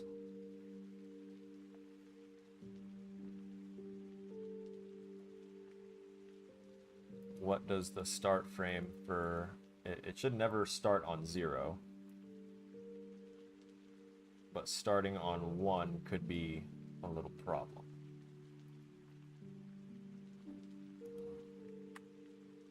Hey, it finally got rid of that.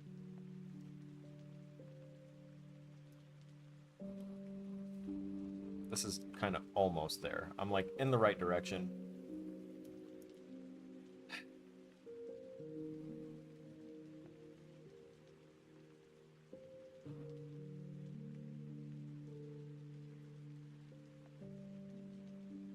Hang on.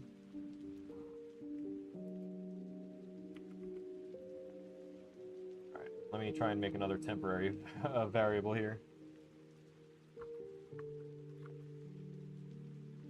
Call that frame distance. Set frame distance equal to, let's see.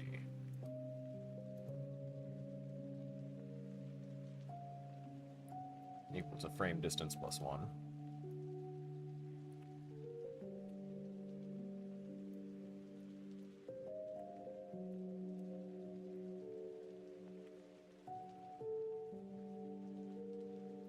For each loop, and no. About a regular 4. Not gonna let me have a regular 4 loop, it's gonna have to be a 4 each. Set loop, get loop, loop animation. That's oh, 4 loop. Yeah, buddy. That's what we wanted. The last index is going to be first index 0. Last index is going to be the starting frame. And for each one, we're going to want to body increment frame distance. And once completed,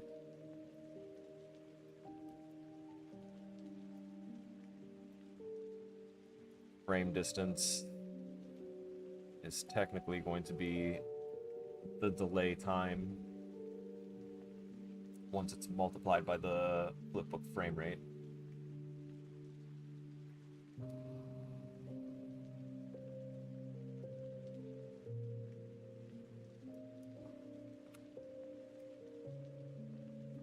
Plug that in down there. Turn this top part into a float double precision. And this should technically give us the amount of time between the start of our attack animation and the start of the damage. So if we set that to a delay, that'll be that.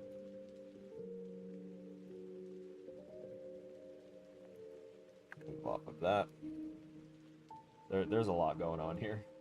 I'm fully aware. I'm gonna unplug these two and just kind of shift them down here as well. So if we have the book's play rate, I think I can drop that.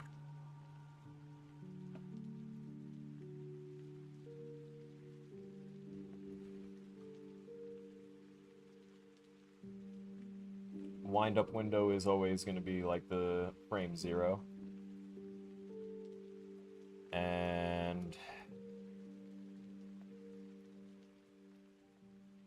each time we run through the body of it. We don't necessarily do anything with the index, but we are just kind of incrementing one to frame distance, so that way we can get this multiplier for time, turning our frame rate plus the distance from the start of the animation to the point of receiving actual damage.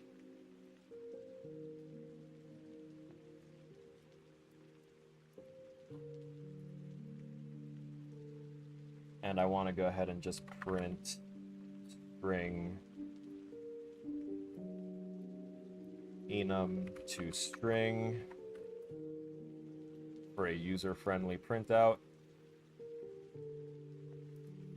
of what our current attack stage is once that concludes.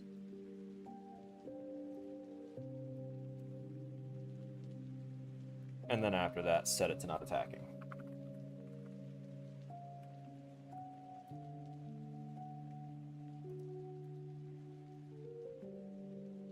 Okay. Let's see if this... Oh, that's looping the body. I made a mistake here.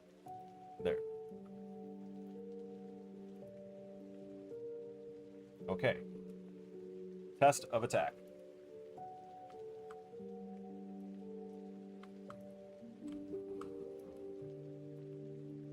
Oh, it's stuck saying bad timing, so that means that we are not...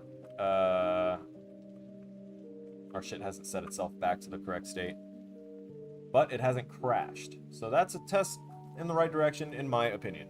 So I'm going to continue working on this on my own throughout today after I finish gaming with some friends, so that way I can not go insane, which is perfect timing because we're dropping frames like crazy. So I'm going to say that this is the best time to end, and we're going to go to our end screen. I want to give thanks to those that chatted today and participated in the stream, including but not limited to Darklight, Jacob Williams, myself popping in to let y'all know that I had some issues that I needed to go ahead and, well, not issues, but I had other people that needed me.